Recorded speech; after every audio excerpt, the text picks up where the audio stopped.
Chapter 804 Wind God's Spear. Is he the person you were talking about? The female berserker and her two male companions shifted their gazes towards Feng. The young man wore a black cloak and silver armor. From his waist hung two exquisite longswords, one white and one black. Every one of his movements felt natural and graceful. His actions lacked any awkwardness, so much so that, if they did not focus on this young man, their minds might ignore him altogether.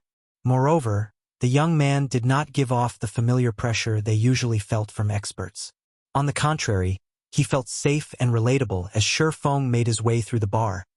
Players seemed to move out of his way as if trying to avoid him intentionally. It was as if they couldn't sense Feng's existence. Did not take long for Feng to move through the crowd and reach the party big brother Feng. "You've finally arrived. We were just talking about you," Blue Bamboo said, giggling. "Let me introduce you. This great beauty is Autumn Goose. This gentleman with the beard is called Death Wind, and this handsome man is Gunfire. They are members of Wind God's Spear." "Hello," Feng said, smiling as he looked at the three people. Inwardly, however, he was surprised. He was familiar with the name Wind God's Spear. The name belonged to an independent organization similar to the famous Midnight Tea Party, and it based its operations in the Dark Knight Empire. Independent players that disliked the restriction of guilds and preferred adventure would usually form independent organizations to conquer certain quests that could not be completed alone. Among the independent organizations in the past, Wind God's Spear had been relatively famous. This organization had once completed several legendary quests. Legendary quests were difficult enough to give even super guilds pause, not accepting one unless they were extremely confident in succeeding. However, the Wind God's Spear contained countless players who would not hesitate to take up the challenge. To put it simply, they were a bunch of lunatics with no fear of death. When everyone had believed that the organization would fail, the Wind God's Spear shattered these naysayers' beliefs, completing one legendary quest after another. Aside from those who loved to challenge deadly quests, the Wind God's Spear also contained players with a furious love of battle. Every member within the organization was a battle maniac. They had often challenged God's domain's experts in the past. These players would even hunt down the older monsters from super guilds for a duel. Unfortunately, Feng was not privy to the outcome of those fights. However, seeing as the Wind God's Spear had still been around after a decade and had even become a legend in the eyes of many independent players. As for the three people before him right now, Feng had heard of two of them before: the Shield Warrior Deathwind and the Berserker Gunfire. Both of them had taken part in a legendary quest in the past. Even an apex expert of God's domain would not have more than a 20% success rate against a legendary quest. Meanwhile, these two had completed a legendary quest before. Their abilities were unquestionable. They were extremely powerful. Feng had thought that Thoughtful Rain would, at most, have a few ordinary elite players accompanying her. He had never imagined she knew such experts. If an elite party tried to complete the Silver Legend quest, even if they succeeded, their completion rate would not be high. However, with this group, achieving a high completion rate would be a piece of cake. Just who is this girl? Curiosity overwhelmed Feng as he shifted his gaze towards the quiet Thoughtful Rain. The first time they met, Feng felt as if he had seen Thoughtful Rain before, but he couldn't recall meeting her elsewhere. She felt both familiar and unfamiliar to him, yet he couldn't remember an expert named Thoughtful Rain in God's domain during his previous life. Meanwhile, now that he met Thoughtful Rain again, both her aura and strength had undergone a heaven-defying change. If she continued to develop at this pace, she would definitely become more than an ordinary expert. Moreover, with the fact that she knew members of the Wind God's Spear, it was even less possible that she had been an unknown entity in God's domain in the past. "Hello." Autumn Goose and the others returned Feng's greeting. It seems that Blue hadn't been exaggerating. If we can have an expert like you with us, we should be able to complete this quest with ease. They had not expected that Zero Wing also had someone like this in its ranks. To ordinary players, Feng was an ordinary young man. However, they were neither ordinary players nor ordinary experts. After hundreds of life and death battles and overcoming their limits, again and again, not only had they cultivated a beast-like intuition, but they had also gained the ability to distinguish. The strong true experts would only reveal their domineering auras when displaying their strength. Normally, their auras would remain hidden. Their auras would appear to be as calm as the great ocean, unperturbed regardless of what was thrown at them. Others would find it hard to generate hostility against someone with such an aura without a doubt. They noticed this about Shifeng. Shifeng was a true expert. He was far beyond the ordinary experts they usually encountered. Big Brother Wind. Who is this guy? Why haven't I heard of someone named Yi Feng in Zero Wing before? Autumn Goose could not help but ask the shield warrior through a private chat as she evaluated Shifeng. I am not sure. But based on our information on Zero Wing, aside from Black Flame, the guild's experts are subpar at best. However, I expect no less from the upstart guild that defeated the Star Alliance. The guild has even constructed a stable. Zero Wing's strength is truly unfathomable. Deathwind laughed. It is good that Rain has joined such a guild. Indeed, while we still have a headache over our mounts, both Rain and Blue can obtain a guild mount of their own as soon as they reach level 40. Autumn Goose responded enviously. What's so great about guilds? The Berserker Gunfire snorted. How can they compare to the freedom we enjoy? We can move about God's domain unrestricted. We also don't have to work under anyone. Weapons, equipment, rare skills, or mounts, whatever these large guilds can get their hands on, we can too. After they had joined God's domain, guild players had often sought them out to cause trouble. The various large guilds occupied all of the valuable leveling areas. Hence, they had formed the Wind God's Spear. Not only had they fought the various large guilds in the Dark Knight Empire, but they had also made these guilds suffer abundant losses. Pampered guild players could not compare to the hardships they faced. Neither Deathwind nor Autumn Goose refuted Gunfire's words. Their hatred of guilds had been precisely the reason they had joined Wind God's Spear. Now, they would never bother with joining a guild since everyone's here. Let's head over to the Crystal Forest, Thoughtful Rain said as she invited Feng to their party. Moreover, she had even passed the party's leadership to Feng. Gunfire was not pleased no matter how he looked at it. Deathwind should be the party leader, as he was the most qualified for the role. Deathwind possessed a wealth of leadership experience.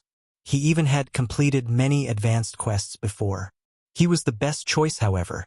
Since Thoughtful Rain had invited them, it was up to her to choose the party's leader. Arguing against it would be inappropriate, following which Feng and the others headed to the teleportation hall and teleported to the Crystal Forest. The Crystal Forest was a small level 40 to level 50 map. However, the terrain was complex. The monsters here also had high defense and HP. As a result, very few players were willing to level up here. Taking a look at the quest details Thoughtful Rain had sent him, Feng looked towards the distant cave and said, "That should be the place." Close to the cave entrance, over a dozen level 43 special elite crystal giants roamed the area. Meanwhile, a massive icefire cheetah slept a short distance from the cave. This icefire cheetah was a level 44 lord. It would slaughter an ordinary party easily. Heh. Let's watch you make a fool of yourself. Gunfire inwardly sneered as he watched Feng. The Silver Legend quest was extremely difficult. Even with Deathwind leading them, their party would be hard-pressed to complete the quest. Hence, it was impossible for a pampered young master like Feng, who had only completed a few high-difficulty quests, to succeed here. Chapter 805, Insane Suggestion. This is bad. Autumn Goose muttered as she glanced at the cave's surroundings. Aside from the crystal giants and icefire cheetah guarding the cave, she also spotted a group of crystal wolves patrolling the area. As long as they fought within the cave's vicinity, they would attract the attention of the crystal wolves. The monsters would inadvertently catch them in a pincer attack. The crystal wolves were roughly 2 meters long, and their bodies were made of light blue crystal. Unfortunately, several hundred crystal wolves patrolled the forest. Crystal giant, elemental being, special elite, level 43, HP 510, 000/510, 000. Icefire cheetah, elemental being, lord, level 44, HP 4, 000/4, 000/000. Crystal wolf, elemental being, common, level 41, HP 48, 000/48, 000. If they took on so many monsters at once, it would be extremely difficult for them to make it to the cave. Furthermore, There were large level gaps between them and the cave's guardians. They were only level 35, yet they had to face a level 44 Lord and over a dozen level 43 special elites simultaneously. This would not be an easy endeavor as a monster's level increased. Not only would its HP increase, but its attributes also increased. A level 44 Lord dealt no less damage than a level 30 High Lord. The level 44 Lord might even be slightly stronger. Facing down a level 30 Field High Lord would be suicide. Not to mention, they would also have to fight so many crystal giants and crystal wolves. Every one of these monsters had high HP and defense, without a team of at least 50 level 40 elite players. Defeating these monsters would be incredibly difficult. Thoughtful Rain frowned at the situation. Why don't we clear away those crystal wolves first? Thoughtful Rain suggested after a moment of thought. I think it would be wiser to take out the crystal wolves first as well. If we trigger a battle while trying to enter the cave, with a speed-type boss like the Icefire Cheetah chasing us, we won't be able to avoid a pincer attack. Deathwind nodded in agreement. After we get rid of those crystal wolves, I'll hold back the boss while you guys enter the cave. With the Icefire Cheetah's size, it should not be able to get in. Even if he were strong, with only one healer in the party, he could not tank a level 44 Lord for very long. After all, there was a vast difference between his attributes and the boss's. Moreover, the Icefire Cheetah was a speed-type boss, the bane of MTs. It was extremely difficult to avoid the attacks of a speed-type boss. The level gap only made the situation worse. Leader, what do you suggest? Gunfire asked as he turned to the silent Feng. Grinning, the members of the various large guilds were accustomed to using Zerg tactics to solve their problems. Regardless of what kind of problems they faced during a quest, they just needed to send a large group of players to deal with it. Now, however, they only had the strength of a party. Moreover, this quest was located in such a high-level map. Unlike Deathwind, who had long since grown accustomed to high-level monsters and could remain cool-headed in such a situation, Feng would have no idea what to do here. However, their quest was quite difficult. Normally, they would challenge monsters that were, at most, 5 levels higher than them. Even then, the fight would be risky. Now, they had to face a level 44 Lord. The slightest mistake could cause a party wipe. Feng glanced at the crystal wolves before shifting his gaze back towards the Icefire Cheetah. I suggest that we charge for the cave. There is no need to waste time on the crystal wolves. Once we enter the cave, the Icefire Cheetah won't be able to follow us. Afterward, we just need to deal with the crystal giants and crystal wolves. Moreover, the cave is cramped inside, so the crystal wolves won't be able to use their wolf pack tactics. It should be fairly easy to annihilate them. In truth, Feng wasn't overly worried about the Icefire Cheetah or the crystal giants. His biggest worry was the crystal wolves. Thoughtful Rain and the others had no idea just how scary those crystal wolves. Werewolves loved to hunt in groups. Naturally, this was the case for the crystal wolves in the crystal forest. Although they could only see a few hundred in the area, once the battle began, these crystal wolves would call for reinforcements.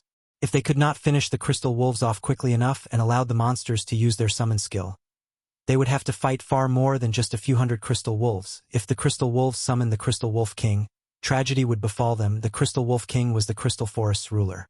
It was also a level 50 Great Lord.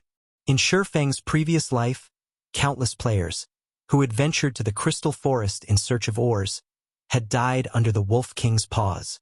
Hence, after the general populace learned of this beast, many players had tried to avoid provoking the Crystal Wolves. If their party attacked the Crystal Wolves, they would find death waiting for them. Charge for the cave?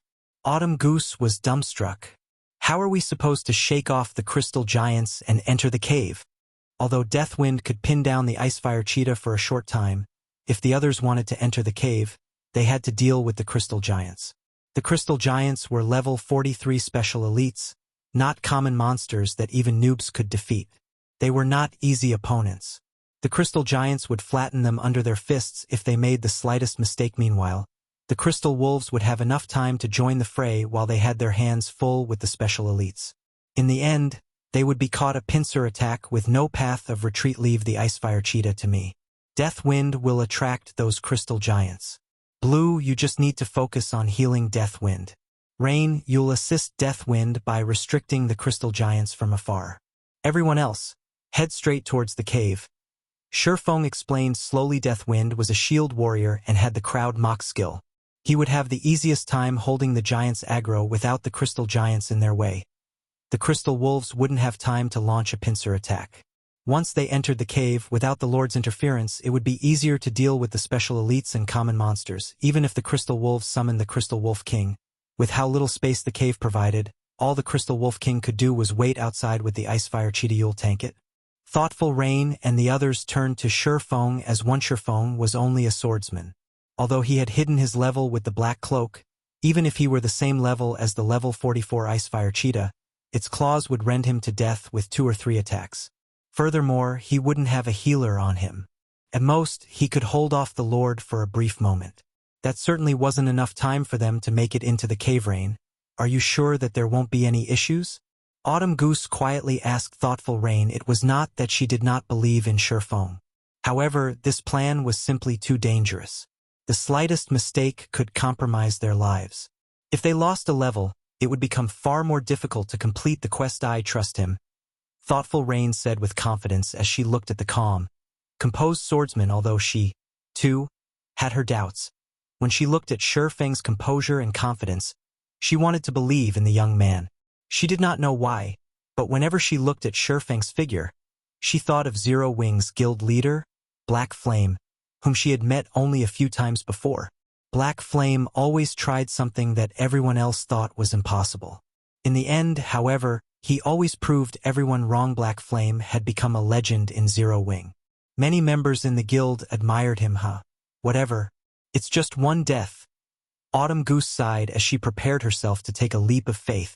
Even if the plan failed, she had a backup plan to help Thoughtful Rain and the others escape. As for Deathwind and Gunfire, they also prepared to die after Feng arranged the party's positioning. He activated Windwalk and dashed towards the Icefire Cheetah. When Feng was within 80 yards, the Icefire Cheetah woke, discovering the swordsman immediately. It released a vicious growl. With its growl, the Icefire Cheetah, which stood over 8 meters tall, spat scorching flames. Immediately, over a dozen massive fireballs bombarded Feng's over. When Thoughtful Rain and the others saw the dozen or so fireballs, their hearts sank. Feng could never dodge all of those attacks. However, before they could sigh, they saw a streak of blue light cut across the space before Feng, slicing the massive fireballs in half. Chapter 806 Difference in Weapons. This surprise flashed in everyone's eyes as they watched Feng. The Lord-ranked monster's fireballs were extraordinary.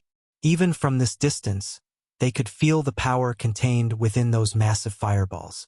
If they encountered one of those fireballs, the blast from the impact would definitely send them flying. Yet, in front of Feng, these massive fireballs were as fragile as glass. With one hit, Feng sliced apart every fireball sent at him. The Icefire Cheetah's attack hadn't slowed Feng in the slightest. In the blink of an eye, Feng was only 30 yards away from the Icefire Cheetah. Seeing the impudent human approach, the Icefire Cheetah released an angry, deafening roar. Rather than attacking with its fire, its paws pushed off the ground. Instantly, the level 44 Lord transformed into an afterimage as it pounced on Feng. A Lord-ranked monster's attributes were frightening enough. To add to the terror, the Icefire Cheetah was a speed-type boss. It would only take the Icefire Cheetah an instant to cross the 30 yards. The Icefire Cheetah loomed like a 3-story building as it appeared before Feng. It swiped its razor-sharp claws at Feng's head. Boom. The hard, rocky ground beneath the swordsman shattered and exploded, sending dust everywhere. Even Thoughtful Rain and the others, who stood roughly 100 yards away from Feng, could feel the ground tremble. Such high strength. Autumn Goose was shocked when she saw the flying rocks. Is that a level 44 Lord-ranked monster? Deathwind's expression grew serious. Previously, he thought he could more or less cope with the Icefire Cheetah's attack. Now, however, even with a healer, he would only last a few hits. Moreover, not only was the Icefire Cheetah's strength absurd, but its speed also astonishing. He would have an extremely difficult time trying to dodge the Lord's attacks. Deathwind, hurry and attract the Crystal Giant's attention. Everyone else, head for the cave as quickly as possible. Feng's voice suddenly burst into the team chat. The team was shocked to hear it. They had not expected Feng to still be alive after taking the Icefire Cheetah's attack. How did he evade that attack?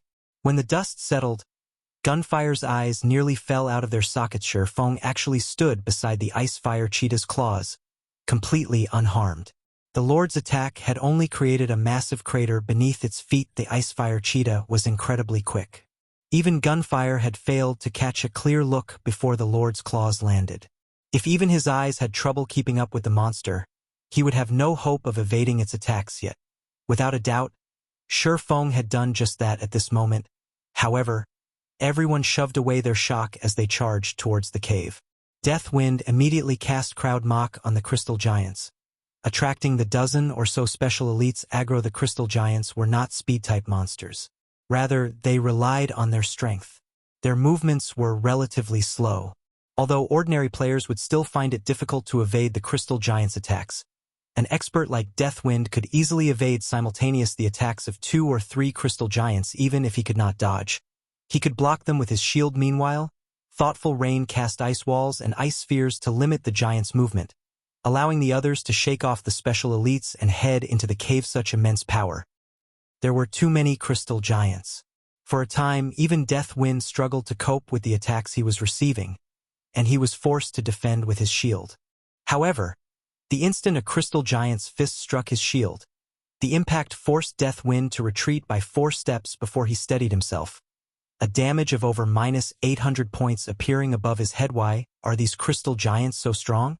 Autumn Goose wore a solemn expression when she saw the damage above Deathwind's head. Deathwind was a level 35 shield warrior with over 14,000 HP. He was also fully geared with level 30 top-tier equipment. Even his shield was a level 30 Dark Gold ranked shield. The shield warrior had also learned plenty of passive skills that increased his defense. Deathwind would lose around 200 HP when he blocked an attack from a level 35 special elite with his shield.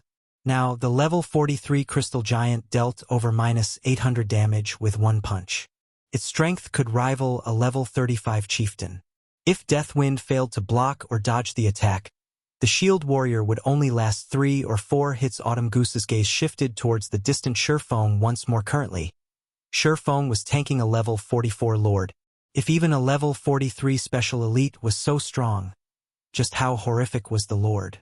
However, even now, the Icefire Cheetah had yet to land a single hit on Feng. If she or anyone else tried to tank the lord, the Icefire Cheetah would have long since claimed their lives. She never thought that there was such a massive gap between them. Autumn Goose and the others did not realize that Feng was actually struggling. One could say that he was on thin ice. With every move, Feng's attributes were very high. However, he was only level 39. The Icefire Cheetah, on the other hand, was level 44. Moreover, it was a Lord-ranked monster. Previously, when Feng had faced the level 50 special elite Blood Warrior, he only managed to defeat it after using all of his strength. The Icefire Cheetah was much stronger than the Blood Warrior. Not only did it possess higher strength, but it was also significantly faster. If not for his reaching the Void Realm and accurately predicting the cheetah's attack trajectories, the level 44 Lord would have already shredded Feng to pieces. Of course, Feng had the ability to suppress the Icefire Cheetah. He just needed to activate his Berserk skill. Unfortunately, Berserk skills cooldowns were too long. On the off chance that they encountered danger later on, without the trump card of a Berserk skill, they would be easy prey. Aside from Berserk skills, he could also summon a Tier 2 demon with the Bible of Darkness. With a Tier 2 demon acting as a meat shield, killing the Icefire Cheetah would not be a problem. However, doing so would reveal the Bible of Darkness to outsiders.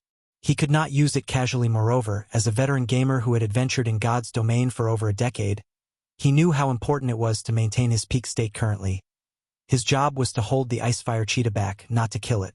He had no reason to go all out. This should be enough. While dodging, Feng glanced towards the other party members, noticing that they had almost reached the cave. He then began to move towards the cave as well. After everyone entered the cave, and Feng shook off the Icefire Cheetah.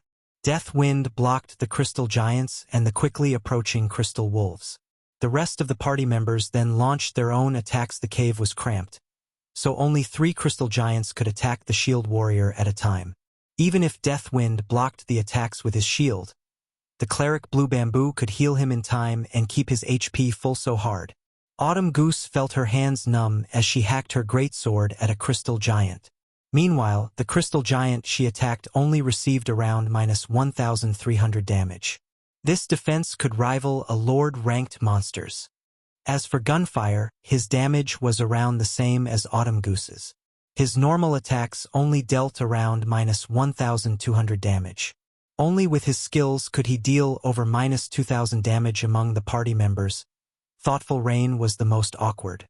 As these monsters were elemental beings, their magic resistance was quite high. Despite her top-tier equipment, her spells dealt less than -1,000 damage. Only Tier 1 skills were slightly more effective. Pung. The crack of crystal echoed throughout the cave, and the players shifted their gazes towards the sound's origine. Damage of -5,458 points appeared above the head of a crystal giant. A deep groove had appeared on the Special Elite's hard crystal exterior. Chapter 807 War Spirit Possession. How can his attack power be so high? Autumn Goose and the others were momentarily stunned despite wearing top-tier equipment. Their attacks barely scratched the crystal giants. These monsters' defense was so high that their weapons couldn't injure the Special Elites yet. Not only had Feng's attack dealt a frightening amount of damage, but it had also wounded the monster, decreasing its combat power. However, before Autumn Goose and the others could recover from their surprise, Feng executed Chop on the crystal giant. 3 arcs of blue sword light converged to a single point and flew towards the crystal giant.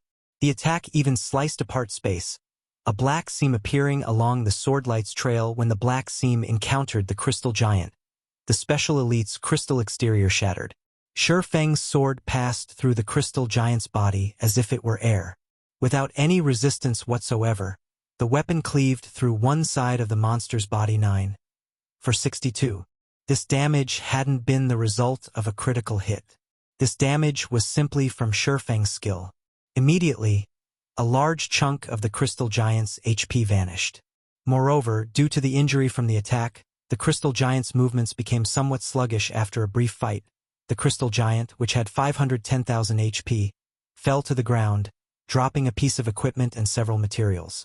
Everyone in the party also received a bounty of EXP. Meanwhile, the crystal giant that Deathwind and the other party members fought still had over half of its HP. The difference between Feng's damage and theirs was obvious with a glance. Is he even human? How is his damage so high? Autumn Goose exclaimed when she glanced at crystal giant. Feng's damage was several times higher than theirs combined. Moreover, he easily defeated the crystal giant without receiving any help at all, even in the Wind God's spear. They would be hard-pressed to find such a strong player. I told you that Big Brother Yifeng is very strong. Yet none of you believed me. You get it now, right? Blue Bamboo said proudly as she puffed her chest, acting as Feng's achievement were her own. Seeing her friend's behavior, Thoughtful Rain shook her head and smiled bitterly. However, Feng's performance had been satisfying previously. Autumn Goose and the others had continuously advised her to leave Zero Wing.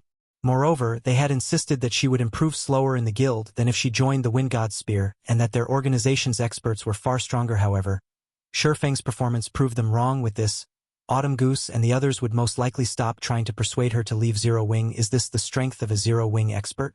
Gunfire was stunned after watching Feng's performance. He was considered one of the top-ranking experts in the organization. He had even killed many guild experts during his time in the Dark Knight Empire. However, if he compared himself to Feng, the difference between them was practically the difference between heaven and earth. He could not bring himself to believe that a player could be so powerful. First, Feng had tanked a level 44 lord. Now, Feng swiftly defeated a level 43 special elite by himself. Both the swordsman's combat techniques and his basic attributes were far more powerful than his own. With such a powerful DPS player like Feng in the party, they could clear out the crystal giants and crystal wolves far faster. In less than half an hour, the giants and wolves inside the cave had died, leaving behind all sorts of weapons, equipment, and materials. We're leveling so fast. I will usually need to grind for 2 or 3 hours to earn this much EXP. If we continue grinding at this pace, I'll reach level 36 within a day. Autumn Goose's excitement grew as she looked at her own EXP bar. Players could use mounts once they reached level 40.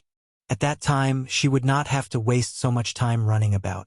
She could also explore new places, reducing her competition over resources. The other party members also received a huge boost to their EXP bars. Their leveling speed here was at least 2 or 3 times faster than their usual leveling speed. To Feng, however, the EXP he obtained from killing the Crystal Giants and Crystal Wolves was not nearly enough. He was level 39 already. Moreover, he required double the normal EXP to level up. The EXP these special elites and common monsters provided barely moved his EXP bar. Huh? There's a skill book here, Deathwind stated when he noticed a thick, glowing golden book on the ground. Picking it up, he exclaimed, "A Berserk skill book! We've hit the jackpot!" The main method to learn skills in God's domain was by visiting NPC instructors. Players also learned skills by purchasing them with legacy skill points or obtaining skill books. The skills that instructors offered were general. Their strength was also subpar at best. However, one could learn a large variety of skills with this method. Meanwhile, although the skills one purchased with legacy points were very powerful, it was extremely difficult to obtain legacy points. Normally, players only obtained them by leveling Upus for skills learned from skill books. They were generally quite powerful. Some were even stronger than legacy skills in the current God's domain. A player's strength did not only depend on weapons and equipment. Skills were very important as well. It was especially true for Berserk skills. If an elite player learned a Berserk skill, they could contend with expert players. They might even be able to defeat them. If an expert player learned a Berserk skill, they could defeat top-tier experts who lacked their own Berserk skill. They could also hold off a Lord-ranked monster of the same level for a short time. Hence, Berserk skills were incredibly valuable in God's domain. Unfortunately, Berserk skills were even rarer than top-tier Dark Gold equipment on the market. A single Berserk skill book could cost several hundred gold. This fascinated countless players. If they could obtain an extremely powerful Berserk skill, they could easily sell it for hundreds of gold to a large guild. However, players were rarely willing to sell their Berserk skills. Even now, the powerful Wind God Spear only had 2 players with Berserk skills. Big Brother Wind, what kind of Berserk skill is it? Blue Bamboo asked, her eyes practically glowing. Is it for magical classes? When the others heard this, they glanced at the golden skill book as well. They were all curious about the skill book. It's a melee-class Berserk skill called War Spirit Possession, Deathwind said. He then displayed the skill's introduction to the party chat. War Spirit Possession allows a heroic spirit to possess a melee class for a short period. When activated, decreases all skill cooldowns by 30%, increases damage by 20%, strength by 90%, agility by 50%, and endurance by 50% for 60 seconds cooldown.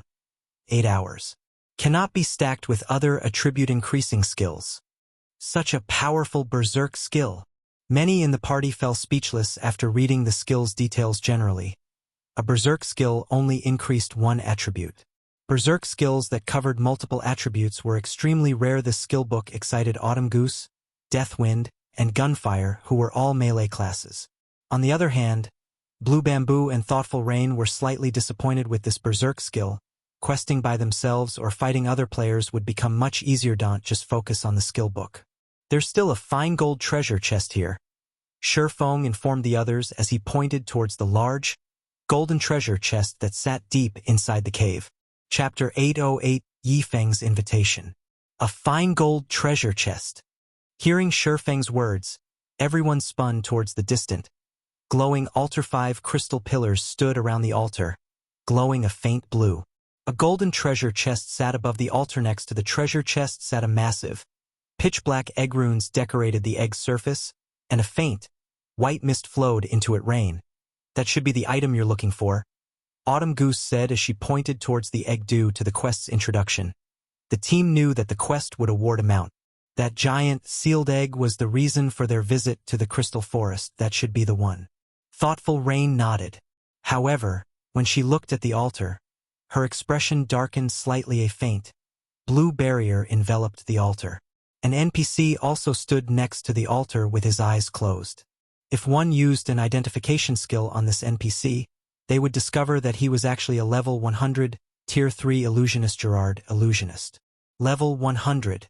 HP 8, 000, 000/8,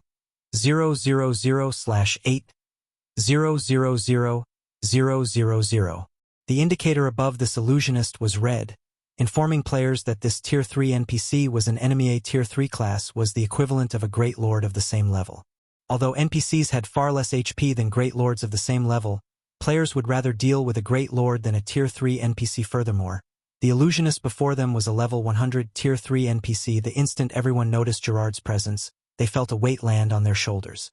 A gloomy atmosphere descended on them, sabotaging their earlier joy of finding the berserk skill. Are we supposed to defeat him? Blue Bamboo asked softly as she pointed at Gerard, worried that her voice would attract the NPC's attention. Nobody in the party had an answer to the cleric's question. If they had to defeat Gerard to complete this quest, then this trip had been in vain. Even a level 100 Tier 1 NPC could beat them black and blue, much less a level 100 Tier 3 NPC. The difference in levels and attributes was simply too massive. None of the equipment currently available in God's domain could make up for this gap, just as everyone considered giving up. No, there should be a way to complete this quest. Feng suddenly said through the party chat. You have a plan? Everyone turned to Feng in surprise. Surviving Gerard's attacks would be a miracle, not to mention stealing the giant egg he guarded. How could they possibly walk away with that egg? As far as they were concerned, this task was impossible. That was a level 100 Tier 3 NPC, not a common monster. Yes, that NPC is clearly maintaining the defensive magic array and injecting most of his mana into that giant egg. There are two possible outcomes if we approach him. In the first scenario, Gerard gives up maintaining the magic array and attacks us, while in the second scenario, he continues to maintain the magic array, but summons a beast to deal with us. If that is the case, Gerard himself will be unable to move. If we interrupt his casting, the defensive magic array will fail. In either scenario, we have a chance to steal the egg as long as we interrupt the magic array. The only problem is delaying Gerald and creating an opportunity for one of us to steal the egg. Everyone nodded, agreeing with Feng's logic. But which one of us will delay the NPC? Autumn Goose asked. Even if Big Brother Wind is a shield warrior against a level 100 Tier 3 NPC, he will die instantly. And which one of us will be responsible for stealing the egg? Putting it bluntly, they did not even qualify as cannon fodder. How could they successfully steal the egg? I can delay him for a short time. However, the person stealing the egg must be quick. If they're not fast enough, this operation will fail, Feng said after giving it some thought. With his current strength, he had no hope of defeating a Tier 3 illusionist. Delaying one, however, was possible. Although Feng had spoken softly, his words had dumbfounded his companions. They had a rough understanding of the swordsman. After witnessing Feng's actions and hearing what he had to say, he lived up to his words and was extremely trustworthy. Since Feng had made the claim, it meant that he was confident that he could accomplish it. Otherwise, he would not have said anything at all. But there are no speed-type classes among us. We won't make it in time, Thoughtful Rain said, shaking her head. Setting aside magical classes and Feng, who had to pin down the NPC, everyone else was a warrior. They would be able to steal the egg fast enough. Don't we have the War Spirit Possession? Feng asked, chuckling. The War Spirit Possession skill increased a player's agility. Naturally, the player's speed would also increase. Moreover, he had speed scrolls in his bag. With these, they should be able to reach the egg in time, but the skill book is too valuable. Moreover, we have only come this far thanks to you, Feng. Would you really be alright with letting outsiders learn the War Spirit Possession? Autumn Goose asked awkwardly. The Berserk skill was more valuable than top-tier equipment or weapon sets. Just a skill book. If you feel so bad about it, why don't you join Zero Wing? If experts like you join Zero Wing, you will be given a set of dark gold equipment. Receiving a Berserk skill is also normal. Moreover, Zero Wing's management is not strict. There aren't many restrictions on our members. If you want to go out on an adventure or do a quest, the guild will even provide with all sorts of assistance. Feng offered, grinning. All three of these players, Autumn Goose, Deathwind, and Gunfire, exhibited remarkable combat standards. They only lacked some formal guidance. Otherwise, they could become a force to be reckoned with. Zero Wing had grown a lot stronger. However, it still had very few experts. If Autumn Goose and the others joined Zero Wing, it would undoubtedly make the guild even stronger, not to mention a mere Berserk skill book. Feng was even willing to give each of them a Tier 1 set equipment if they joined the guild. To other expert players, the War Spirit Possession might be precious, but to Zero Wing's experts it was nothing. Feng could simply give them the Power of Darkness. Although the Power of Darkness did not provide as much of a boost as the War Spirit Possession did, its duration was far longer. Overall, the power of darkness was stronger than the war spirit possession by a large margin. Moreover, compared to several berserk skill books, Feng was more interested in the fine gold treasure chest. That treasure chest was even rarer than a berserk skill. After Feng's blatant attempt to recruit them, Autumn Goose and the others pondered their options for some time. Previously, they had felt nothing more than disdain for guilds. However, after seeing Thoughtful Rain and Blue Bamboo's daily lifestyle in the game, in addition to the fact that Zero Wing was home to an expert like Feng, their impressions of Zero Wing had changed significantly. Even an expert like Feng was willing to help Thoughtful Rain with her quest. It was simply unthinkable in other guilds. Moreover, Thoughtful Rain adventured with their group often. She had never been restricted.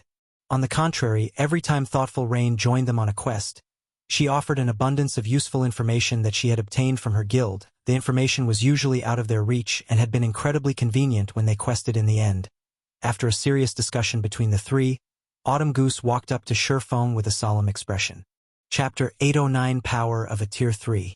Although we don't think that joining Zero Wing would be a mistake, we have many friends in the Wind God's Spear.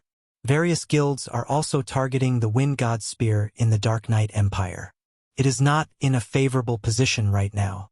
We won't abandon the Wind God's Spear during such a crucial time, so please forgive us for rejecting your goodwill. Autumn Goose spoke with determination. Feng could tell that the berserker loved and was devoted to the organization. After all, they were all companions who had experienced life and death with each other. How could they abandon that for personal gain? If he were in their shoes, he wouldn't do such a thing either. Moreover, Autumn Goose understood that should they join Zero Wing, if they were seen fighting with the members of the Wind God's Spear, those guilds would turn to Zero Wing and cause trouble. Zero Wing would be dragged into the Wind God's Spear's messy. Understand. If you wish to join a guild in the future, please consider Zero Wing. Feng nodded. However, you cannot refuse the War Spirit Possession skill book. We cannot complete this quest without it. Feng had understood that it would be very difficult to poach members from the Wind God's Spear. After all, it was an organization of players that detested guilds to begin with. However, he had still wanted to try. He would take any opportunity he was given. After all, on the off chance he succeeded, he would make a huge profit. Meanwhile, Thoughtful Rain and Blue Bamboo, who had watched this from the side, were somewhat disappointed. If Autumn Goose and the others had joined Zero Wing, they would have a much easier time questing and adventuring together. Following which, after a brief discussion, it was decided that Autumn Goose would learn the War Spirit Possession. Right, take these, Feng said. He retrieved 5 silver magic scrolls from his bag, handing them to his 5 party members. Is this a Tier 1 instantaneous movement magic scroll? Deathwind could not help his shock after examining the scroll. There were all kinds of magic scrolls in God's domain. Among them, the most precious were the summoning scrolls. Although the instantaneous movement magic scrolls followed closely behind, instantaneous movement magic scrolls allowed players to teleport from one location to another. Although it was limited, players could travel 300 yards in the blink of an eye with a Tier 0 instantaneous movement magic scroll, 1,000 yards with a Tier 1 scroll, and 4,000 yards with a Tier 2 scroll. It was one of the best tools for retreat. However, these scrolls were extremely rare. Even dungeon and field bosses rarely dropped them. Deathwind had only ever heard about such scrolls on the market. One Tier 0 instantaneous movement magic scroll sold for more than 1 gold. Not to mention a Tier 1 instantaneous movement magic scroll. Now that they had these scrolls, they could immediately escape the area once they obtained the egg. They could even avoid the Icefire cheetah that still guarded the cave's entrance. Autumn Goose and Gunfire were similarly speechless. Big brother Feng, you're rich. Can I mooch off of you in the future? Blue Bamboo joked as she smiled at the Tier 1 magic scroll in her hands. Blue Thoughtful Rain immediately flicked her friend's forehead. To think that the girl was still in the mood to fool around at such a crucial time. Begin the operation. Upon seeing Autumn Goose in position, he charged towards Gerard the Illusionist. When he was 80 yards from the NPC, Gerard discovered Feng's presence. Foolish fellows. You rush to your deaths. I'll send all of you to hell. Gerard smiled disdainfully as he swung his staff. Immediately, a black magic array appeared beside Gerard. A 2-headed hellhound launched itself from the magic array. Are you kidding me? A level 100 Lord-ranked monster. Isn't this cheating? Blue Bamboo's jaw dropped when she saw the Crimson Hellhound. A Tier 3 NPC was already enough trouble. Now, said NPC had summoned a level 100 lord. This was absurd, everyone else's expressions similarly darkened. Feng, however, only revealed a faint smile. The Hellhound hadn't surprised him in the least. An illusionist was a Tier 3 class. It was not unusual for one to summon a Tier 2 lord. Powerful illusionists were even capable of summoning Tier 3 lords. A Tier 3 illusionist was even more effective in battle than a Tier 3 great mage, of course. While illusionists were capable of summoning powerful monsters, they were very weak after emerging from the magic array. The Hellhound opened its two mouths and spewed crimson flames. The fire engulfed over half of the cave, and any rock that these flames touched instantly turned into molten magma at this time. Feng activated Thunder God's Descent, increasing his movement speed and attack speed by 150%. He then transformed into a shadowy streak as he dodged the oncoming fire before continuing towards Gerard. By the time the Hellhound ceased its fiery attack, Feng was less than 40 yards away from the illusionist, following which, Feng activated Absolute Time, silencing Gerard and canceling his spellcasting Despicable Ant. You dare to ruin my work. Gerard grew enraged, however, under a silenced state. Even Gerard could not cast any spells without leaving Absolute Time's effective area suddenly. Feng threw the blazing meteor in his hand. Flame God's Fury. A streak of crimson light appeared before Gerard. Pung. What? The party members exclaimed when they saw what had happened. Gerard had actually caught Feng's blazing meteor between his fingers.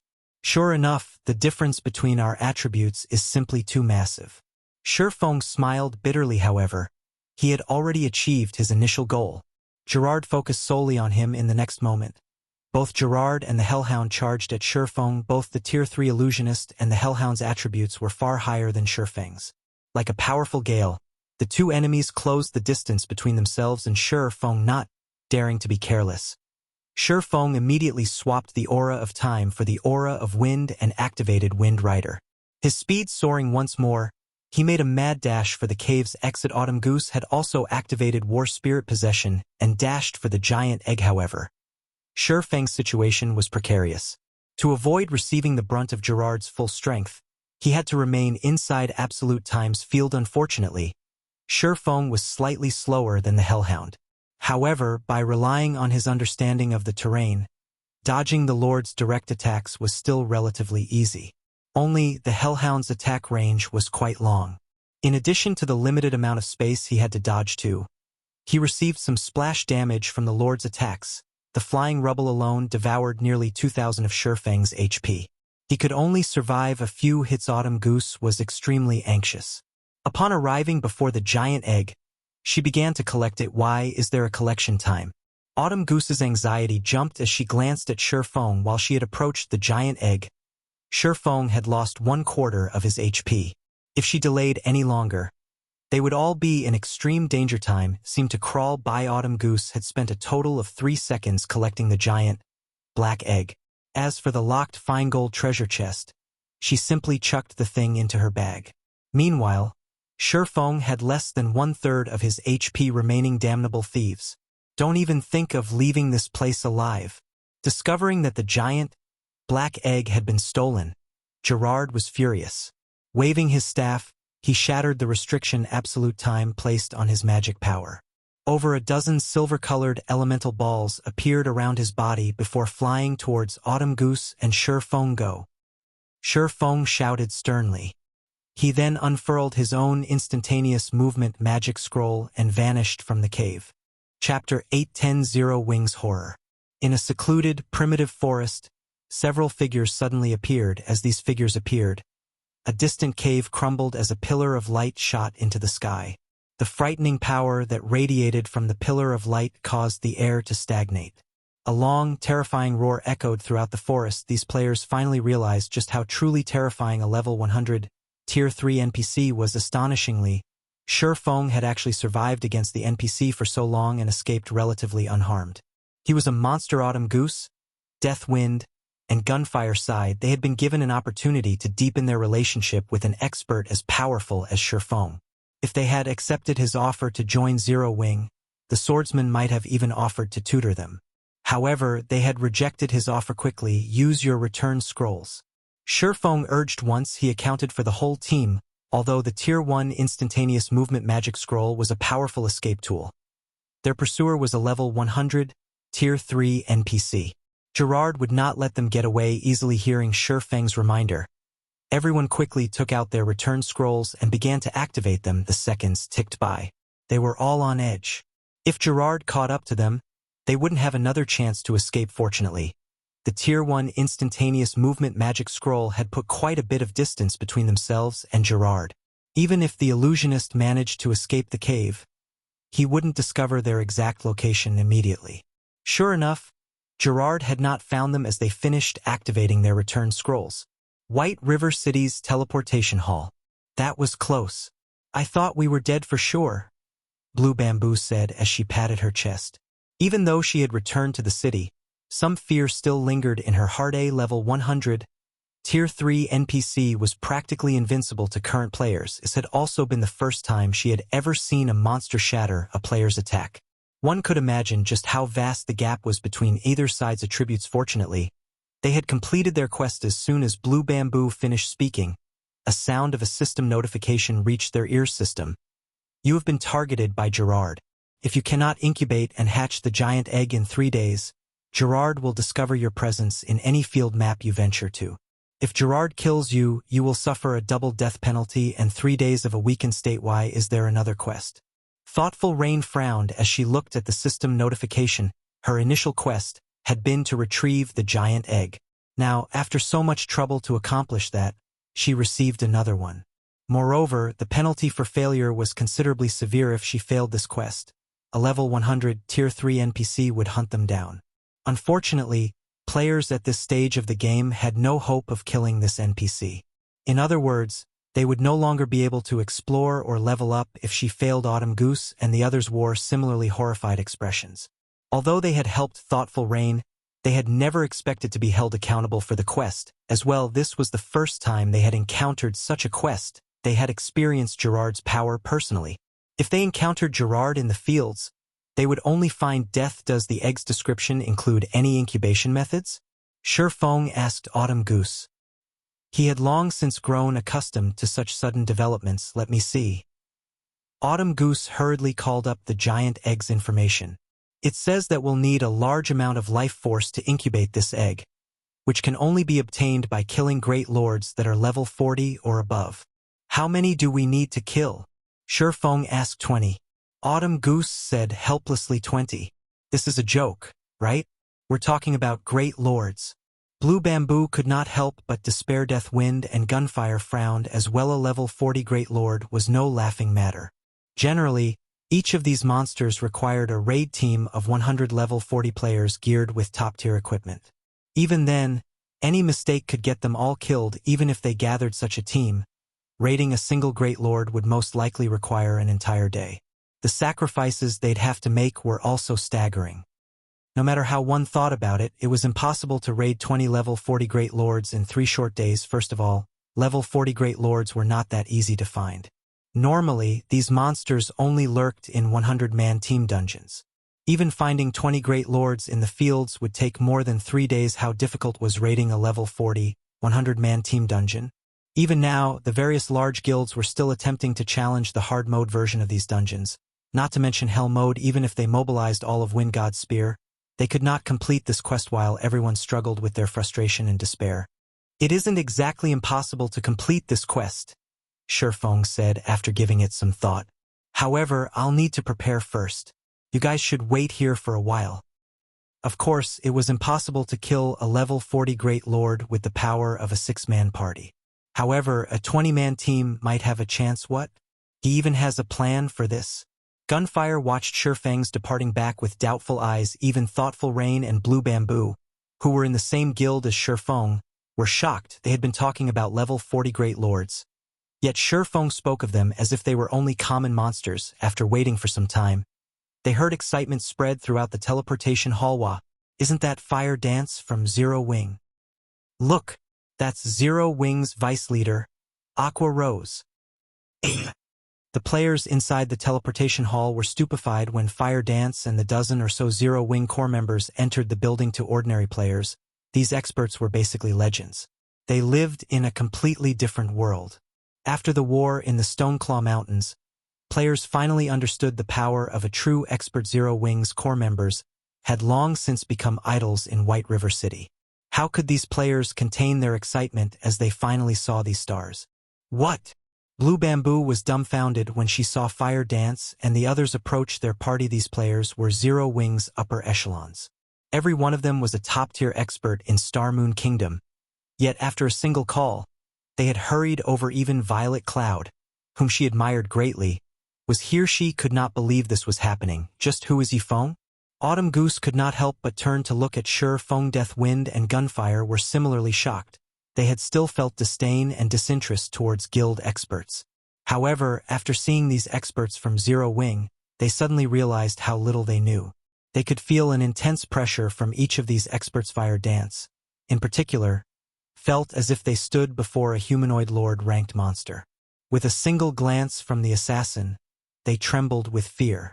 Their instincts screamed for them to run as far as they could from the assassin. When these experts stood together, the combined pressure was overwhelming. The air in the teleportation hall was stifling.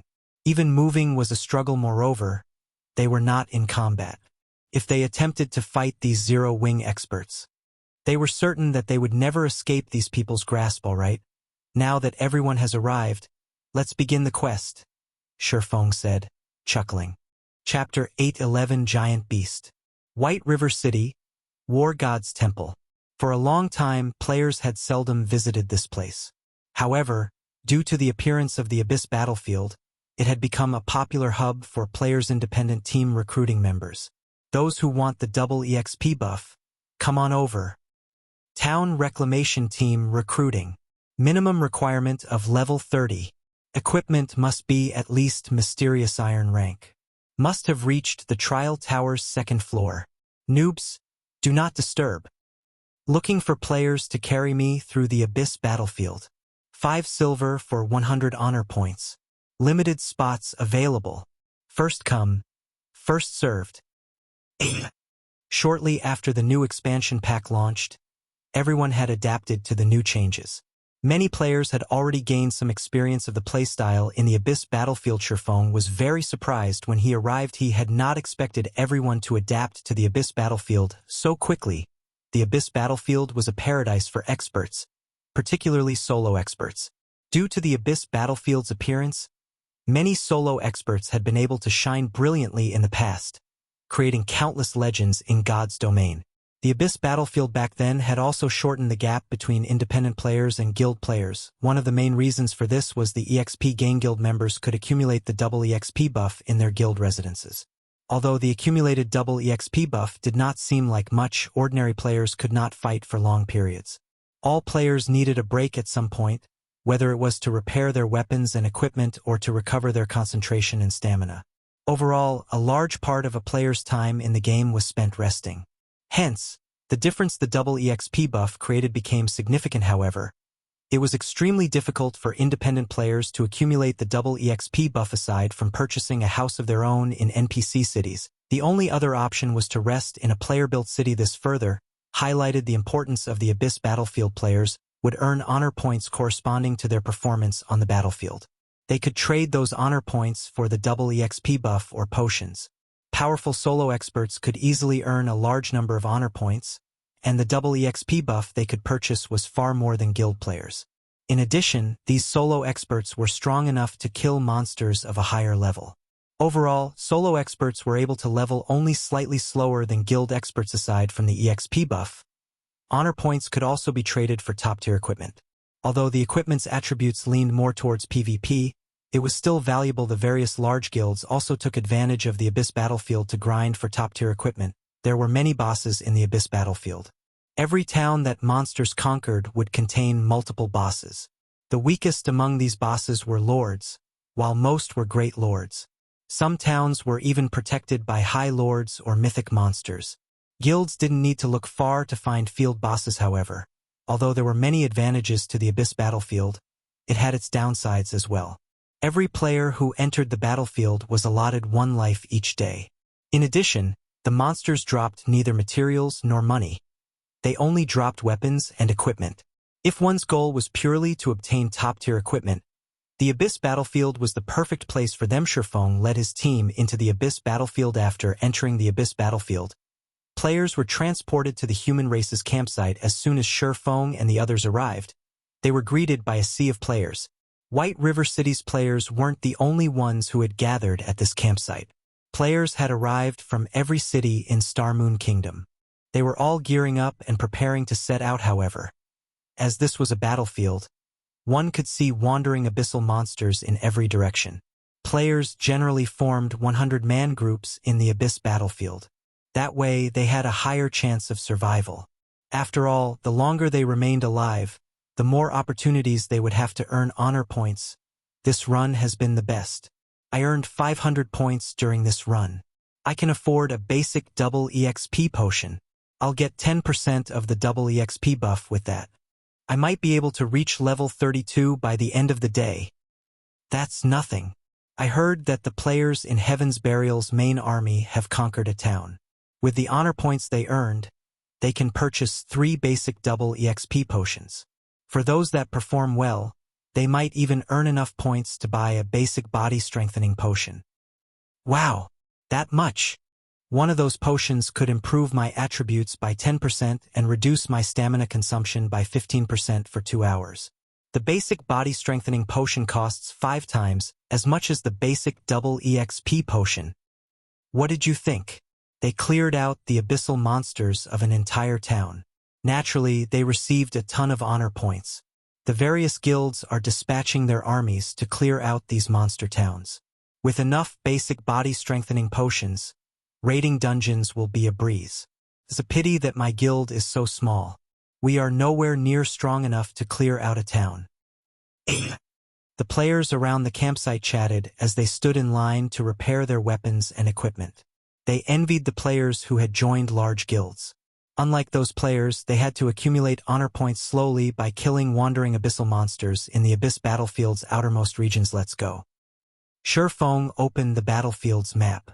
After examining it for a moment, he headed towards the nearest small, ruined city. Wow, those guys got guts.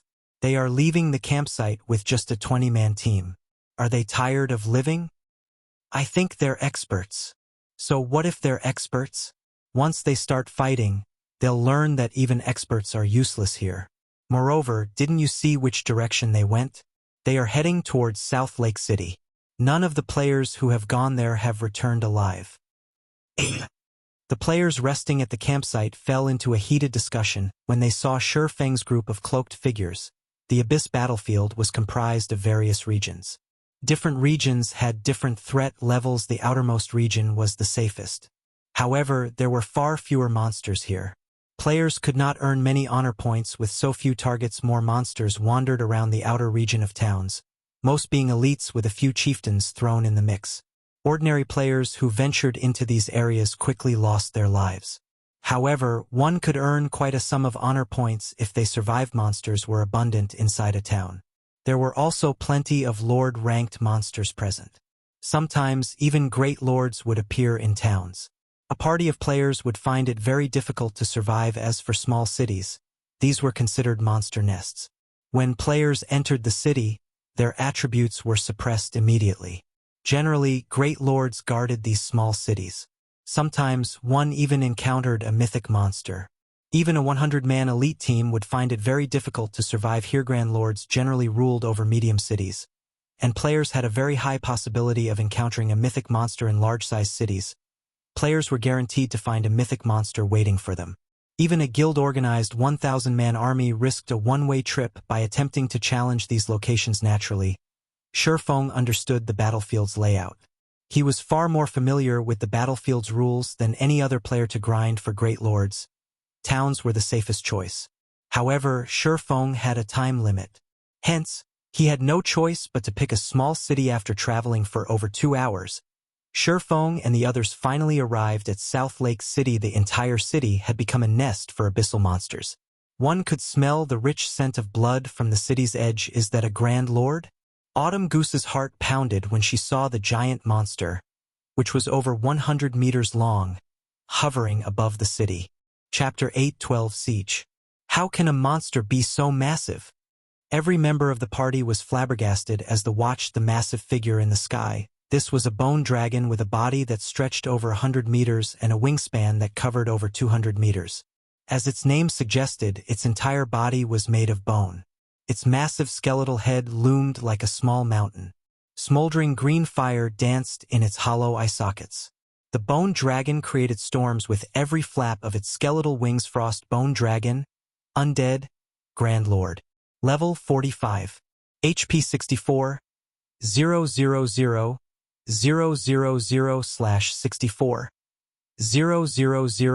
000 This was the first time Autumn Goose and her companions had ever seen a Grand Lord, and they stared, struggling to breathe. The Frostbone Dragon had a staggering 64 million HP. However, this was not the Bone Dragon's biggest threat at the rank of Grand Lord.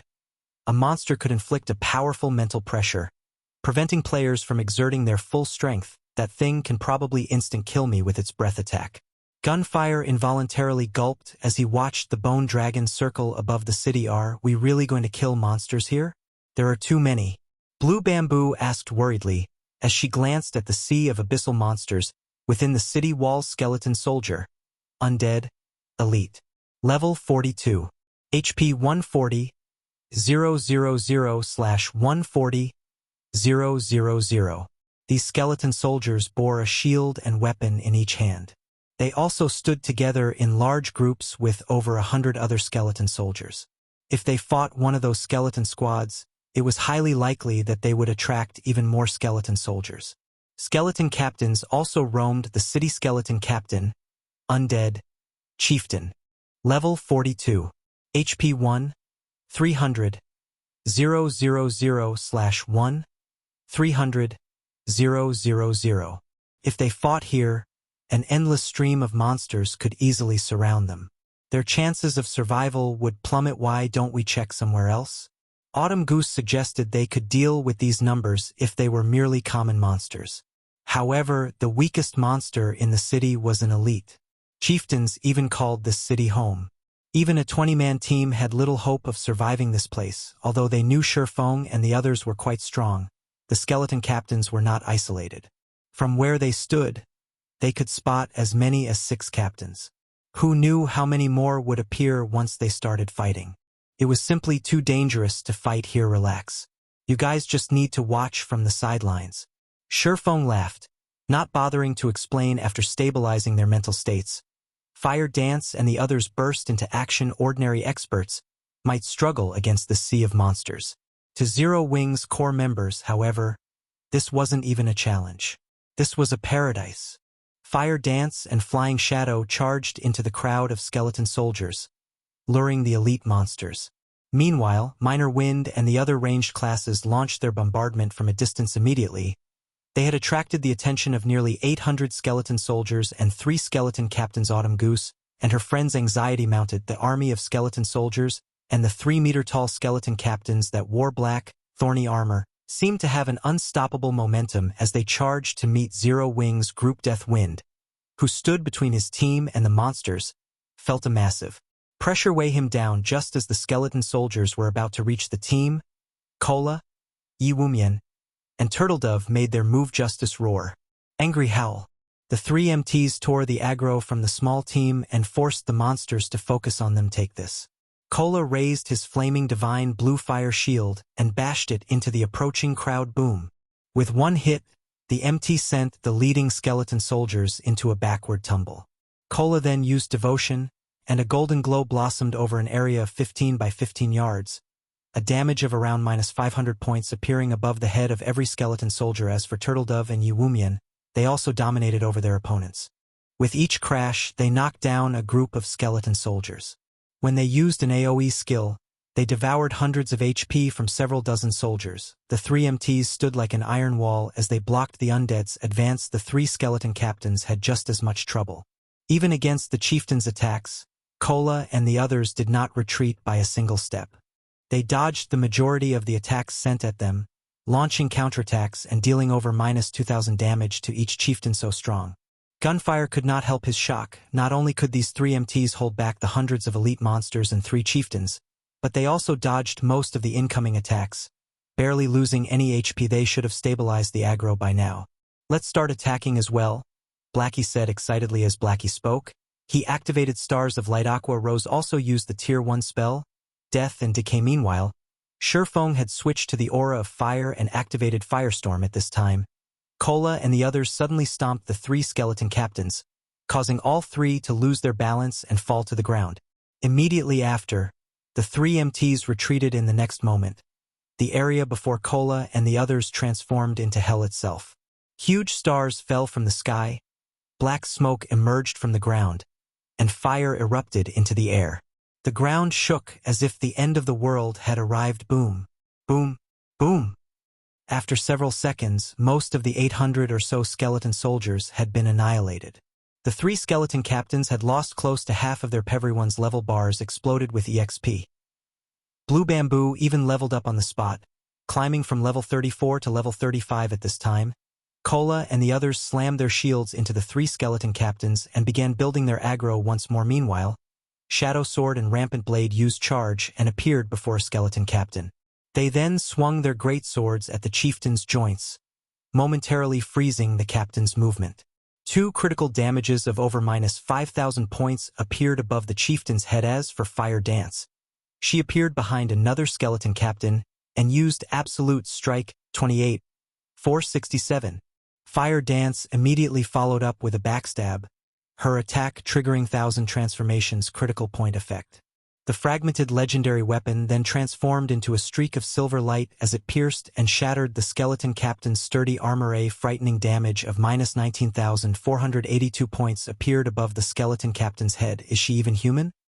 Fire Dance's damage shocked Autumn Goose and her team. Thoughtful Rain and Blue Bamboo were also shocked into silence. This was their first time they had seen their guild's upper echelons grind monsters. The difference between the way they normally grinded was like the difference between heaven and earth in a party dungeon. A chieftain-ranked monster was a boss. In front of Fire Dance, however, it was no different than a common monster. Not a single one of Fire Dance's attacks dealt less than -10,000 damage. Under the continuous bombardment of Zero Wing's core members, the 3 skeleton captains had not even had a chance to land a finger on Cola and the other 2 MTs. Meanwhile, Violet Cloud, one of the team's healers, had become one of the main damage dealers. Each of her numerous mana balls dealt over -600 damage to the skeleton captains.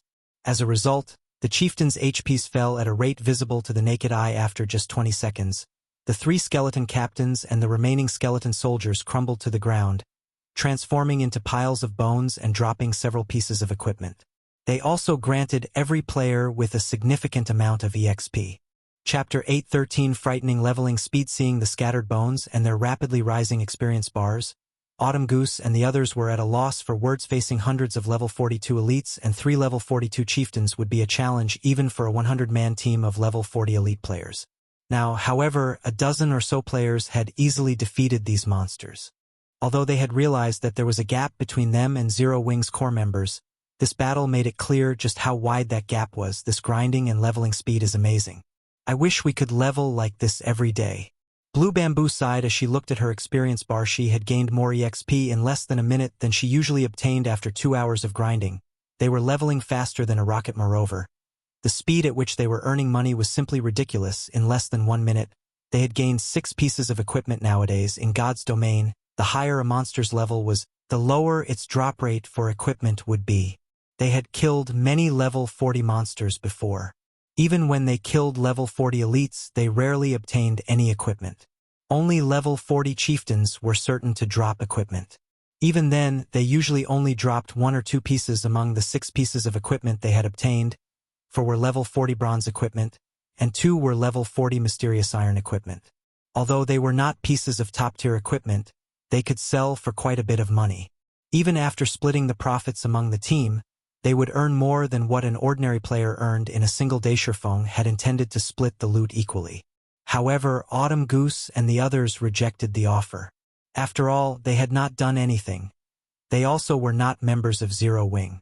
They already felt uncomfortable about receiving a share of such a lucrative amount of EXP despite not contributing. As for Thoughtful Rain and Blue Bamboo, the 2 girls similarly rejected the offer. In the end, Feng had no choice but to pass the equipment to Aqua Rose to store in the guild warehouse. Fire Dance, Flying Shadow, Minor Wind, lure the monsters. We'll clear the city's borders before we enter the city itself, Feng commanded after he finished collecting the drops in the Abyss battlefield. The basic strategy to capture a city was to eliminate the monsters in the outer edge. If they did not take care of the minions outside the city, once they started fighting in the city, a single roar from a boss could very well attract every single minion. The monsters would surround them, greatly increasing their chances of wiping. Hence, it was important to annihilate the monsters outside the city first. Moreover, in the Abyss battlefield, monsters in towns and cities had long respawn times. They didn't have to worry about endless respawning. They also wouldn't have to waste a lot of time getting out of the city, following which, Fire Dance, Flying Shadow, and Minor Wind lured wave after wave of monsters towards Cola and the others. After the MTs had built up their aggro with the skeleton captains, Feng would use Firestorm. Anyone else who possessed AoE skills would join him with their own attacks, finishing off the skeleton soldiers quickly. Afterward, everyone would focus their attacks on the chieftain-ranked skeleton captains. The team finished off a wave of monsters every 5 minutes, rapidly filling their experience bars. After 3 hours of hard work, Autumn Goose and the others reached level 35, whereas Blue Bamboo reached level 36. The 5 felt as if they were dreaming as they watched their absurd leveling speed. We're leveling so fast. I'm the same level as the boss now. Gunfire was flabbergasted by his own level. Autumn Goose and Deathwind had similar reactions. Even expert players needed to grind for 2 or 3 days just to reach their level. It should be known that there were 48 hours in a single day in God's domain. Now, however, they had only taken 3 hours to level up. Their leveling speed was ridiculous. Furthermore, the monsters outside the city were no threat to Zero Wings members at all. Finally, after grinding for over 9 hours, the team had managed to kill all the abyssal monsters in South Lake City's outer region. Meanwhile, Thoughtful Rain and the others had reached level 37, whereas Fire Dance, Aqua Rose, and the other members of Zero Wing had reached level 39. As for Feng, he had reached 81% of level 39. He was only 19% away from the level 40 threshold after clearing out the monsters from the city's north side. Feng led everyone into the city. South Lake City was far more dangerous inside its walls than it was outside. Abyssal monsters had a hierarchy. The lowest monsters generally lived in the outermost regions. As players ventured deeper into a city, they would encounter higher-ranked and stronger monsters. Rather than increasing inside the city, the concentration of monsters decreased significantly. However, it was not difficult to spot the skeleton warriors that roamed the city streets. Skeleton Warrior, Undead, Special Elite. Level 42. HP 550, 000/550, 000. The city was also home to plenty of skeleton captains. Even a level 40, 100-man elite team would have to be extremely careful upon arriving here. One mistake could attract hundreds of skeleton warriors and 7 or 8 skeleton captains, leaving the team surrounded. Fortunately, Zero Wing's core members would have little trouble handling such a situation. They could defeat a monster army of such size with relative ease. However, Feng's goal was not to level up, but to kill great lords. Hence, he prioritized scouting the city over grinding. He discovered a great lord over here. Flying Shadow, who used stealth to scout the city, reported through the team chat. I'm in the city plaza. Only there is another team of players fighting the Great Lord right now. Who are they? Feng asked, surprised. The others were surprised and curious as well. South Lake City was many times more dangerous than monster towns in the Abyss battlefield. Even a level 40, 100-man elite team had to be extremely careful here. Their team had spent so much time clearing out the monsters around the city, yet someone had gotten ahead of them and had already begun killing a great lord. They're a 100-man team. These people are wearing a guild emblem, so they should be the main force of some guild. Flying Shadow reported as he observed the situation. The lowest leveled player is level 34, while the commander is level 36. Currently, they've dropped the Great Lord's HP by a third and have yet to suffer any losses. Field Great Lords were different from Dungeon Great Lords. They were a lot stronger. However, they did have a little less HP. The fact that the team had taken 1/3 of a level 40+ Great Lord's HP without losing a single member showed that the team was extraordinarily strong. Hold on. I'll send you their battle video. Flying Shadow then started recording a short video before sharing it with the team. I've never seen their guild emblem before. I don't think that it's a Star Moon Kingdom guild. However, the fact that they can handle a Great Lord this well shows that the guild is certainly not ordinary. Upon receiving the video, they watched the short clip of this guild in battle. In the video, the corpses of abyssal monsters filled the wide fountain plaza. Meanwhile, a group of players faced a giant skeleton. The giant skeleton stood over 10 meters tall. The skeleton wore black, heavy armor and wielded 2 massive war axes. Skeleton General, Undead, Great Lord. Level 43. HP 18, 000, 000/18, 000, 000. The Skeleton General brandished its war axes madly, each swing causing the earth to tremble. However, the players fighting the Skeleton General were very coordinated. Their MTs guided the Skeleton General's attacks to an area void of other people. Meanwhile, the healers and ranged damage dealers responded when and how they needed to, decreasing the Great Lord's HP continuously. Overall, the players were quite organized. This is interesting. I hadn't expected to meet them in a place like this. Feng's lips curled up into a faint smile after seeing the players in the video. Chapter 814 Legendary Guild. These people have relatively good combat standards and equipment, but why haven't I heard of this guild before? Even after racking her mind, Aqua Rose could not figure out which guild these players were from. The Skeleton General displayed frightening power. Not only did it possess extremely high strength, but it was also very fast. Even for Kola, tanking this Great Lord would be a burden. Although these players did not possess an MT like Kola, who had extremely high defense and strength, they made up for the lack of strength with the cooperation of 4 MTs. The team's damage dealers also kept the boss in check. This made it possible to raid the Skeleton General. Moreover, the team's damage dealers and healers were very powerful. Almost all of them dealt over -1000 damage with each attack, causing the Skeleton General's HP to decrease slowly but steadily. It was only a matter of time before they defeated the Great Lord. No ordinary guild was capable of such a feat generally. Only the experts of famous large guilds could raid a level 43 Great Lord so easily. However, Aqua Rose knew nearly every famous guild in the virtual gaming world, but she had never seen this guild emblem before. Look, that Skeleton General seems to be summoning a companion. Kola shouted as he watched the surrounding monsters gather towards Skeleton General, who stood in the plaza's heart with a grim expression. The others were also shocked. They had not expected the boss inside the city to have such a move. With this, killing the Skeleton General would be far more difficult. After all, one was already required to go all out against a Great Lord. More monsters joining the fray might become the last straw that broke the camel's back. Everyone finally understood why Feng had them clear out the surrounding monsters while on their way. Rather than avoiding confrontation, this boss is too overpowered. It has lured another Great Lord. Flying Shadow, who hid in the plaza, stated as he watched the blurry figure fly straight towards the skeleton warrior. Agonizing Banshee, Undead, Great Lord. Level 40. HP 17, 000, 000/17, 000, 000. Although the Agonizing Banshee had less HP than the Skeleton General, it was a magical class monster. It posed more of a threat than the first undead. The instant the Agonizing Banshee arrived, she released a piercing screech, forcing over a dozen players into a confused state. These players lost all control over their bodies as they began behaving like raving lunatics. The sudden development was precarious for the team. Let's head over and take a look, Feng said, laughing as he watched the Agonizing Banshee massacre the team of players. It was not unusual that Aqua Rose had not heard of this guild. After all, the guild wasn't famous. It was an upstart guild. The guild's name was Immortal Light. Immortal Light was based in the Twin Towers Kingdom. The Twin Towers Kingdom and Star Moon Kingdom were adjacent to each other.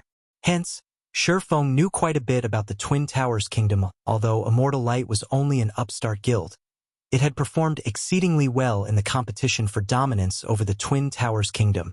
It had stolen over a dozen cities from the first-rate guild, Emperor's Light, going as far as to occupy the third largest city in the Twin Towers Kingdom. In Feng's previous life, Immortal Light had been one of Shadow's allies. However, Immortal Light was much stronger than Shadow had been in God's domain. It was very difficult for a small guild to survive. Hence, these guilds needed to work together. However, Immortal Light was different from Shadow. After 10 years of development in God's domain, it had become a first-rate guild and had occupied over half of the Twin Towers kingdom. It had even dominated various cities in other kingdoms. Back then, it had developed into a guild that could rival even Ouroboros. Meanwhile, Immortal Light's guild leader, Sindhart, was a very famous expert in God's domain. He had been one of God's domain's 12 sacred elementalists in the past. Immortal Light also had several other Tier 5 experts. Even Ouroboros and Emperor's Light had not dared to provoke the guild in the past. One could say that Immortal Light had been a legend in the Twin Towers kingdom. In just a few years, a no-name guild had gone from an organization without any background or backing to a huge existence in the virtual gaming world, which even first-rate guilds feared and respected. The difficulty of such a feat was unimaginable. Feng never imagined that he would actually encounter this guild so soon. Do you know them? Fire Dance asked curiously. She understood Feng quite well. He would not attack someone unless they attacked him first. In addition, his pride as an expert would not allow him to steal a boss from a stranger. Even if he wanted the boss, he would simply wait for the two great lords to annihilate the other team. However, since Feng chose to approach the battle, it was likely that he knew the guild. Something like that. Feng replied vaguely, not knowing how to answer this question. In the past, he had been acquainted with this group from Immortal Light. In this life, however, they did not know him. Above the wide plaza, two great lords and dozens of skeleton warriors faced down the 100-man team. Split up the bosses. Rangers, kite the minions. The team's leader, Sindhart, shouted. He would not let his confidence waver even though his team now had to fight two great lords simultaneously. On the contrary, he remained extraordinarily calm as he commanded the battle guild leader, that agonizing Banshee's AoE spells are too powerful. We've already lost 8 people. 1,000 leisures. Lead your group and follow me. We'll suppress the Banshee together. Everyone else, focus on the skeleton general. Even Sindhart was helpless against the Banshee's shadow sweep attack. He could only lead a contingent to distract the Great Lord immediately. With Sindhart at the lead, 10 players activated a barrier magic array around the agonizing Banshee, trapping the Great Lord behind a purple barrier narrow the magic array's area. Sindhart shouted as he watched the Banshee resist quickly. The 10 players controlling the magic array shrank the magic array, sealing the agonizing Banshee inside a small, purple globe and preventing the Great Lord from moving. Guild leader, someone's heading this way. How are there other people here? At this moment, even Sindhart grew anxious to surely kill the skeleton general. They had even used their most precious barrier magic array. They could not afford any more surprises. This guild is quite impressive. They have an intermediate magic array as well, Aqua Rose stated when she saw the hovering, purple ball. She could estimate the barrier's strength with a single glance. Currently, in God's domain, being able to obtain a basic magic array was quite a feat. One could probably count the number of intermediate magic arrays players had found on one hand yet. Now, an unknown guild employed their own. The guild clearly had an extraordinary background. Friend, if you are interested in these two great lords, why don't we take them on together and split the loot equally? Sindhart shouted. Although the group that had just arrived only consisted of 20 players, the fact that this small group had made it this far spoke of their extraordinary strength. Without knowing Feng and his team's motives, Sindhart was unwilling to give up on the great lords. Hence, he might as well make them an offer. After all, even if Feng's team were strong, they could not handle two great lords at once. Guild leader, I think they're from Zero Wing. What? Zero Wing? Isn't that Star Moon Kingdom's #1 guild? The players from Immortal Light were instantly on edge, wearing grim expressions. Chapter 8:15 Zero Wing takes action. Why are they here? Sindhart was shocked when he saw Feng and his team. Even in the Twin Towers Kingdom, Zero Wing was resoundingly famous. Starting out as a small guild, Zero Wing had faced down the various large guilds in White River City, becoming White River City's overlord. Later on, it successfully repelled the Dragon Phoenix Pavilion, a super first-rate guild. However, this was not Zero Wing's greatest achievement. Afterward, Zero Wing had occupied Stone Forest Town and won a war against the joint forces of the Star Alliance. a first-rate guild and their various allies, instantly becoming the most sought-after guild in Star Moon Kingdom. In addition, Zero Wing was a guild of experts. Its guild leader, Black Flame, even ranked 51st on the God's Domain experts list and had been given the title of Sword King. A recently established guild like Immortal Light could not possibly compete with a guild like Zero Wing. Those people are Zero Wing's upper echelons. Look, that's Aqua Rose. Fire Dance is here as well. Look over there. Isn't that Violet Cloud, Cola, Turtle Dove, Minor Wind, Shadow Sword, Blackie, and Yuumian? Why are so many of Zero Wing's experts here? Immortal Light's members panicked for a moment. Aqua Rose and the others were all publicly acknowledged top-tier experts. One of them could exterminate a 100-man elite team by themselves. Ha ha ha. I never thought our guild would be so famous. Even a guild from another kingdom knows us. Blue Bamboo could not help her pride, as when she saw the Immortal Light's collective anxiety. I wonder when my name will be as famous as Big Sis Fires and the others. Fire Dance and her fellow echelons couldn't help but laugh when they heard Blue Bamboo's excitement. In reality, even they had never imagined that they would, one day, become famous experts in God's domain. Before they had met Feng, they had never dreamed of such a thing. Now, however, they were targets for players' admiration. Is Zero Wing really such an amazing guild? When Autumn Goose overheard the Immortal Light's members, she was shocked. She and her companions were independent players from the faraway Dark Knight Empire.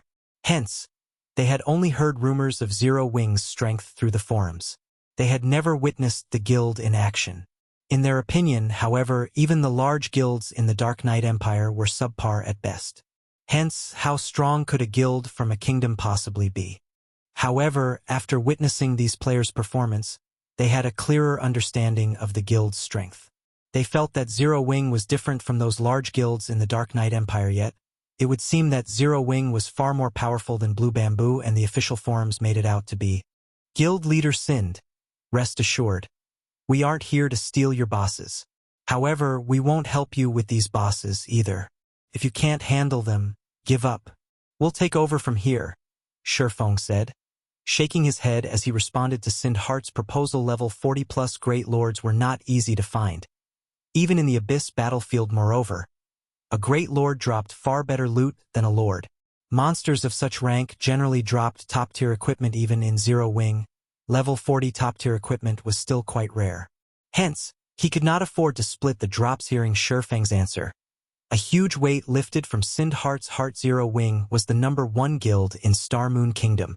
The guild's upper echelons would not break their word easily. Thank you, Sindhart said with heartfelt gratitude, following which, Sindhart commanded his team to focus on the Skeleton General, which only had 60% of its HP remaining. The agonizing Banshee was still trapped inside the intermediate magic array, so it was possible to kill the Skeleton General. Time passed quickly. Finally, Immortal Light's members reduced the Skeleton General's HP to 30%. Be careful. The Skeleton General is about to go berserk. Sindhart hurriedly reminded his team. Immortal Light's MTs began to prepare, activating their life-saving skills. The healers at the rear also readied themselves. Humans, I will devour you, the Skeleton General shouted, its eyes releasing a bloody radiance. Suddenly, the Skeleton General split into 3 copies of itself. All 3 were identical, even down to their HP bars. Amazing. This Skeleton General actually knows a duplication skill. Aqua Rose exclaimed. Among the many bosses they had encountered, very few could duplicate themselves. Any bosses capable of such a feat were extremely difficult to fight. Suddenly, dealing with 2 additional bosses could destroy a team's formation and rhythm. If not handled properly, it would not take long for the team to suffer annihilation. They were in trouble, Fire Dance stated as she glanced at the 3 Skeleton Generals. Each general radiated the same pressure. This meant that all 3 Skeleton Generals had the same combat power. It had taken almost everything the Immortal Light members had to deal with the 1 Skeleton General. Now, they had to take down 3 such monsters simultaneously. While Zero Wing's members discussed the situation among themselves, several Immortal Light MTs were thrown into the air. Until now, the team had relied on the combined strength of 3 or 4 MTs to defend against the Skeleton General's attacks. Now that they had to fight 3 great lords at the same time, their MTs had to split up. As a result, they didn't have enough strength to tank the bosses in 10 short seconds. Immortal Light lost another 8 members guild leader. At this rate, we'll most likely wipe. How did things come to this? Sind Heart balled his fists, frustration filling his heart. They had already lacked enough members to deal with the skeleton general. Furthermore, to deal with the agonizing Banshee, they had been forced to split their team and pull 10 members away from the main fight. Now that the general had split into 3, they didn't have nearly enough strength to face the boss. A single attack from one of the great lords could obliterate over 7,000 HP from one of their MTs. If the MTs did not block the attack with their shields, they might die instantly. Retreat! Sind Heart commanded, gnashing his teeth. If they wasted any more time, none of them would leave this place alive. If they retreated now, at the very least, half of their numbers might survive. They can't hold on anymore. Blackie chuckled. Let's go. Then, Feng said, hearing Feng's command. Zero Wings members exploded into action. Kola and Yi Wumian charged at the fully regenerated skeleton general, whereas Turtledove made her way towards the agonizing Banshee. We're going in now. Autumn Goose and the others were momentarily stunned, thinking that they had heard wrong. Although Immortal Light's members had already left, there were still 2 great lords in the plaza. What could they possibly do with a team of 20 players? What are they trying to do? The members of Immortal Light, who had escaped, were even more flabbergasted. Zero Wings' team had far too few members.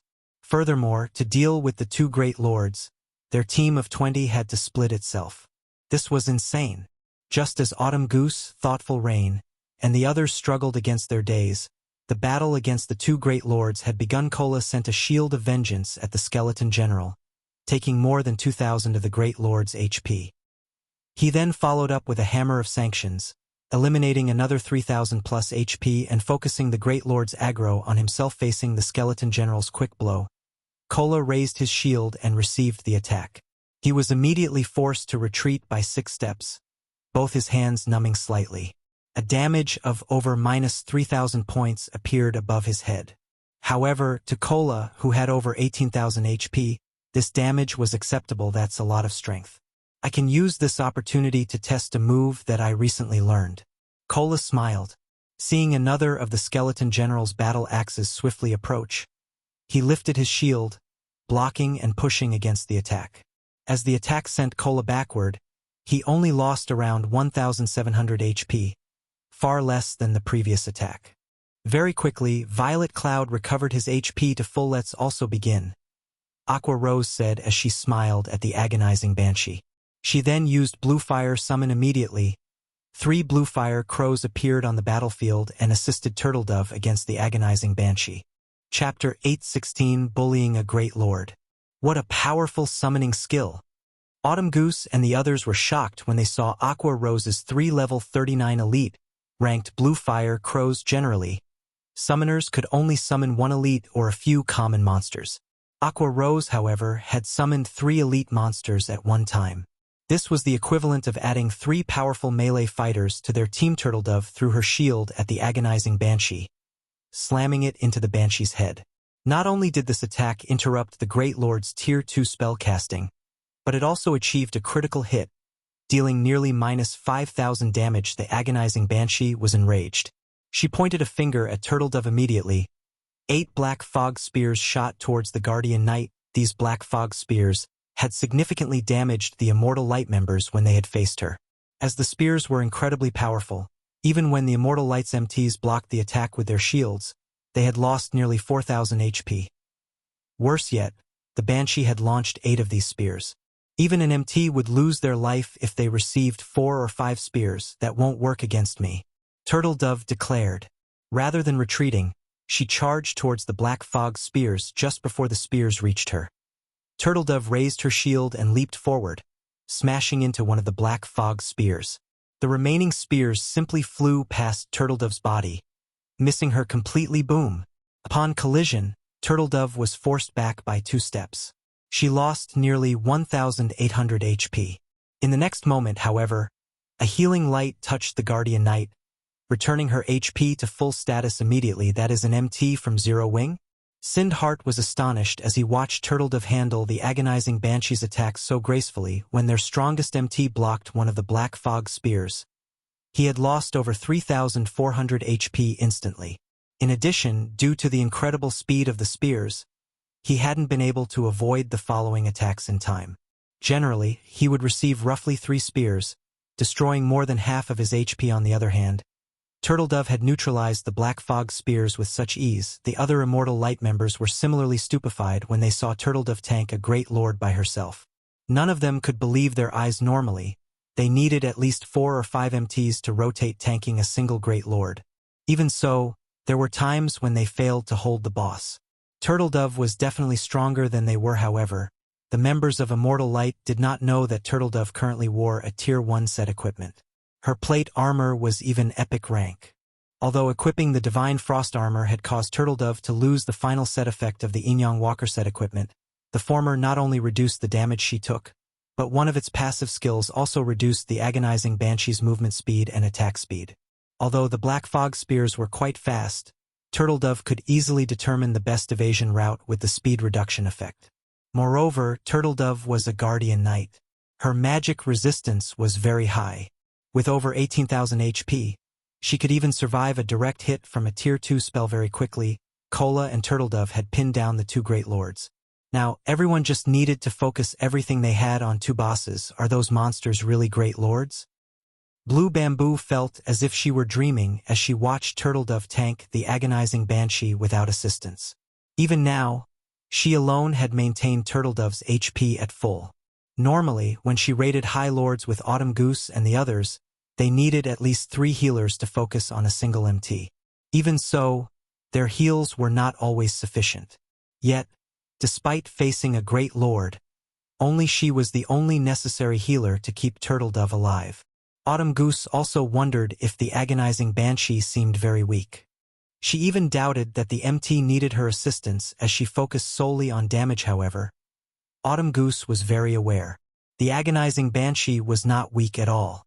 Rather, Zero Wing's members were just that strong, which resulted in such a misconception. Only now did she understand why Feng had been so confident, why all of these experts from Zero Wing were so confident. Now that the MTs had solidified their hold on the bosses, Zero Wing's members had no issue dealing sufficient damage. The assassin class relied on speed to deal massive amounts of damage over time. Fire Dance, however, played the class differently. Standing behind the Skeleton General, Fire Dance launched streak after streak of silver light at the Great Lord. Despite the Skeleton General's incredible defense, the female assassin's damage was mind-boggling. For 80-30, 121-16, 916-20, 518. Feng's damage was also impressive. None of his attacks dealt less than -6,000 damage. From time to time, his chop achieved a critical hit, dealing over -20,000 damage with a single attack. As for the other melee classes like Shadow Sword and Rampant Blade, they never dealt less than -3,000 damage with their powers combined.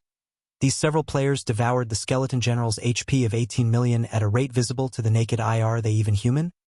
The Immortal Light members were astonished. The total damage Feng, Fire Dance, Shadow Sword, Rampant Blade, Blackie, and a few other core members of Zero Wing dealt was higher than their 100-man team's total damage previously. Their attacks had only dealt over -1,000 damage to the Great Lord. Even Sindhart, the most powerful player on the team, had only dealt over -2,000 damage to the Skeleton General. Feng and Fire Dance, however, easily managed tens of thousands of damage. From time to time, they even dealt over -30,000 damage. Despite the Skeleton General and agonizing Banshee being 2 daunting Great Lords, against Zero Wing, they were no different than helpless common monsters. The 2 bosses could only struggle against the small team of players. Even with its prided speed and strength, the Skeleton General, in particular, rarely landed a hit on the Guardian Knight Cola due to Fire Dance and Feng's coordinated attacks. Even when the Great Lord used a Tier 2 skill, Cola easily took the hit with a life-saving skill. As for the team's healers, aside from the slight pressure they felt when the Skeleton General used a powerful skill, they needed to do so little to keep their companions alive that they had time to join the attack on the Great Lords. In just 5 minutes, the Skeleton General's HP fell to 30%. Wumyan. Pin one of them down and leave the other to me. Everyone else, focus on the Skeleton General Cola is tanking. Feng shouted after seeing the Skeleton General begin to split itself into 3 clones, although this move was quite powerful. All 3 copies shared the same HP. As long as they had enough players to tank the 3 Skeleton Generals, they could cope. As soon as the Skeleton General had completed its cloning, Yi Wumian lured one away. As for Feng, he activated Heavenly Dragon's power after all was said and done. A Great Lord was still a Great Lord. Unlike MTs, Feng did not possess any damage reduction skills or very high defense. He didn't have a shield either. If he wanted to withstand the boss's attacks, he had to rely on his own strength. Unfortunately, he could not contend with a level 43 Great Lord with his normal strength attribute. Only by activating a Berserk skill could he pin a Skeleton General down by himself among the many Berserk skills Feng possessed. Heavenly Dragon's power had the shortest cooldown, which was 3 hours. The Power of Darkness had a 6-hour cooldown, whereas Blade Liberation had a 10-hour cooldown. The last one also had side effects he needed to worry about. Hence, Dragon's power was Feng's best option. Moreover, Heavenly Dragon's power was his best-suited Berserk skill for head-on confrontations. It was the best option against bosses. Chapter 817, Suffocatingly Explosive Power. What is he trying to do? Sindhart and the others were confused as they watched Feng charge towards a Skeleton General. No swordsman could solo a Great Lord. Even a Berserker, a class famed for its strength, would fly through the air if they tried to block a Great Lord's attack with their weapon spung. Feng used Killing Ray to block one of the Skeleton General's descending battle axes. Sure enough, my attributes aren't high enough to deal with this Great Lord. The resulting impact had forced Feng to retreat by 3 steps, his hand numbing slightly. Meanwhile, a damage of over -700 points appeared above his head. However, to Feng, who had close to 50,000 HP after activating Heavenly Dragon's power, such a small amount of damage was nothing. His battle recovery regenerated nearly 500 HP every 5 seconds. Violet Cloud waved her staff, and immediately, a faint golden film blanketed Feng's body. Bluish-green life force flowed into the swordsman.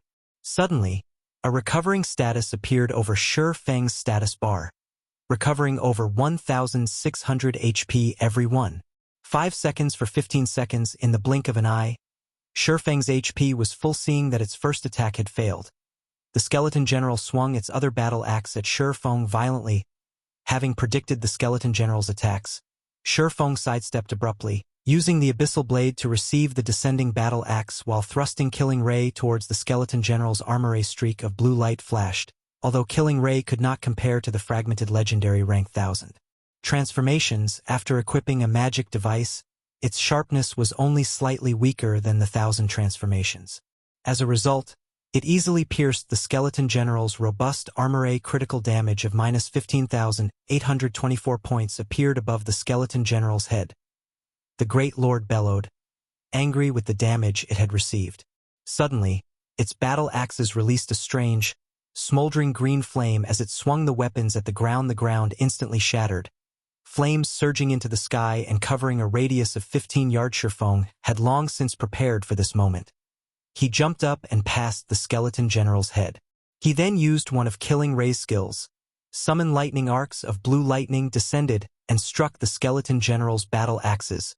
The collision's impact was massive.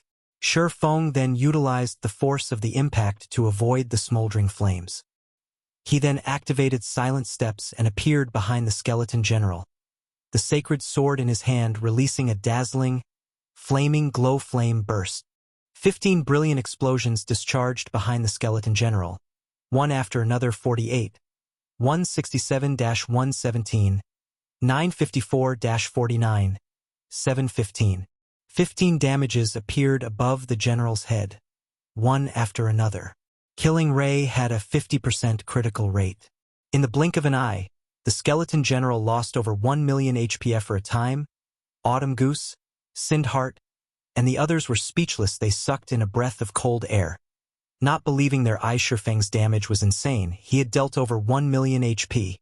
Even a level 40 chieftain only had so much HP. Feng had the power to instant kill a level 40 chieftain. This power was no longer that of a player. This was the power of a humanoid Great Lord. However, Feng did not think much of his attack. After all, his strength attribute was almost on par with a chieftain of the same level.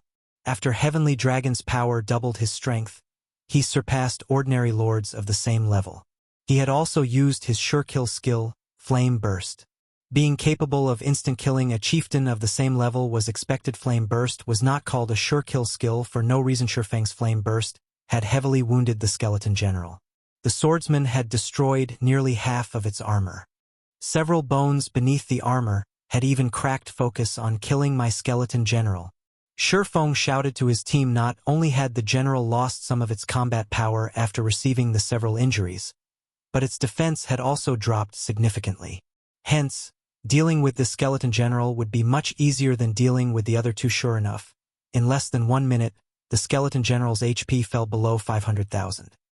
Just before the general died, Feng shouted once more, commanding, "Everyone, switch to the Banshee. Turtledove, tank this skeleton general." "What is Big Brother Yi Feng trying to do?" Blue Bamboo asked, confused. If they finished off the skeleton general, it would become much easier to deal with the agonizing Banshee. Yet Feng decided not to kill the skeleton general. No matter how she looked at it, the decision was unwise. Blue Bamboo wasn't the only one who was confused. Experts like Thoughtful Rain and Autumn Goose didn't understand either. However, none of Zero Wing's members doubted Feng's command. Immediately, they shifted their focus towards the agonizing Banshee. Turtledove swapped targets with Feng. However, the agonizing Banshee couldn't care less about the sudden change, as it continued to attack Turtledove with black fog spears. "I am your opponent." Feng appeared behind Turtledove, the killing ray transforming into numerous streaks of blue light. Pong, pong, pong. Players usually suffered heavy injuries if the black fog spears struck them, yet Feng easily shattered each one. Is this an expert of Star Moon Kingdom's #1 guild? Sind Heart was astounded. He felt his chest tighten. Struggling to breathe. Zero Wing was far more frightening than the rumors make the guild out to bite. Was no wonder why even Emperor's Light, a first-rate guild in the Twin Towers Kingdom, feared Zero Wing, choosing to give up in Star Moon Kingdom entirely after Feng shattered the black fog spears. He vanished, abruptly reappearing before the agonizing Banshee. Arcs of blue electricity circled his body. Tier 2 Taboo skill. Instant Strike. For 3 seconds, Feng's attack speed increased by 500%, and his damage increased by 400% before the agonizing Banshee could react. Over a dozen streaks of blue light wrapped around her body. 21, 046-43, 248-42, 987. In the blink of an eye, the agonizing Banshee's aggro shifted to Feng. However, even though Feng now held the Great Lord's aggro, the situation had not changed. The agonizing Banshee was a magical class monster. Even as a Great Lord, her strength could not compare to Feng's while he had a Berserk skill active. As the Banshee began to cast another spell, Feng struck, interrupting her casting for 3 whole seconds. The agonizing Banshee could not use a single spell. Instead, she lost more than 1,000,000 HP suddenly. Fire Dance appeared behind the agonizing Banshee, launching a sneak attack at the back of the Great Lord's head and forcing her into a fainted state for 2 seconds. She then used the Tier 1 skill, 5-star Burst, 16, 718-34, 297. 5 numbers appeared above the agonizing Banshee's head in quick succession, only slightly lower than the damage of Feng's normal attacks while in a Berserk state, following which, the agonizing Banshee received a one-sided beating, her HP draining like flowing water. When her HP reached 30%, the Great Lord was thoroughly enraged. As the agonizing Banshee released a piercing scream, a massive black magic array appeared in the sky. Everyone immediately felt their strength leave their bodies. Crap. This spell absorbs players' stamina. Fire Dance immediately noticed the abnormality of players ran out of stamina. Even with godlike combat power, they were helpless at this rate. They'd run out of stamina in 30 seconds. After that, they would be sheep for the slaughter. Not today. Feng, who had long since prepared for such a situation, switched to the Aura of Time and activated Absolute Time, freezing the mana fluctuations in the surrounding area. Although Absolute Time's duration on a Great Lord was less than 10 seconds, Interrupting the agonizing Banshee's mana channeling was enough. After losing its supply of mana, the gigantic magic array in the sky gradually dissipated. Seeing this, the members of Immortal Light finally understood how presumptuous they had been. Thinking that they could raid South Lake City's Great Lord, seconds flew by. Finally, both the agonizing Banshee and Skeleton General's HPs were below 100. 000. Sure Feng activated Divine Providence, significantly increasing his luck attribute. He then used Thundering Flash to finish off the agonizing Banshee, before following up with a Thunder Flame explosion on the Skeleton General. After a momentary struggle, the agonizing Banshee and the Skeleton General fell to the ground, one after the other, dropping several items around their bodies. Chapter 818 Abyss Set. Chapter 818 Abyss Set. It's over. Autumn Goose wondered if she were dreaming as she stared at the two fallen Great Lords before Heron, the current God's domain. Great Lords struck fear into every player's heart. Even a 100-man elite team, led by an expert, would find it extremely difficult to defeat one. They might even be annihilated, yet now this team of 20 players had defeated two Great Lords simultaneously. Moreover, a few of the team members had held back. No matter how she looked at this situation, it simply could not be real. Looking at it now, Autumn Goose found that the Wind God's spear simply could not compare to Zero Wing in terms of strength. They lived in entirely different worlds. If not for Thoughtful Rain, they probably would never have met Sure Feng and the other core members of Zero Wing.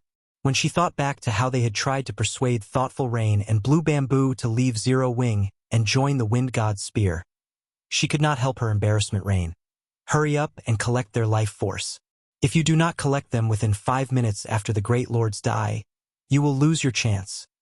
Sure Feng hurriedly reminded his companion. Thoughtful Rain finally woke from her daze as she retrieved the giant, pitch-black egg and collected the life force of the two Great Lords, while Thoughtful Rain collected the dissipating life force.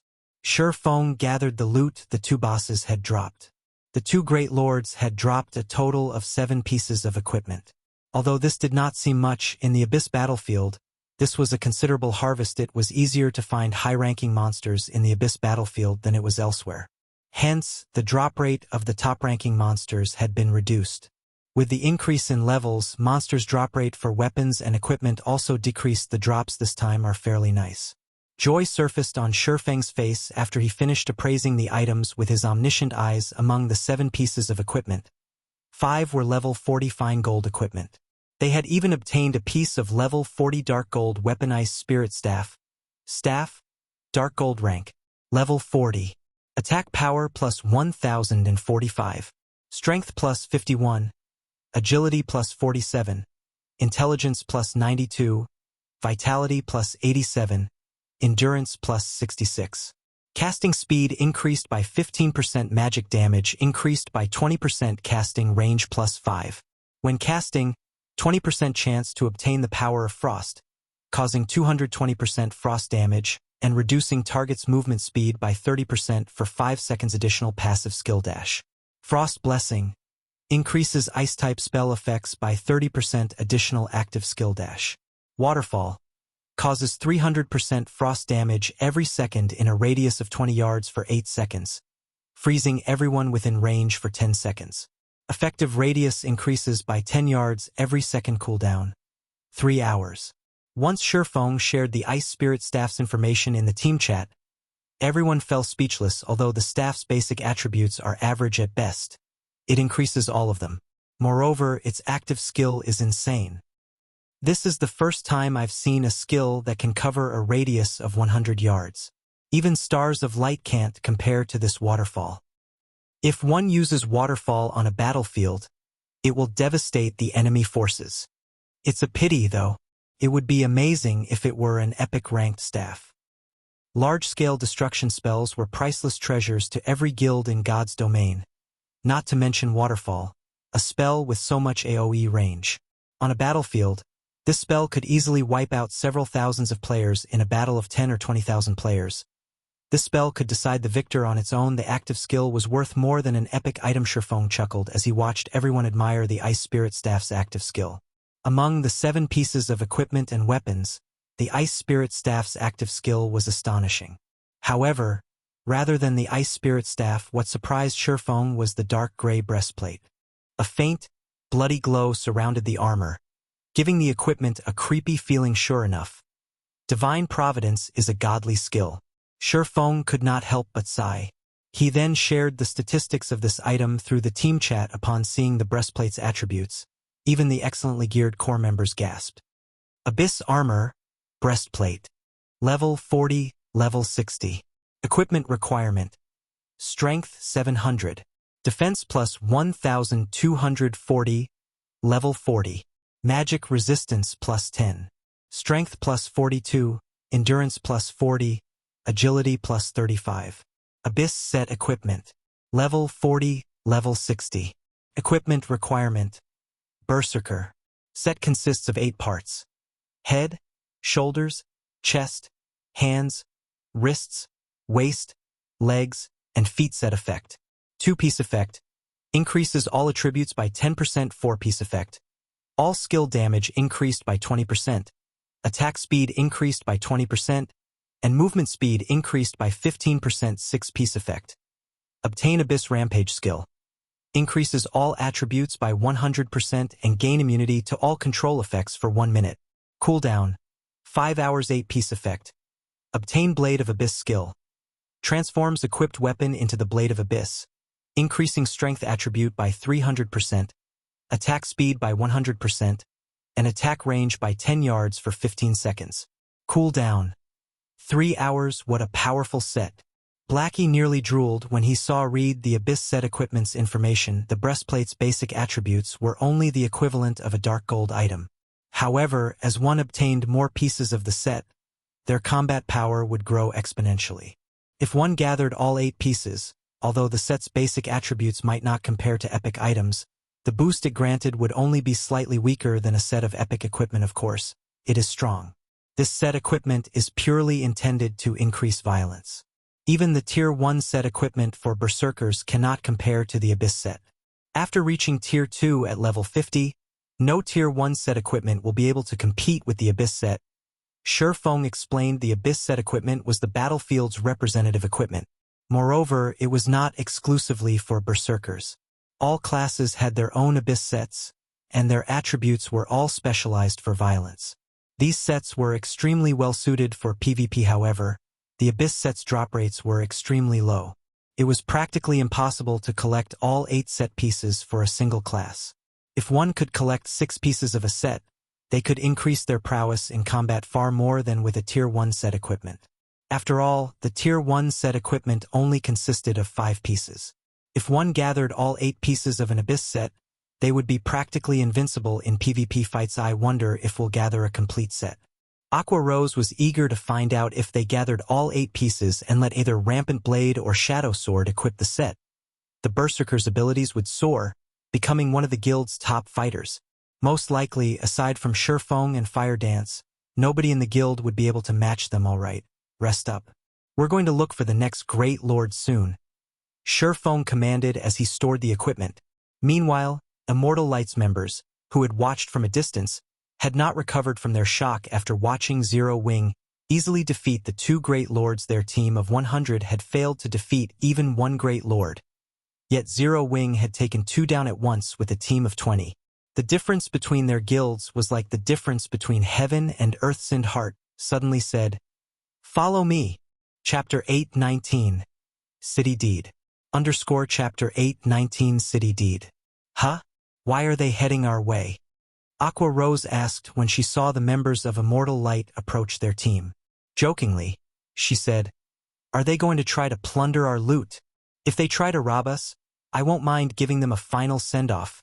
Fire Dance laughed as she unsheathed her 1,000 transformations that hung from her waist. Although the Immortal Light players were relatively strong, she was more than enough to annihilate their team. Moreover, she looked forward to the day someone tried to rob them. Previously, she had found plenty of inspiration during her time in the Dark Arena. This was the perfect opportunity to test some of her ideas. They shouldn't be that stupid. They should be able to tell the difference between our strength and theirs. Feng laughed as he watched his teammates prepare for a fight. Sind Heart would be one of the 12 sacred elementalists of God's domain in the future. If he lacked the necessary insight to tell the difference in strength between their teams, he would never have been able to make Immortal Light a famous, first-rate guild in the Twin Towers Kingdom. Thank you for your help. If not for you guys holding off those two great lords, none of us would be alive right now. Sindheart immediately expressed his gratitude upon arriving before Zero Wing's team, his tone containing a hint of respect. Sindheart's expert companions also stared at Zero Wing's members with reverence. The heavy pressure fire dance emitted, in particular, made them breathless. If these teams fought each other, they would most likely die in an instant. It's nothing. Feng shrugged. If you guys are looking for great lords, we can help, Sindheart offered. On our way here, we encountered quite a number of great lords. Only these great lords resided in concentrated areas. It's highly likely that you'll attract a second great lord while dealing with the first. Saying so, Sindheart sent Feng the coordinates of those several great lords. Thanks. Feng rejoiced when he received the coordinates. Sindheart had given him the coordinates for 7 great lords. This would save them a lot of time searching for these bosses. Glad to be of help. Sindheart smiled. I don't believe that you came over here just to give me these great lords' locations. What's on your mind? Feng asked. He could not help but laugh when he saw Sindheart's hesitation in the past. Even he had looked up to Sindheart. Countless small guilds had tried to gain Immortal Light's favor. Yet now, watching this man struggle with his desire to ask for help, Feng could not help but sigh. Hearing Feng saying so, Sindheart released his tension with a sigh of his own and said, in truth, aside from thanking you for the help, I wanted to ask something of Zero Wing. Although this may be sudden, I don't have any better options right now. Guild leader, are you really going to ask? One of the guild's upper echelons asked with surprise. If they refuse and news of this leaks, we'll be in big trouble. Do you think we have any other choice? Sindheart grumbled, a deep sense of powerlessness touching his expression. Did not want to do this, either. However, he could not think of a better plan.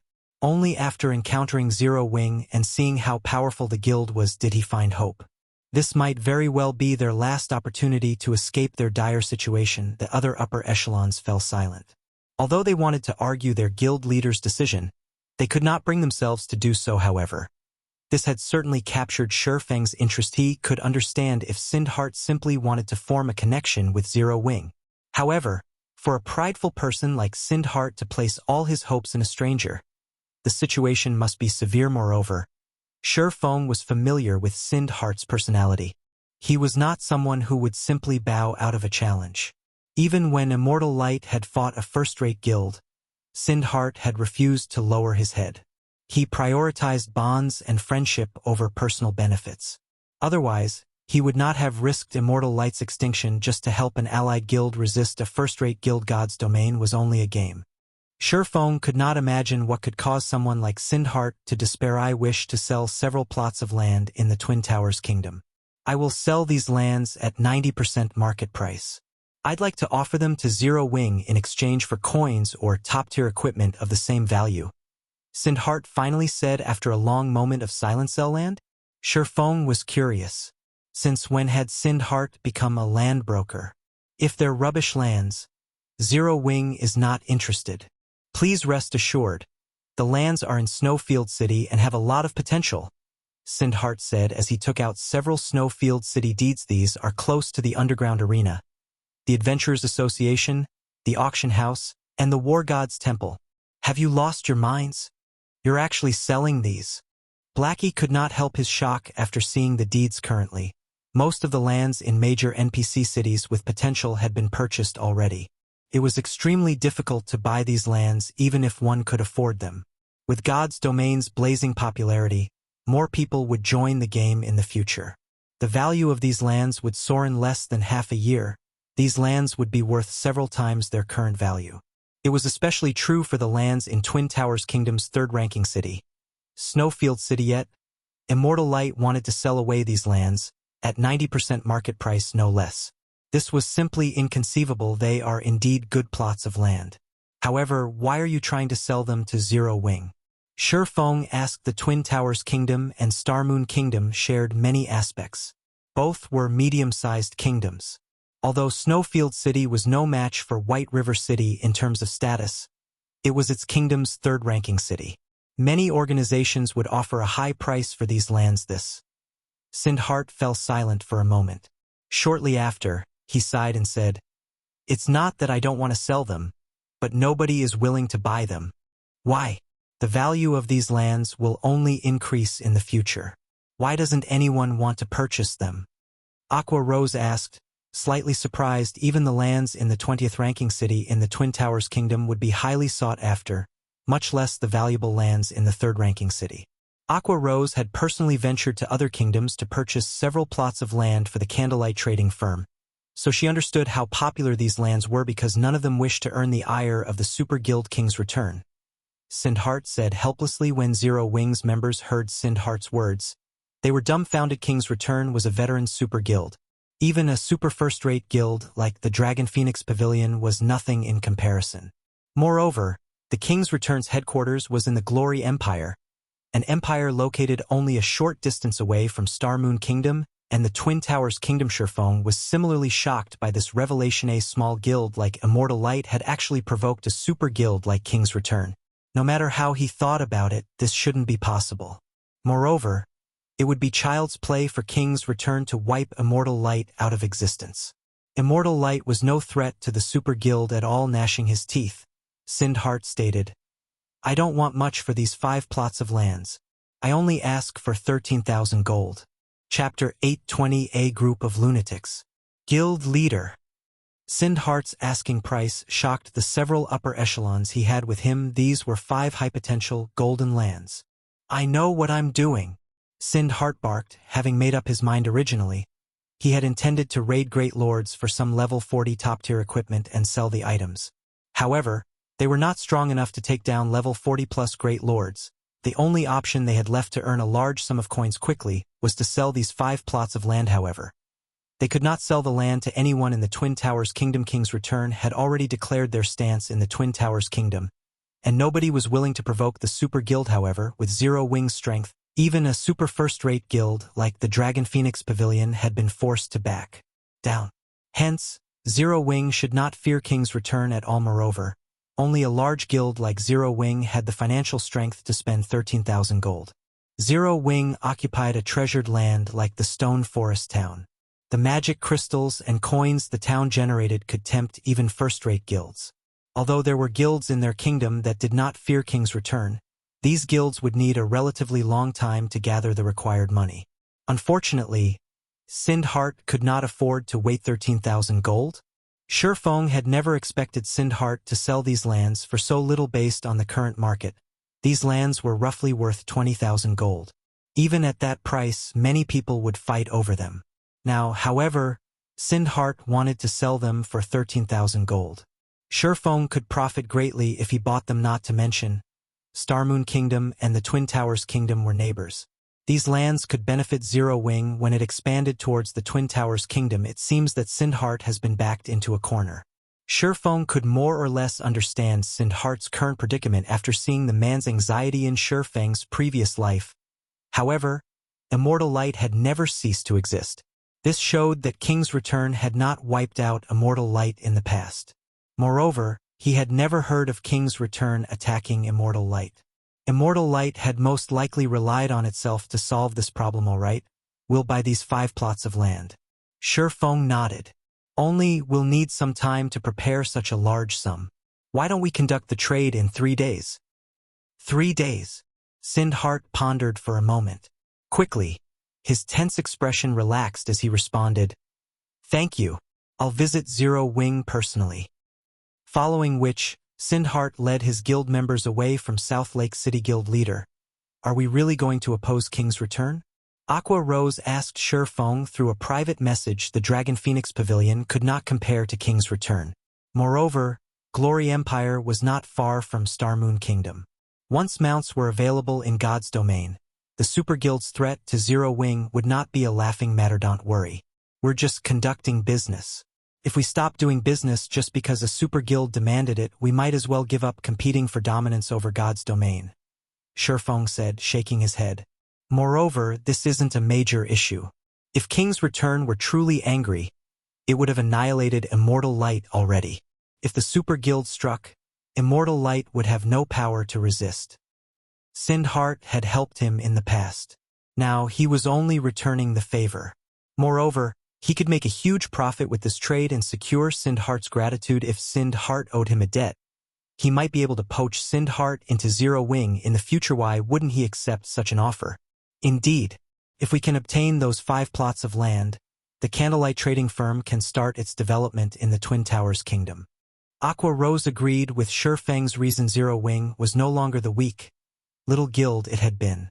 If they cowered from such a small issue, developing the guild in the future would be a problem. If King's Return truly wanted to deal with Zero Wing, it would have to consider its options carefully. The Super Guild was not powerful enough to annihilate Zero Wing in Starmoon Kingdom. Zero Wing really is amazing. They're not even afraid of King's Return? Deathwind had never imagined that Feng would agree to Sindheart's offer so decisively. For a moment, he was at a loss for words. The Wind God's Spear was already impressive for standing up against the first-rate guilds in the Dark Knight Empire. However, Zero Wing was far more amazing. The guild was not even afraid of the titans of the virtual gaming world. I wonder when the Wind God's Spear will conduct itself like Zero Wing? Deathwind's mind wandered. Maybe joining a guild like Zero Wing isn't a bad idea. At this moment, Autumn Goose envied Thoughtful Rain and Blue Bamboo after Immortal Light departed. Feng led the team on a hunt for more Great Lords with the coordinates Sindheart had provided. The team quickly cleared a path towards these Great Lords. The Great Lords behind city walls were no challenge for Zero Wing's core members. The only issue they encountered was their Berserk skills cooldowns. Fortunately, however, not every Great Lord required their Berserk skills for 2 days. Feng and the others spent their time either killing Great Lords or clearing a path through random monsters towards Great Lords. Time passed leisurely as they learned more about each other over these 2 days. Their experience bars had risen rapidly due to the large mobs of monsters they killed. Not only had Feng reached level 40, but Aqua Rose and the others had also hit level 40. This is the last one.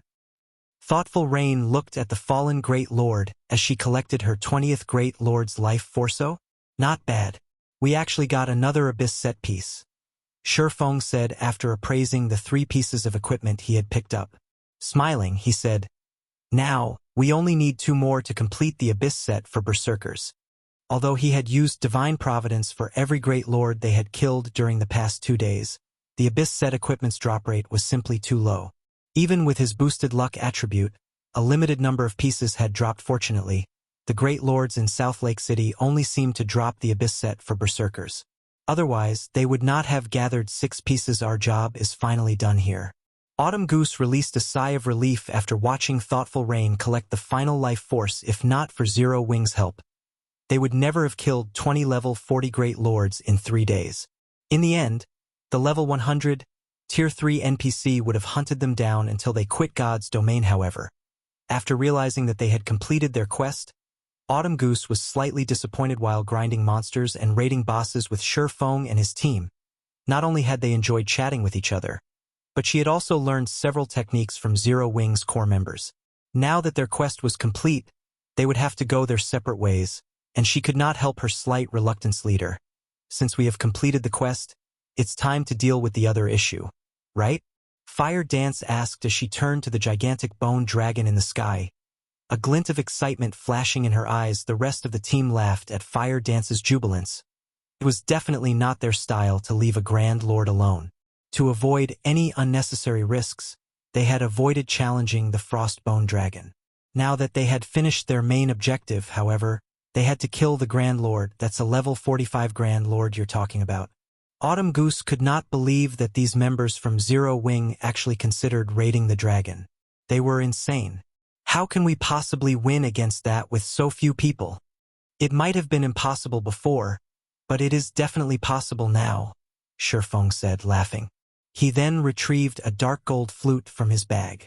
Complex runes decorated the flute, and it emitted a faint pressure. Chapter 821, Demonic Flame Tiger. Is it really possible? Autumn Goose muttered doubtfully. Chills crawled down her spine despite the Frostbone Dragon being so far away, her instincts constantly warning her of the danger every time the bone dragon flapped its massive wings. The sounds of explosions rang through the air. Even a fool could see the difference between the Grand Lord and a mere Great Lord. The two were on entirely different levels. Feng understood this fact as well. The Frostbone Dragon was South Lake City's final boss. Of course, it wouldn't be an easy opponent. Fortunately, however, he had 2 powerful trump cards. They still had a chance of victory. Moreover, it wouldn't be a major issue if they died. At worst, they would be teleported out of the Abyss battlefield. They would not suffer the usual death penalties, following which, Feng played the dark gold flute, the sweet sound echoing throughout South Lake City. Roar. With a roar, a golden magic array appeared before Feng. Suddenly, a massive black tiger leaped out of the array. The massive tiger stood over 4 meters tall. Black flames covered its razor-sharp claws. Exquisite black armor wrapped around its body. Just by standing there, the tiger's flames increased the surrounding temperature significantly. The ground beneath its feet melted under the scorching heat. The tiger was too hot to approach. What's that? Everyone was stunned by the sudden appearance of the black, flaming beast. It's a mount, of course. Feng walked up to the giant tiger and rubbed the soft fur on its head. He was quite satisfied with his mount. Demonic Flame Tiger, Dark Gold Mount. Level 40. HP 1, 020, 000/1, 020,000. In the past, the best mount Feng had ridden was only fine gold rank in this life. However, he had obtained a dark gold mount after killing Noya. A guardian boss in the Dark Den. Mounts were extremely useful to players in field battles. Especially a dark gold mount. Even a bronze mount already possessed certain combat capabilities, assisting players in battle. After reaching dark gold rank, the mount was the equivalent of a chieftain of the same level. Although a chieftain might not be anything to a top-tier expert, a dark gold mount's true power did not lie in its damage-dealing abilities. Such a thing was only useful to ordinary players. The true value of a dark gold mount lay in its support skills. Having a dark gold mount was the equivalent of having a player with support skills by one's side. Sure enough, a dark gold mount skills are very powerful. Feng was slightly surprised after he examined the Demonic Flame Tiger's skill menu. A level 40 fine gold mount only had 2 support skills. One was single target skill, while the other was an AoE skill. However, a level 40 dark gold mount had 3 support skills, with one being a single target skill and the other 2 being AoE skill synergy, passive skill. While within 100 yards of the Demonic Flame Tiger, all attributes of owner increase by 10%. Battle Roar. The Demonic Flame Tiger releases a deafening roar. All allies within 20 yards experience a 20% damage increase, movement speed increased by 20%, and attack speed increased by 30% for 10 minutes. Cooldown, 30 minutes. Dark Blessing. All allies within 20 yards gain 100 points of magic resistance, 20% damage reduction, and all attributes increased by 10% for 30 minutes. Cooldown, 10 hours. These 3 skills alone could raise the strength of the entire team by a huge margin. This was the value of dark gold mounts. A mount? Everyone's jaws dropped when they heard Feng's explanation. This can't be true, right? The Demonic Flame Tiger before them looked absolutely stunning. Moreover, they felt a heavy pressure from it. Based on its HP, it should be at least as powerful as a chieftain. A monster like the Demonic Flame Tiger could even serve as the boss in a party dungeon. Yet such a powerful monster was actually a mount. This shattered any knowledge they had about mounts. What rank is this mount? Secret Silver. Fine Gold.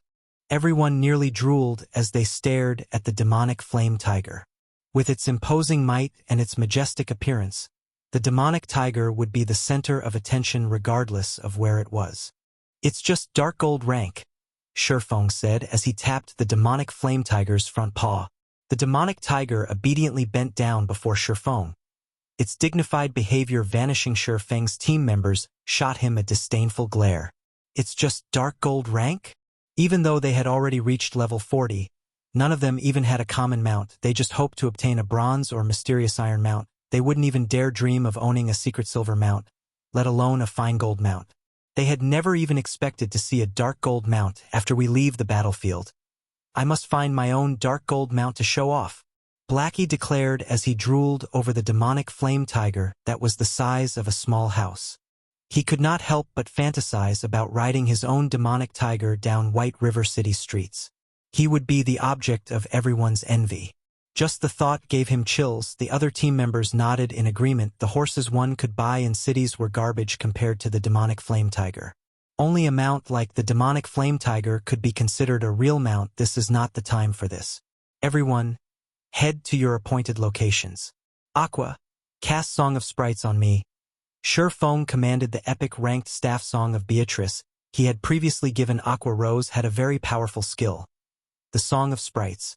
It could amplify the effects of a specific spell. When used on large-scale destruction spells and summoning skills, this skill was incredibly powerful. Feng had long since used up his magic amplification scroll. The Song of Sprites was the perfect skill to replace it, following which, Feng summoned the Demon Gate. Aqua Rose used Song of Sprites on Feng, instantly buffing the demon summoning by 300%. In the next moment, a Tier 3 battle demon wielding a two-handed sword in one hand emerged from the Demon Gate. Battle Demon. Level 55. HP 14, 000, 000/14, 000, 000. It was a success. Seeing the Tier 3 battle demon step away from the Demon Gate, Feng used the Bible of Darkness's ability to rob the battle demon of its will. Turning it into a puppet. Is this Feng and these core members' true strength? The instant the battle demon appeared, Autumn Goose, Thoughtful Rain, and the others were stunned. A Tier 3 demon was the equivalent of a Great Lord ranked monster. It was also level 55. That monster could kill them instantly. Just how powerful is Zero Wing? Autumn Goose and the others struggled with their shock. Only now did they finally understand why Zero Wing's members had been so calm against all of those Great Lords. They even wanted to take on the Frostbone Dragon with such a powerful summon monster. Even with so few members, it was not entirely impossible to defeat the level 45 Grand Lord. Chapter 822, Adjudicator. Glory Empire, Imperial Capital Light City. As the main headquarters of the Super Guild Kings return, Light City's prosperity surpassed even that of the Black Dragon Empire's imperial capital. The player population alone exceeded the capital's by 15 million. The player population wasn't the only indicator of Light City's prosperity. Players' levels also displayed the city's success. Currently, God's Domain's mainstream players were around level 32, while some of the more powerful elite players had reached level 35. However, if one wandered the streets of Light City, they would easily spot level 35 elite players.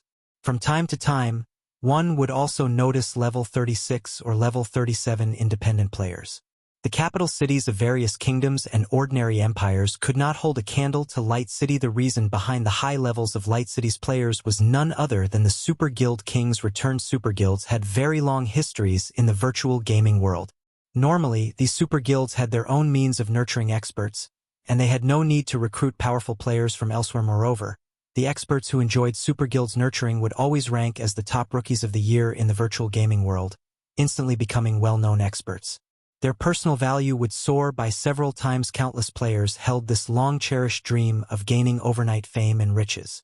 Hence, every year, swarms of young players would take part in the internal exam of Super Guilds, fighting to gain membership and participate in the guild's expert training programs. Aside from nurturing its own experts from scratch, King's Return, a Super Guild that had already existed for a long time, did recruit some experts from elsewhere as well.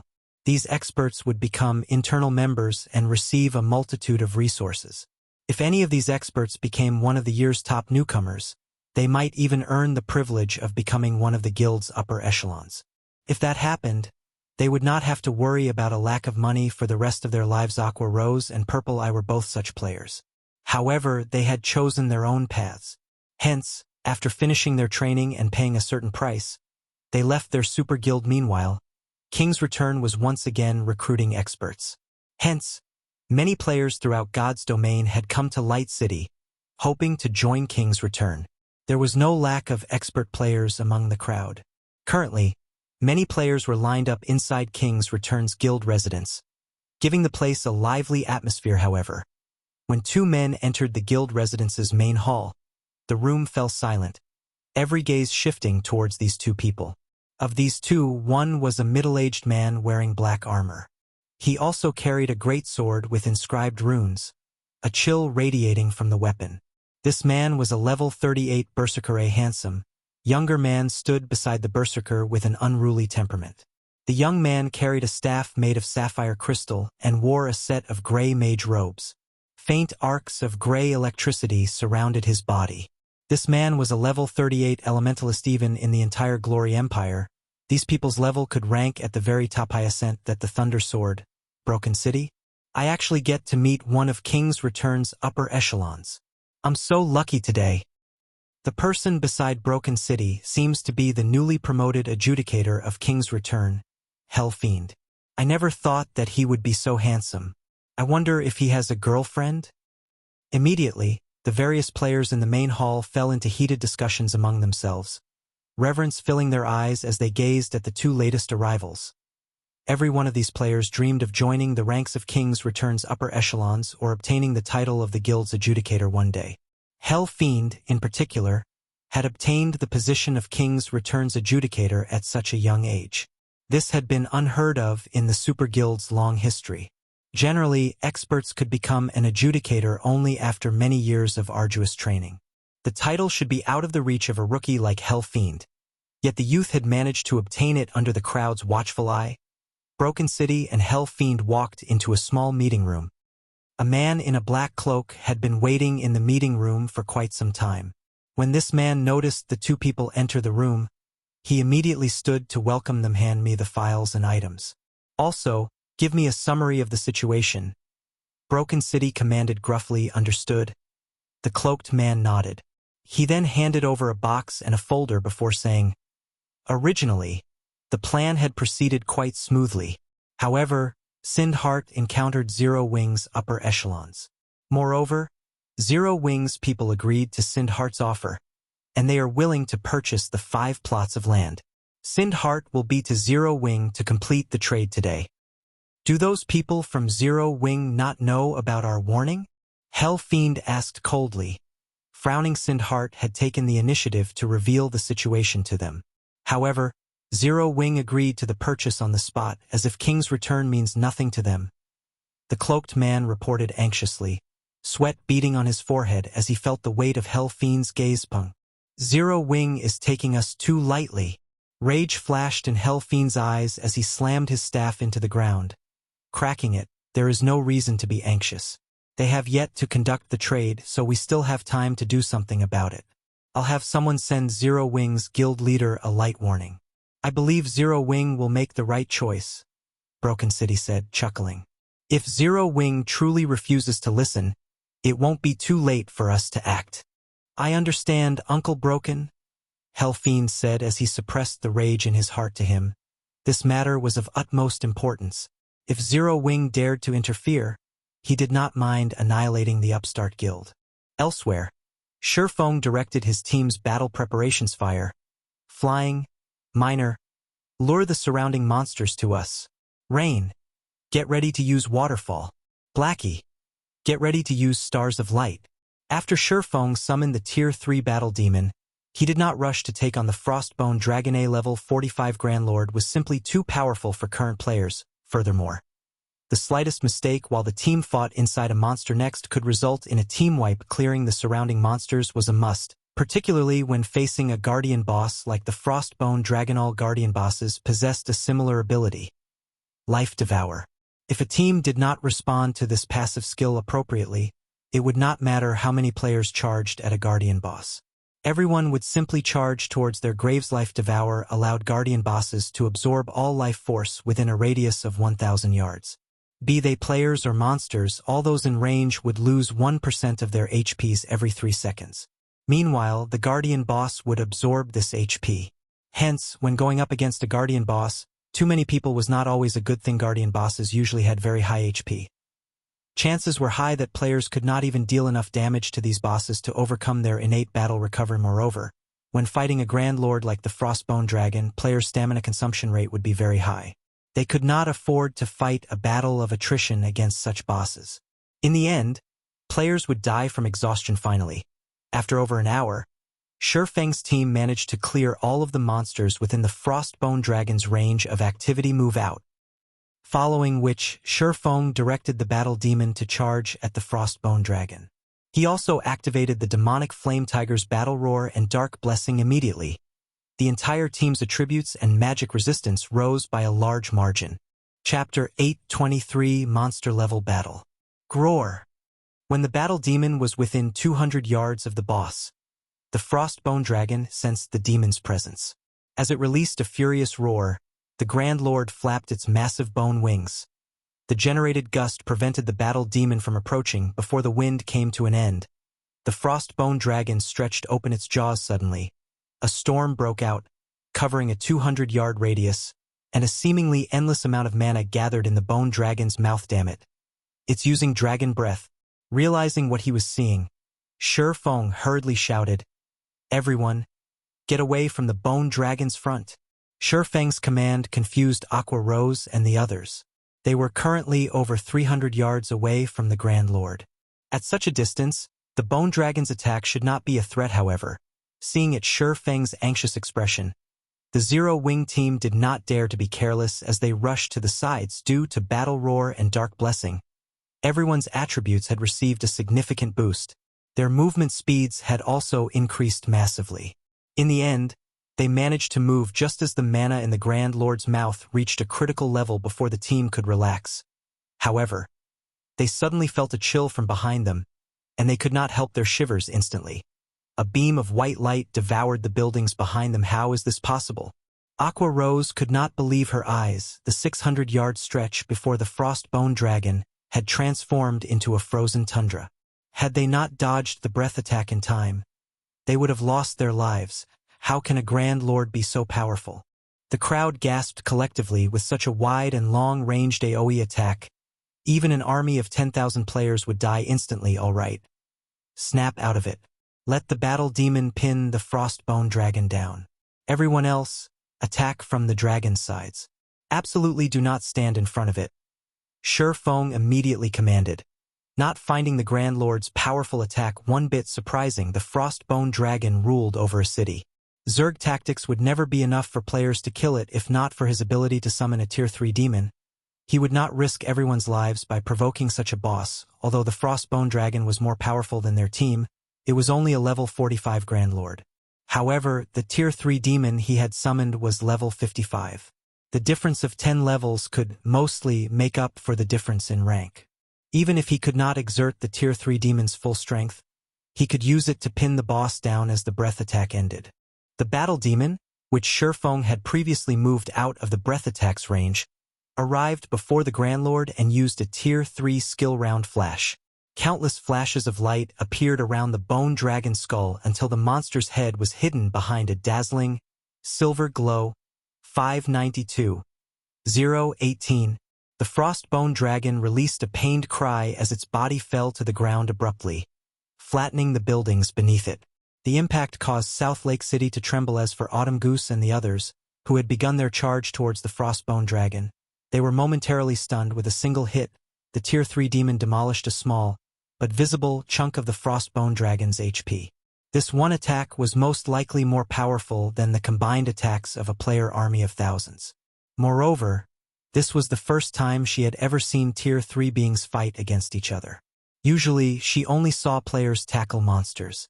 The shock of watching two monsters face each other was intense. This scene allowed them to realize just how weak players were compared to this great battle.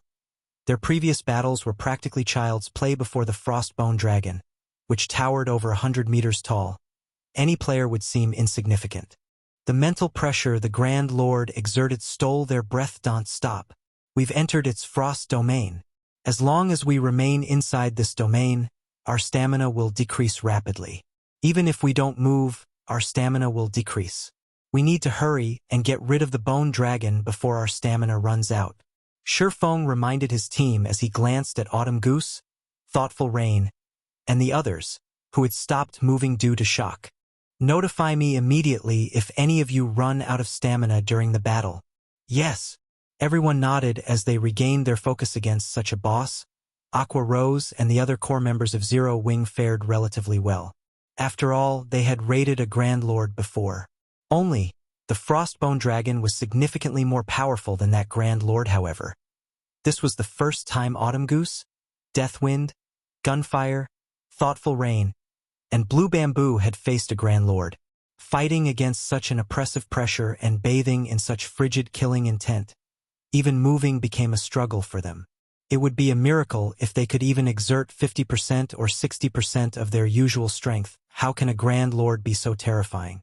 Autumn Goose's heart pounded as she watched the bone dragon's mountain-like body. She then looked at Fire Dance and the others, who appeared almost unfazed and were still charging towards the Grand Lord, and she smiled bitterly back in the Wind God's spear. She had always pursued adventure and excitement. However, compared to the Frost Bone Dragon, those adventures had been a walk in the park. This Grand Lord's might was overpowering enough that she felt incredibly powerless in contrast. Despite such an oppressive pressure, Zero Wings members did not show any signs of slowing. With this, one could easily tell that Zero Wings members had long since become accustomed to such battles for some reason.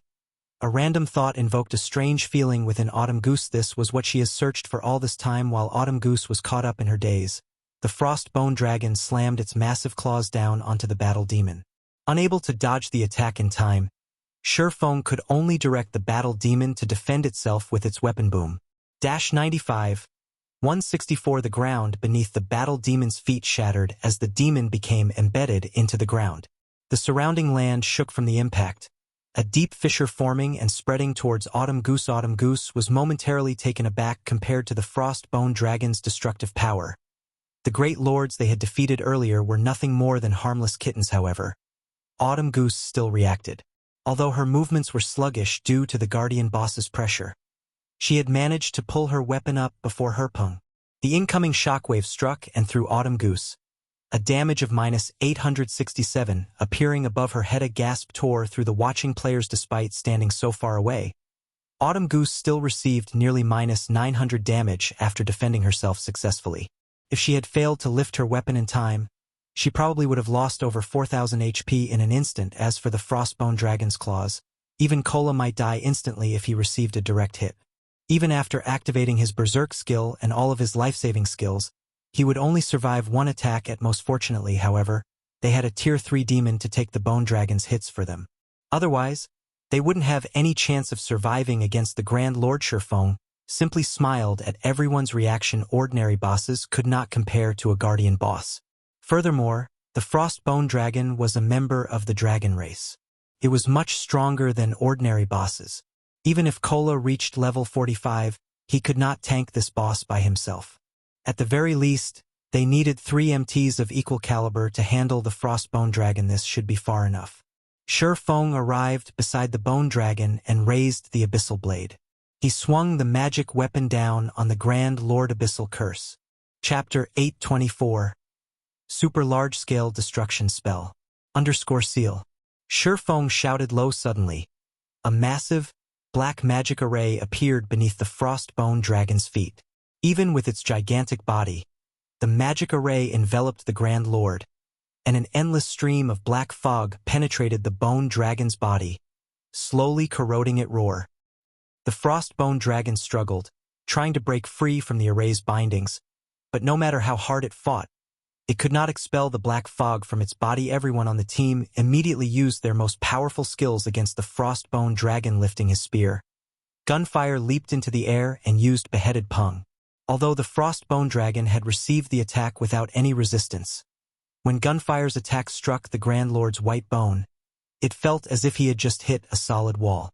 Not only did the attack fail to cause any external damage, but the resulting vibration also inflicted pain to his own hand. His attack had only caused slightly over -700 damage. What kind of defense is this? Horror filled Autumn Goose as she stared at the damage. No matter what was said or done, Gunfire was one of the top-ranking experts in the Wind God's spear. He was very well equipped. Even against all those great lords prior to this fight, his beheaded skill always dealt around -2,000 damage. Now, however, even after receiving a significant boost to his attributes, his beheaded had only caused around -700 damage. The Frostbone Dragon's defense had to be more than double that of the previous Great Lords. Meanwhile, the Frostbone Dragon had 64 million HP. With its battle recovery alone, it could regenerate 640,000 HP every second. Not to mention, since the battle had begun, the Grand Lord had been absorbing 1% of their HP every 3 seconds. With such a powerful recovery, even 100 continuously attacking gunfires would barely scratch the Frostbone Dragon.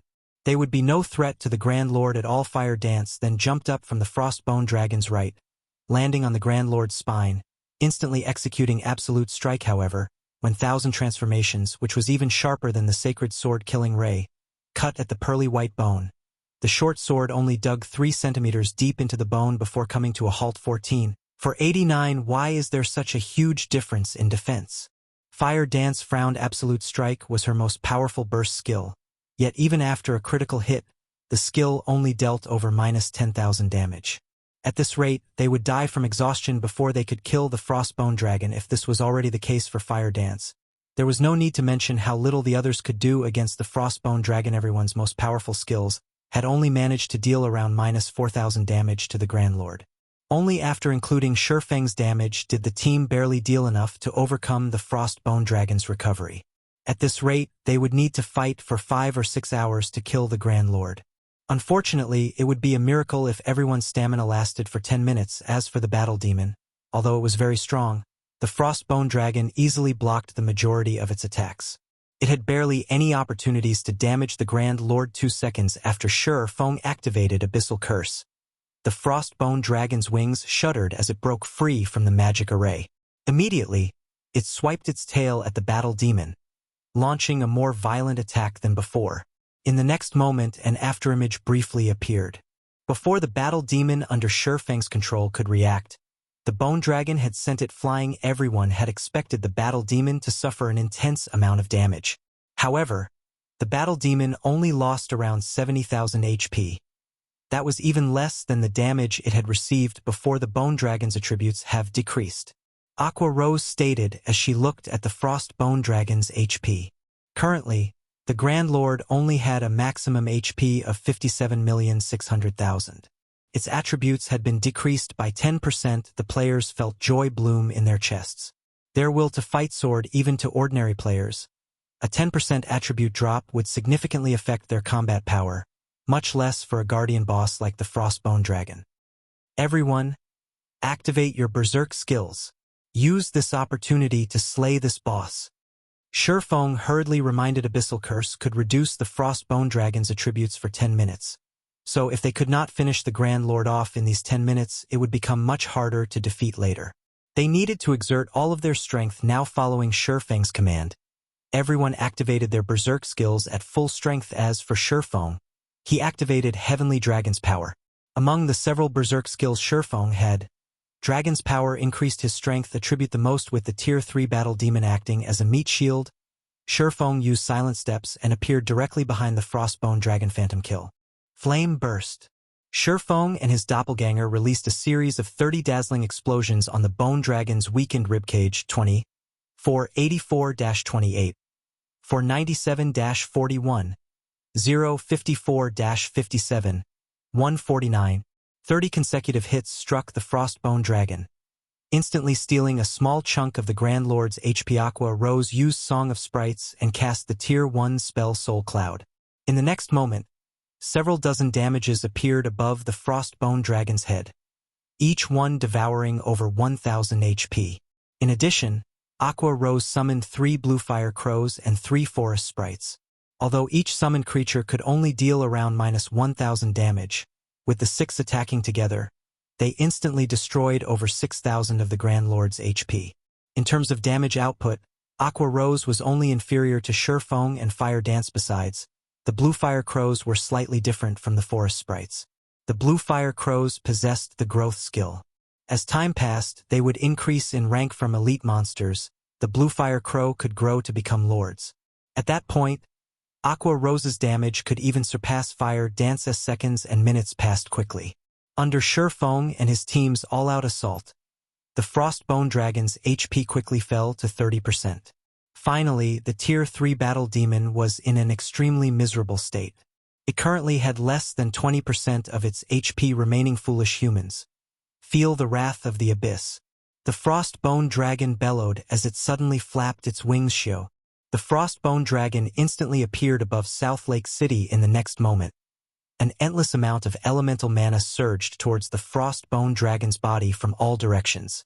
At the same time, a deep blue, twofold magic array appeared above South Lake City as well, enveloping the entire space above the city.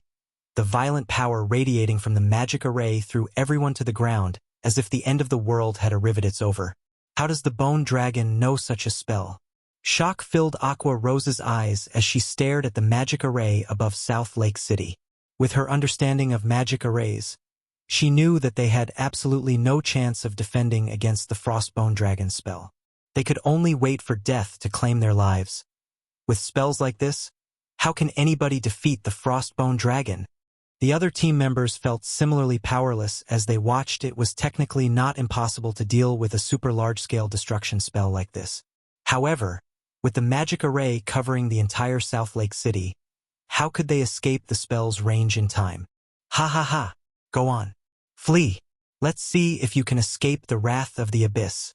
The Frostbone Dragon laughed. I've been waiting for this. Feng's lips curled into a smile.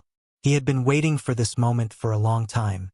Immediately, he activated Wind Rider. He then switched the aura of wind to the aura of time before looking at Aqua Rose, saying, "Use Song of Sprites on me." It had already been 5 minutes since Aqua Rose last used Song of Sprites. The skill's cooldown should have ended. Although Aqua Rose did not understand what Feng intended to do, she cast Song of Sprites on him. Feng then flew towards the Frostbone Dragon, which was still in the process of gathering and condensing mana absolute time. This was Feng's final trump card against the Frostbone Dragon if he could not interrupt the Frostbone Dragon's abyssal wrath. A super large-scale destruction spell, trying to deal with the Grand Lord would be sheer lunacy immediately. With the Frostbone Dragon as the center, the space within a radius of 300 yards froze. All mana in the area scattered and vanished immediately. Due to the sudden loss of mana, the Frostbone Dragon released a pained cry as it suffered a backlash from its spell. Its massive body, which had been over 100 meters in height, suddenly shrunk to only 60 meters or so. Its attributes also fell by 40% as it entered a weakened state for 3 minutes. The Frostbone Dragon's body then crashed to the ground with its combat power greatly reduced. How could the Frostbone Dragon be a challenge for the team from Zero Wing? Even without the Tier 3 Battle Demon, the Frostbone Dragon was no longer a threat at this time. Feng activated the power of darkness, his attributes soaring once more. He then began a rampant assault on the Grand Lord when the Frostbone Dragon had less than 500,000 HP remaining. Feng activated Divine Providence before using Flame Burst on the Grand Lord, destroying the Grand Lord's final strand of HP the instant the Frostbone Dragon died. Everyone heard the sound of a system notification. Chapter 825 Loot of a Grand Lord. It's finally dead. They could not help but breathe out a sigh of relief when they saw the Frostbone Dragon falling to the ground. The Grand Lord's HP thoroughly depleted. As the Frostbone Dragon fell to the ground, everyone's experience bars had also abruptly increased by a large margin, so much EXP. A golden glow covered Autumn Goose, Death Wind, Gunfire, Thoughtful Rain, and Blue Bamboo as all 5 of them leveled up from level 38 to level 39. Expressions of shock appearing on their faces. Even the combined EXP they gained from killing the 20 Great Lords from before could not compete against the EXP provided by a single Frostbone Dragon. While everyone was celebrating over their success in killing the Frostbone Dragon, a system announcement suddenly surprised everyone's system announcement. Congratulations! You have killed the Guardian Boss Frostbone Dragon. War God's Temple Reputation plus 20 points. Rewarding 5 basic medals of honor. We've hit the jackpot this time. We got 5 basic medals of honor. Autumn Goose and the others were similarly stunned by this situation. They never imagined that there would be such great rewards for killing the Frostbone Dragon. They had heard that many large guilds had organized massive expeditions to conquer towns. Meanwhile, aside from earning a large amount of honor points, another important reason these guilds were organizing such expeditions was to increase their reputation with the War God's Temple, as well as obtain basic medals of honor. The higher one's War God's Temple reputation was, the more discounts one could obtain when exchanging for items using honor points. At the same time, after one's reputation with the temple reached a certain level, they could also exchange for higher-ranking items. The high-ranking items available for exchange would tempt even top-tier expert players, much less ordinary expert players. For example, battlefield mounts, rare skills, high-ranking rare potions, and many other items could not be found on the market. Although a battlefield mount was only useful in the Abyss battlefield, the quality of the mount itself was very high. Players could exchange for a bronze mount right from the onset. As one's War God's Temple reputation increased, One could even exchange for a dark gold mount. These mounts could increase a player's combat power in the Abyss battlefield significantly. Not to mention, there were also all sorts of rare skills however. Aside from needing a large amount of honor points, these high-ranking items also required one other thing for which to exchange, and that item was the basic Medal of Honor.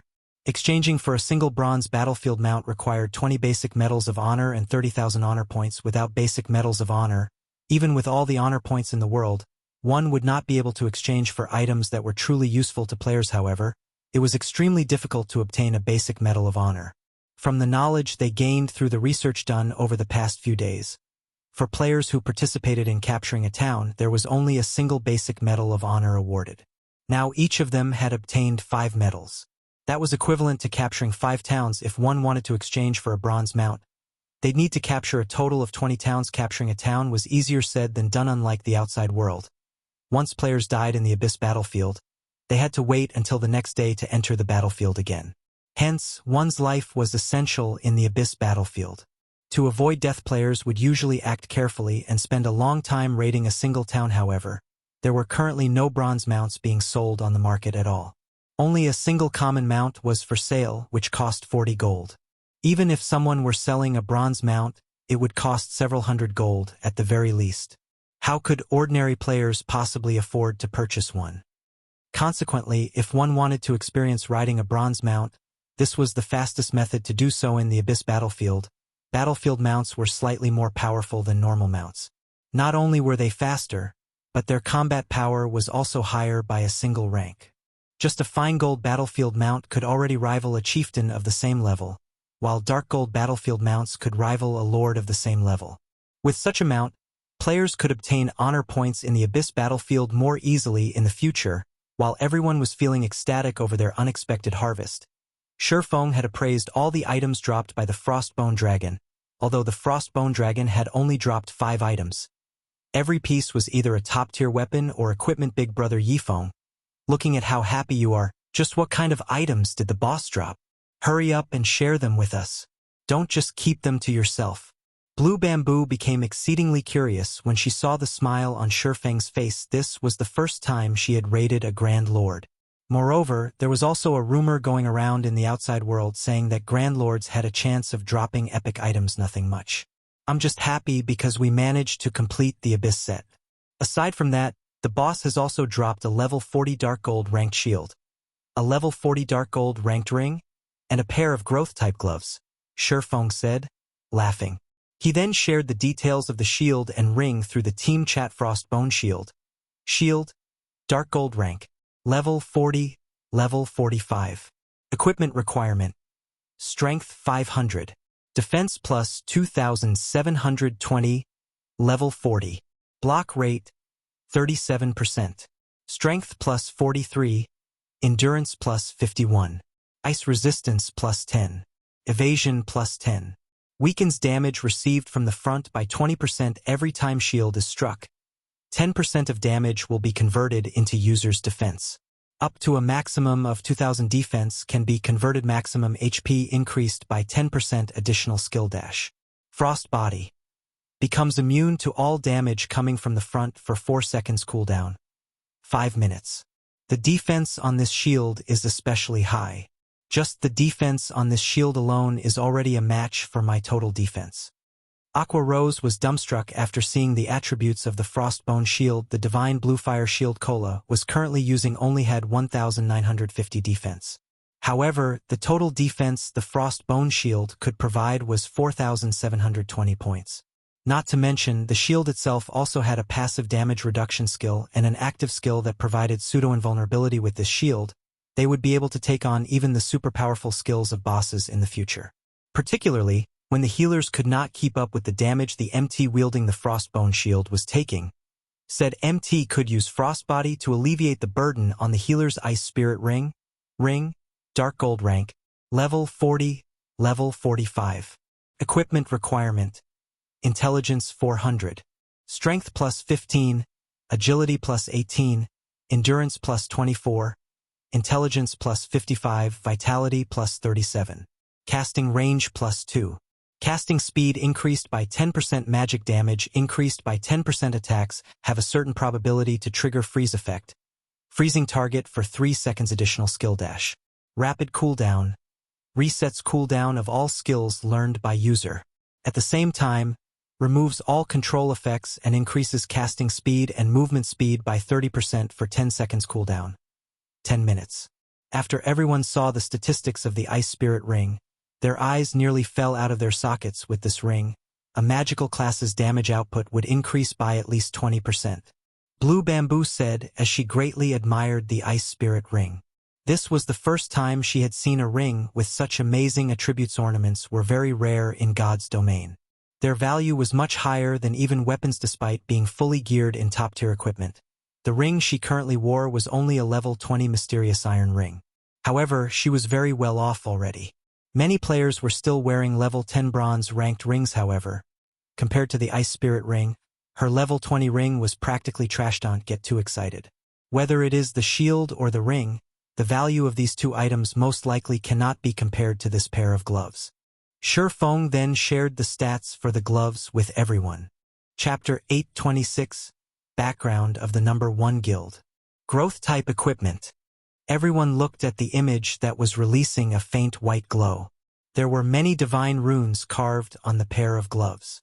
There was also a small, dark blue magic array etched on the back of the gloves, with a light blue bead embedded in the middle of the magic array. Frost gloves.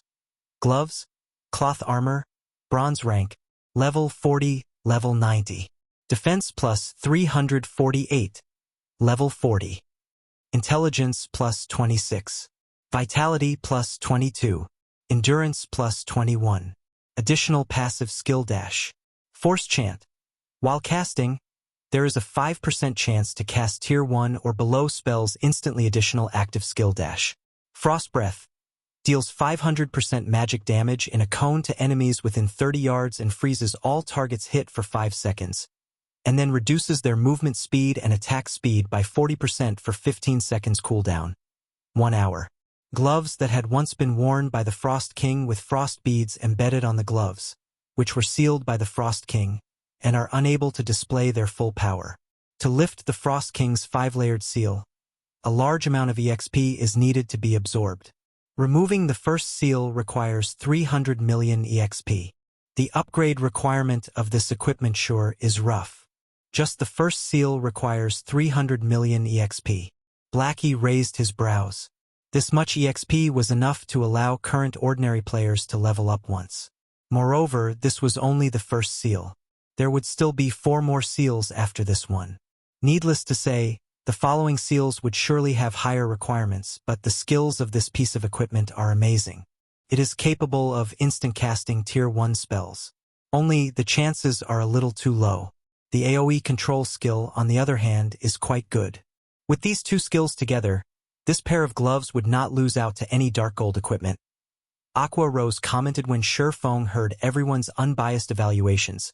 He could not help but shake his head and laugh, saying, "Do you guys think that removing the seals will only improve the equipment's basic attributes? This is growth-type equipment. It can be upgraded into epic rank if you remove all of the seals. Whether it is the basic attributes of the gloves or its skills, both will gradually improve along with the undoing of the seals. Dark gold equipment definitely cannot compare to something like this." This is epic equipment? Everyone was surprised. Zero Wing's core members had a profound understanding of just how powerful epic items were compared to epic equipment. Dark gold equipment was practically garbage. The two were on entirely different levels. Even just equipping a single epic weapon or equipment could instantly increase a player's combat power by a large margin, unlike dark gold equipment, where multiple pieces were required to display their advantages. So this is epic equipment. Autumn Goose and the others were momentarily at a loss for words when they looked at the frost gloves, while they were still at the stage of being joyful over getting a piece of dark gold equipment after defeating a great lord. Zero Wing had already set its sights on epic equipment. Over time, the gap between them and Thoughtful Rain would unquestionably grow, increasingly larger, following which Feng held an internal auction between the members of Zero Wing. This scene caused Autumn Goose, Death Wind, and Gunfire to grow exceedingly envious. They never imagined that, even for such powerful equipment, Zero Wing was willing to distribute them through an internal auction. In other guilds, such equipment was usually distributed based on the team leader's designation. In the end, the Frostbone Shield was won by Yi Wumian, while Thoughtful Rain obtained the Frost Ring. This outcome greatly surprised Thoughtful Rain. Of course, part of the reason for such a result was because the other magical class members of the team had all set their sights on the Frost Gloves. Unfortunately, the gloves were still won by Aqua Rose in the end. After completing the equipment distribution, everyone teleported out of the Abyss battlefield together. As soon as the team appeared at the teleportation array inside the War God's Temple, a wide array of noises immediately entered their ears. Players recruiting for team members filled the War God's Temple. After just being away for a few days, the War God's Temple had undergone tremendous changes. Currently, players crowded the main hall of the War God's Temple. The levels of the players here, as well, had undergone significant changes. Originally, level 30 players were considered mainstream. Now, however, the majority of the players present in the main hall were around level 32. Among them, there was no lack of level 34 or 35 independent players. Also, these players were all relatively well-equipped. However, shortly after Feng and the others appeared, the entire main hall went silent. Practically everyone within the building had shifted their gazes towards Feng's group. Aren't they Zero Wing's upper echelons? Damn, they're the real deal. As expected of the top-tier experts of Star Moon Kingdom. Even though I am standing so far away from them, I still can't help but shiver at the pressure they give off. Who are those three independent players beside them? All three of them are level 39. What? Level 39? The number 1 player on Star Moon Kingdom's ranking list just reached level 38 not long ago. Did they hide their levels on the ranking list? Just how did they manage to level up so quickly? It would be great if I can mooch off of them. Pros, carry me please. No one could believe their eyes when their gazes landed on Autumn Goose and the others. Feng and the other members of Zero Wing were wearing black cloaks, so no one could identify their levels. Autumn Goose and the others, however, were not wearing black cloaks, so everyone could see their current levels clearly. At this situation, Autumn Goose and the others could not help but feel slightly embarrassed. If not for Feng bringing them along to kill so many great lords, it would be impossible for them to reach level 39 so quickly. At most, they would have reached level 37 by now. After they returned to the Dark Knight Empire, the other members of the Wind God Spear would also be shocked upon seeing their levels. Yifeng, are you not coming with us to turn in the quest? Thoughtful Rain asked as she looked at Feng. I still have some matters to attend to, so I won't be going together with you? Feng said as he shook his head. He had just received a message from Melancholic Smile saying that representatives from King's Return wanted to meet him to discuss an important matter. After considering the situation for a long moment, the only conclusion Feng could come up with for this sudden visit was due to the matter relating to Sindheart. After all, Zero Wing did not possess any actual connections with King's Return. However, he also felt that the possibility of such a thing happening was lowest super guild like King's Return could easily annihilate an upstart guild like Immortal Light. Just like Nine Dragons Emperor of the Dragon Phoenix Pavilion, King's Return could simply take direct action against Immortal Light. There was no need for them to go through so much trouble to deal with a single upstart guild. However, since people from King's Return had come personally to visit him, no matter what was said and done, it was necessary for him to pay back their sincerity. As for the Silver Legend quest, even if he turned in the quest together with Thoughtful Rain and the others, the most he would get in return was a little EXP. That meager amount of EXP was practically negligible to him. Now that the final arc of the Silver Legend quest was complete, there was no need for him to tag along with the group anymore. Hearing Feng saying so, a hint of disappointment appeared on Thoughtful Rain's face. Zero Wing's guild residence. Inside the large guild hall, Zero Wing's members could be seen moving about busily. All this was due to the appearance of the guild stable to purchase their own guild mount once they reached level 40. Everyone began frantically taking on quests one after another, earning as much money as possible. This situation caused the entire guild to buzz with activity. However, inside the busy hall, 2 people were currently seated inside the reception room of the 2nd floor, leisurely observing the situation inside the guild. They've managed to run the guild quite well. It's no wonder why Zero Wing is known as Star Moon Kingdom's #1 guild. Unfortunately, the guild's background is poor, and it doesn't have any expert nurturing capabilities. A robust man in silver-heavy armor spoke disdainfully as he watched the situation downstairs.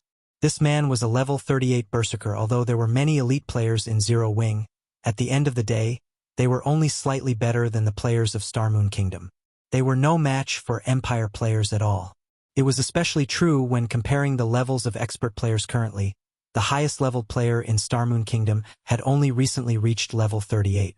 On the other hand, many of the players on Empire ranking lists had already reached level 39 at this moment. The doors to the reception room abruptly opened. Feng, who was currently using his appearance of black flame, then walked into the room level 40. How could this be? Chapter 827 Sword King Black Flame. As Feng entered the elegant reception room, he did not bother with disguising his current level. The robust man's gaze fixed on Feng. Confusion filling his eyes. A guild in Star Moon Kingdom actually had someone higher leveled than the number 1 player on the Glory Empire's ranking list. No matter how he thought about it, this was inconceivable. Their levels were already quite high, so they required a tremendous amount of EXP to level up. It was especially true for leveling from level 39 to 40. All those who held their rank on the ranking list practically grinded without rest. Moreover, ordinary experts could not compare to their efficiency. Usually, these rankers had groups to lure and damage monsters for them. When the monsters dropped to their final strand of HP, these rankers would strike the final blow, taking the majority of the monster's EXP. Either that or these rankers formed teams who possessed AoE attack spells and had others lure hordes of monsters to these AoE teams. They would then rotate through each team, sharing the EXP as they killed the monsters. The basis of these systems was sacrificing other players' EXP. Only large guilds had the power to employ these methods with such a grinding efficiency. The EXP these rankers obtained was many times more than what ordinary expert teams could earn while grinding. Only with this technique could they exceed other players by so many levels. Even so, Feng had still surpassed them by such a large margin. I am Black Flame. What business do you have with me? When Feng examined the 2 representatives, he realized that he had met one of them before. The robust man was none other than the berserker, Thunder Tiger, whom he had met when he sold equipment in Blackwing City. Aside from the unruly-looking Thunder Tiger, Feng also recognized the indifferent youth beside the berserker. The youth's name was Ordinary Stranger. In the past, he had been one of King's Return's top 10 summoner experts. These 2 people were extremely powerful. Both could rank with Star Moon Kingdom's top 10 experts. Even the top-tier experts in first-rate guilds could not hope to compete with either of these 2. Their levels alone made this evident among the 2. One was a level 38 berserker, while the other was a level 38 summoner. Most likely, they leveled far faster than even the number 1 player on Star Moon Kingdom's ranking list. Their equipment was even more impressive. Both were fully geared with level 35 top-tier dark gold equipment. The staff in Ordinary Stranger's hand especially. One could not judge the staff's quality based on its appearance alone. However, Feng knew that the staff in Ordinary Stranger's hand was a magic weapon in God's domain. Although there were far fewer magic weapons than epic weapons, they were significantly less difficult to obtain. One did not need to kill some kind of super powerful boss to obtain a magic weapon. Players also did not need to complete an epic quest. Instead, a magic weapon's procurement depended on luck. Players might unexpectedly obtain a magic weapon by completing a hidden quest. They might even find a magic weapon when they opened a high-ranking treasure chest. Although magic weapons had helped many players become experts, they had ruined far more. Ordinary Stranger was one of those people who had managed to control a magic weapon in the past. Hence, he had become one of King's Return's top-ranking experts. Otherwise, he would never have become one of the Super Guild's top 10 summoners. Hello? Guild Leader Black Flame.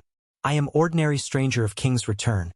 My companion here is Thunder Tiger, Ordinary Stranger stated, a smile suddenly lighting his indifferent face. Although his smile contained no ill will, it looked horrifyingly forced. In truth, we have come to speak with you about a small matter. We hope that you can help us with this. Although he looked down on Zero Wing, he would show respect to a true expert. This was the 51st ranking expert on the God's Domain experts list. The Sword King Black Flame. Ordinary experts might not realize what such a rank implied, but as an expert from a super guild, Ordinary Stranger understood what it meant. The fact that Feng had earned the 51st rank told him that the man had already reached the Void Realm. He was many times stronger than either of them. If a fight broke out, Even if they worked together, they would not be a match for Feng. After meeting Feng personally, Ordinary Stranger felt that the man had grown a lot stronger. He was particularly convinced when he saw the exquisite mold and intricate runes of the weapons hanging from Feng's waist. Although their special effects were hidden, he was certain that dark gold weapons could not compare to those two blades based on the rumors floating around. These two weapons could very well be epic weapons. Even experts like themselves only obtained weapons like those in their dreams. Currently, only the guild's monster-level characters possessed epic items. As to whether or not those items were weapons, that was one of the guild's absolute secrets. Even they had no clue. Even a super guild like King's Return had gone to great lengths to obtain these epic items. Hence, it was truly hard to imagine that the guild leader of an upstart guild actually wielded two epic weapons. Yuri, looking for my help? Interesting. King's Return is a super guild. Is there truly anything your guild can't do in God's domain? Feng said.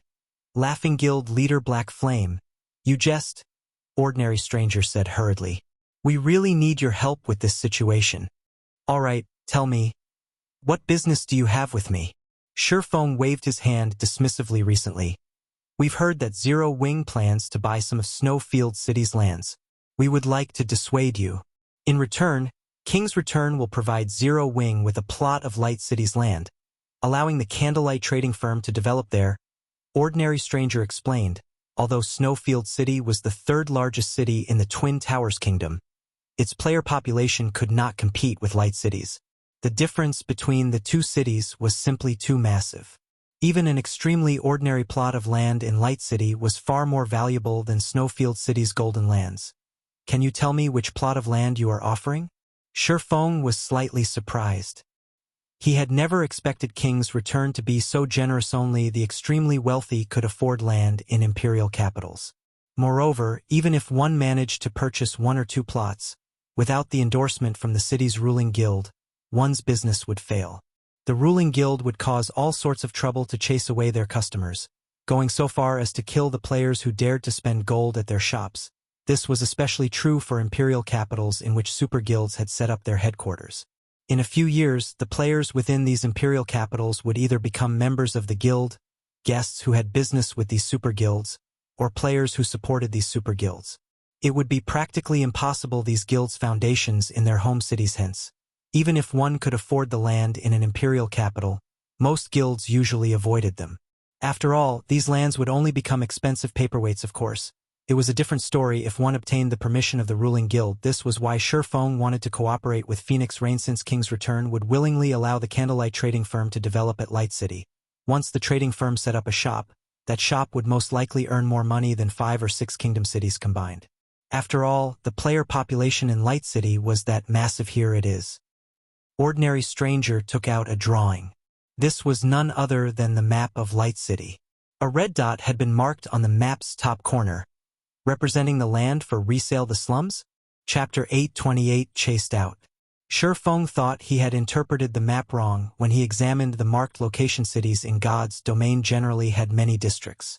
Among them, the most important was the trade area. Normally, when players tried to set up a shop, they purchased land in the trade district. Following the trade area would be the Nobles District. The Nobles District housed the city's library and the War God's Temple. Naturally, players frequently visited these locations. The Commoners District followed the Nobles District. The Commoners District contained the Adventurers Association and the Underground Arena. Hence, that district enjoyed quite a bit of player traffic. As well, the district with the worst traffic was the slums. There were practically no establishments in the slums that could attract players to the area. Very few players were willing to visit. Hence, in every city in God's domain, the lands in the slums there were the cheapest. Opening a shop there was no different than throwing money into the furnace. This is your offer? Feng asked, laughing. After all that talk, King's Return wanted to trade a worthless location for 5 valuable plots of land. Guild leader Black Flame. Don't be in such a rush. Many of Light City's lands have already been distributed. We cannot procure good plots of land with so little time. These are the only ones left. However, our superiors have stated that King's Return will allow the Candlelight trading firm to enter Light City to conduct business. If you are in a hurry to develop the Candlelight trading firm in Light City, You can purchase land with potential from others, Ordinary Stranger explained in Ordinary Stranger's opinion. This offer was a powerful show of faith towards Zero Wing Light City, was King's Return's main headquarters. The city was home to more than 10 million players. In the future, that number could definitely climb to 20 million, or even 30 million. It was not an exaggeration to say that every inch of land in Light City was worth its weight in gold. To obtain a share of this golden pie, all Zero Wing needed to do was to turn away from those 5 plots of land in Snowfield City. There were lots of guilds that hoped to set up a shop in Light City. The fact that King's Return had agreed to let the candlelight trading firm set foot in Light City was an opportunity that many guilds dreamed of, but could not obtain. What if I refuse? Feng asked, although Ordinary Stranger's offer sounded nice. What fool would actually sell the high-potential land they had only obtained after so much trouble? In the end, Zero Wing had nothing more than an empty promise at the loss of 5 very high-potential lands. Wasn't King's Return being a little too arrogant? This Ordinary Stranger was taken aback. He had never dreamed that Feng would actually consider turning his offer down. Coldly, he replied, I hope that guild leader Black Flame will rethink this carefully. King's Return is a super guild. Is it really worth offending us over a few plots of land? All right, enough. You two can leave now, Feng said as he gestured towards the door. Are you doing this because of Immortal Light? Ordinary Stranger suddenly said coldly. Guild leader Black Flame, think this over. I can tell you that Immortal Light is a sworn enemy of King's Return. We must annihilate this pest. If Zero Wing helps Immortal Light, you will incur King's Return's wrath as well. Now that is interesting, Feng said, his lips hooking up into a grin. He then continued, saying, Do you think that Zero Wing is afraid of King's Return? Hearing Feng's bold question, both Ordinary Stranger and Thunder Tiger were stupefied. They had not expected Feng to brush the super guild off like that. Super guilds were different from other guilds. They were the true overlords of the virtual gaming world. In the virtual gaming world, aside from the few transcendent powers and other super guilds, nobody would dare disregard a super guild. However, when they thought back to how Zero Wing treated the Dragon Phoenix Pavilion, it was possible that the guild would ignore King's Return's threat. Both of you can get lost this instant. Oh, and go back and tell your superiors this. What Zero Wing does is of no concern of King's Return. I will buy those plots of land. You can be certain of that, Feng declared. A frosty glint flashing in his eyes. Sindheart had helped him many times in his previous life.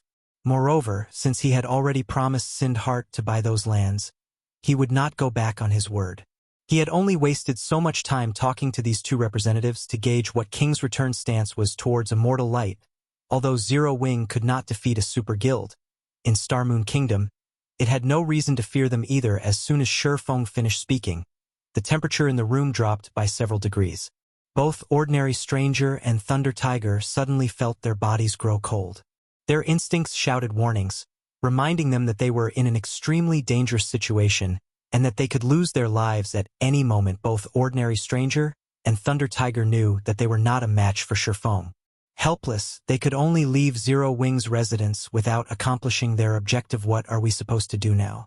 Thunder Tiger asked as he looked back towards the guild residence. Are we just going to return and report this? What else can we do? Ordinary Stranger had not expected Feng to be this insane. He was actually willing to offend King's Return for a meager guild like Immortal Light. Let's find a quiet location and report to Elder Broken City. We'll let the Elder decide how we should proceed. The two experts immediately ran to a high-class restaurant and rented a VIP room. They intended to report Feng's reply, word for word, to Broken City. Meanwhile, Feng arrived at the candlelight trading firm Melancholic. How many strengthening devices has your team completed? Feng no longer carried a fortune. Although he had earned quite a bit through Stone Forest Town and the candlelight trading firm while he had been gone, after deducting the guild expenses and the magic crystals which could not be sold, he only had roughly 4,000 gold on hand. Of course, to any first-rate guild in God's domain, having 4,000 gold of liquid funds after deducting guild expenses was practically a dream. However, if Feng wanted to purchase those 5 plots from Sindheart, he did not have nearly enough money. He also had a city waiting for him to build inside a VIP room in a high-class restaurant. Is that all? Broken City asked with gravelly tone through the video chat. Yes, that is all. After that, Black Flame chased us out. Ordinary Stranger explained softly since Zero Wing is adamant about poking its nose into our business. We should teach the guild a small lesson. I'll have Hell Fiend lead the Falcon Legion over. Find out where Zero Wing's core members are right now. When the time comes, we won't let any of them survive. Broken City declared before disconnecting the call. Both Ordinary Stranger and Thunder Tiger were stunned, although they did not know why Broken City focused so heavily on a small guild like Immortal Light. Sending the Falcon Legion to deal with Zero Wing was no more than making a big fuss over a small issue. The Falcon Legion was King's Return's Ace Legion. The Legion was comprised of the young experts the guild had nurtured and had been specifically formed to deal with other super guilds' legions. Moreover, Broken City was actually sending the Adjudicator Hellfiend.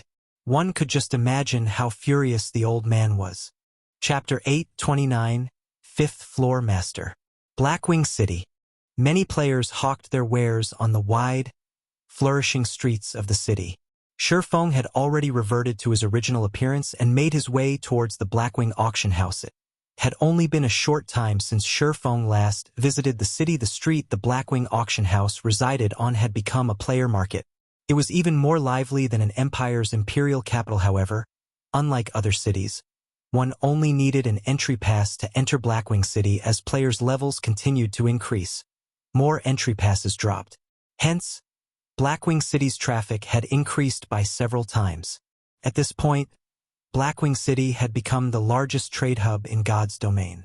Even the four great empires' imperial capitals could not compete with Blackwing City. The transactions between the various large guilds here were astronomical. If one wanted to point out God's domain's most profitable locations, Blackwing City would definitely be one of them. The auction house in Blackwing City was also where guilds and independent experts of various kingdoms and empires preferred to sell or purchase items.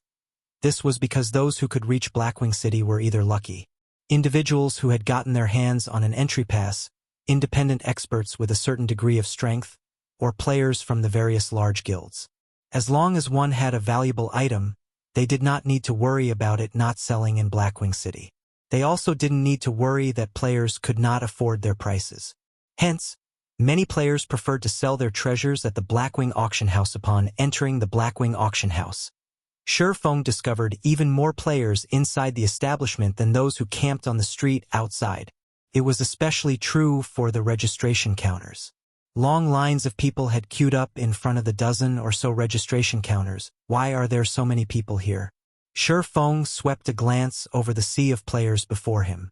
At the very least, there should be over 1,000 players present. If not for the Blackwing auction house's extremely large size, it would be impossible to hold so many people. While Feng tried to figure out why there were so many players lining up to get into the Blackwing auction house, he suddenly heard a crisp, pleasant voice from behind him. Yifeng, so you've received the news as well.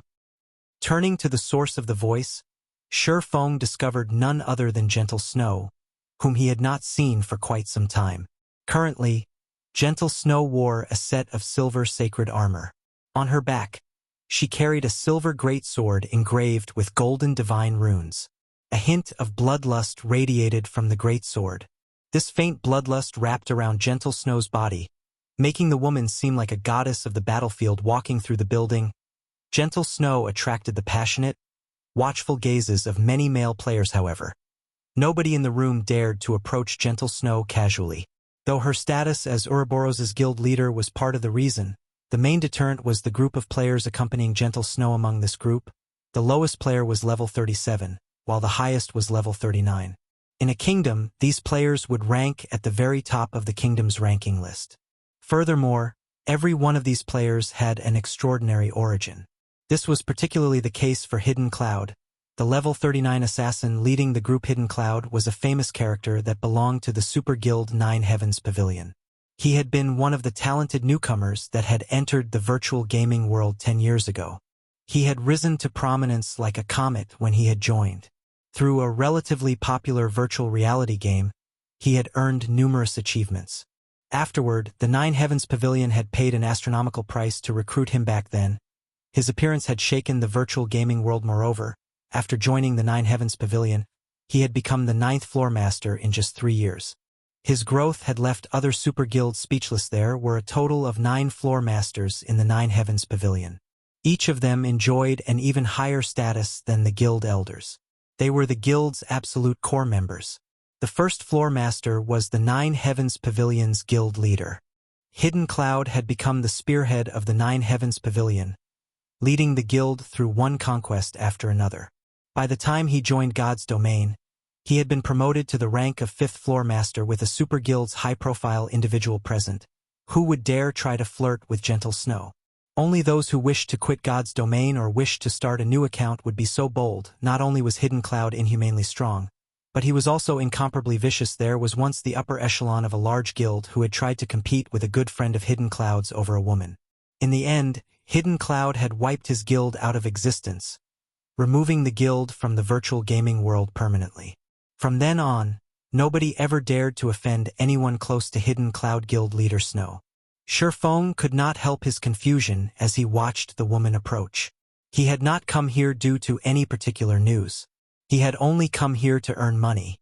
Is something going on here? You don't know? Today, Blackwing City will hold its monthly auction. Incredibly rare items will be available for bidding. I have heard that there is a possibility that epic items will make an appearance. Gentle Snow informed him. Somewhat surprised by Feng's reaction, the man before her was one of Zero Wing's core upper echelons. Although news of the monthly auction had only been announced today with Zero Wing's capabilities, it should have received this information, so that is what is going on. Realization dawned on Feng. The end of the month was indeed approaching. Near the end of every month, Blackwing City randomly held a large-scale auction. Not only would NPCs sell large numbers of rare items during this auction, but players could also put their items up for sale. However, the handling fees were slightly higher. If one sold ordinary rare items during this auction, they would not walk away with any profit. On the other hand, if one sold extremely rare items, they could make a fortune. Feng was ecstatic about this discovery. He never expected this coincidence before teleporting to Blackwing City. Feng had retrieved 5,000 strengthening devices from Melancholic Smile. These strengthening devices were the culmination of several days of Melancholic Smile and her team's hard work.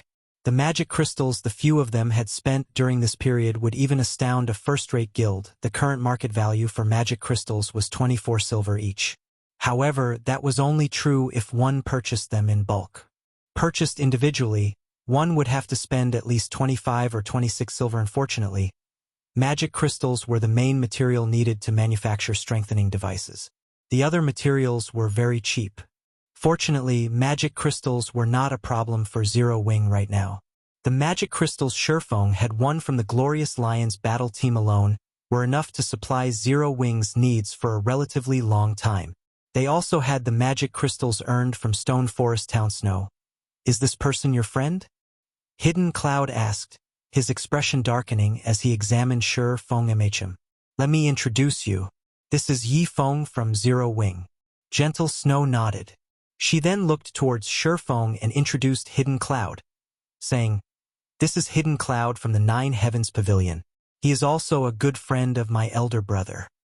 Before Feng could offer a greeting, he felt a very clear hint of killing intent from Hidden Cloud. Although Hidden Cloud had hidden it very well, once one reached Feng's standard, hiding killing intent was impossible unless one held absolutely no ill will. However, this killing intent vanished as suddenly as it had appeared.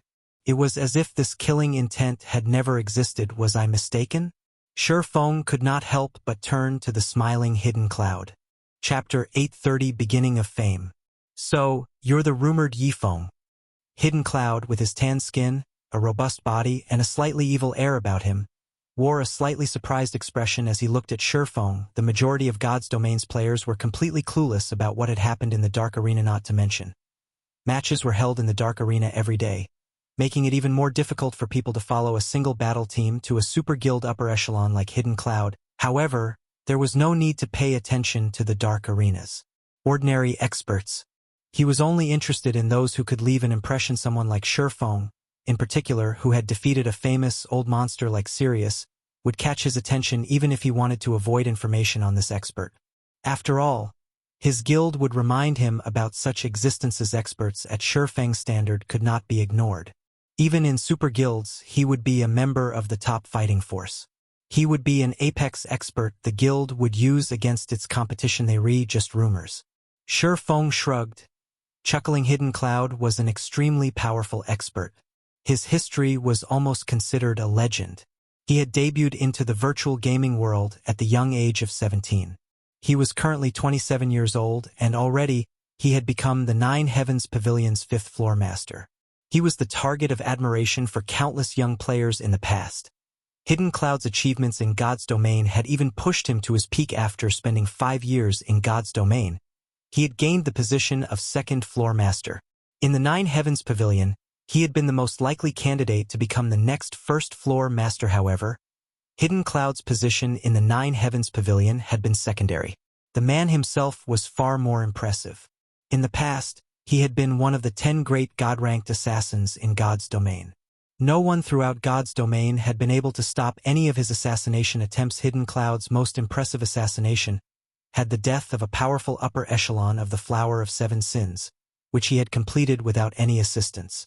This incident had struck fear into the assassin organization and boosted the Nine Heavens Pavilion's prestige. After all, even super guilds did not dare offend a transcendental power like the Flower of Seven Sins. Many of these super guilds had suffered multiple losses at the hand of the organization. Super guilds had always suffered the Flower of Seven Sins' wrath. Never once had the organization suffered a loss of its own. The fact that Hidden Cloud had managed to defeat one of the organization's upper echelons had significantly boosted the Nine Heavens Pavilion's reputation. This incident had shocked the upper echelons of the various large guilds in God's domain. Feng had been no exception. I had never thought that Gentle Snow knew Hidden Cloud.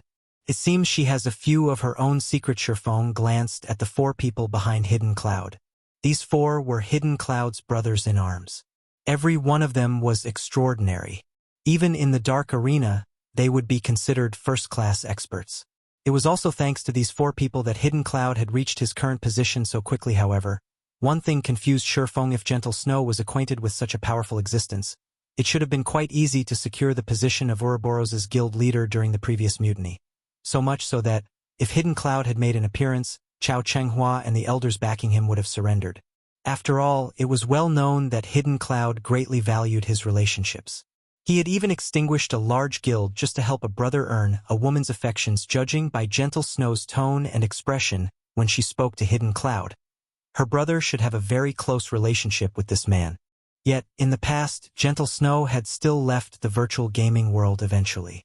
This was truly a mystery. While Feng pondered this riddle, Gentle Snow turned Feng and smiled, saying, "Since you've only just learned about this, you most likely haven't purchased an entry ticket, right?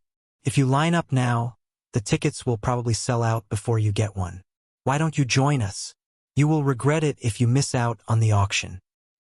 The Blackwing auction house had organized the auction suddenly this time, and many guilds had rushed to purchase entry tickets the moment they heard the news. Now that the auction would begin soon, it was most likely be impossible for Feng to get his hands on a ticket. Feng had helped her earn a fortune in the dark arena.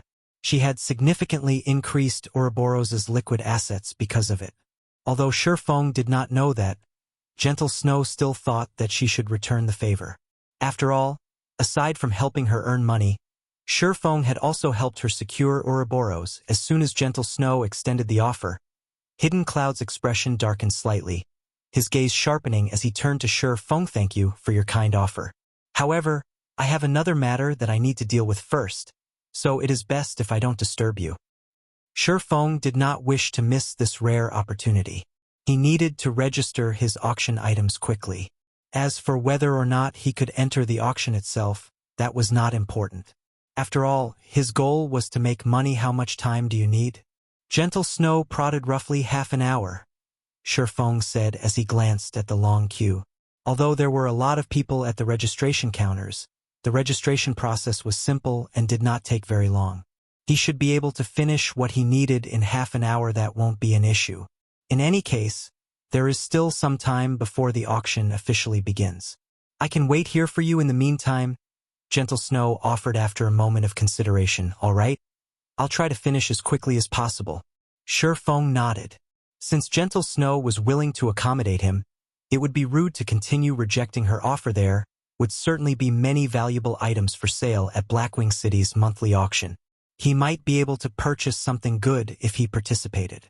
If an epic item were available, he would hit the jackpot. It sure is difficult to invite this man. Gentle Snow sighed as she watched Feng's departing figure. This was the first time inviting someone had been so difficult. However, shortly after Feng left, Hidden Cloud secretly messaged one of his brothers, whispering, "Blaster, research that man called you Feng. Find out his origin. I want to know everything about him." "Boss, rest assured. I'll get it done quickly." The berserker named Blaster smiled confidently.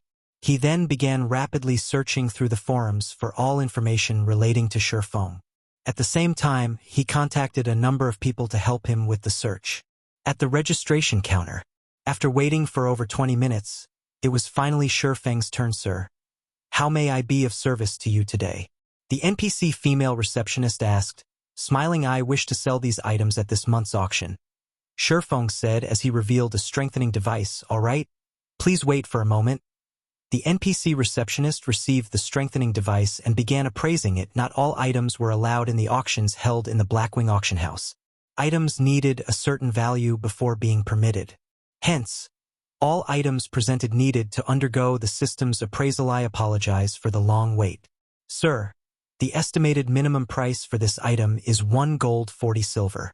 If you wish to sell this item at our auction house, we will charge you a 30% handling fee. Do you wish to put it up for auction?"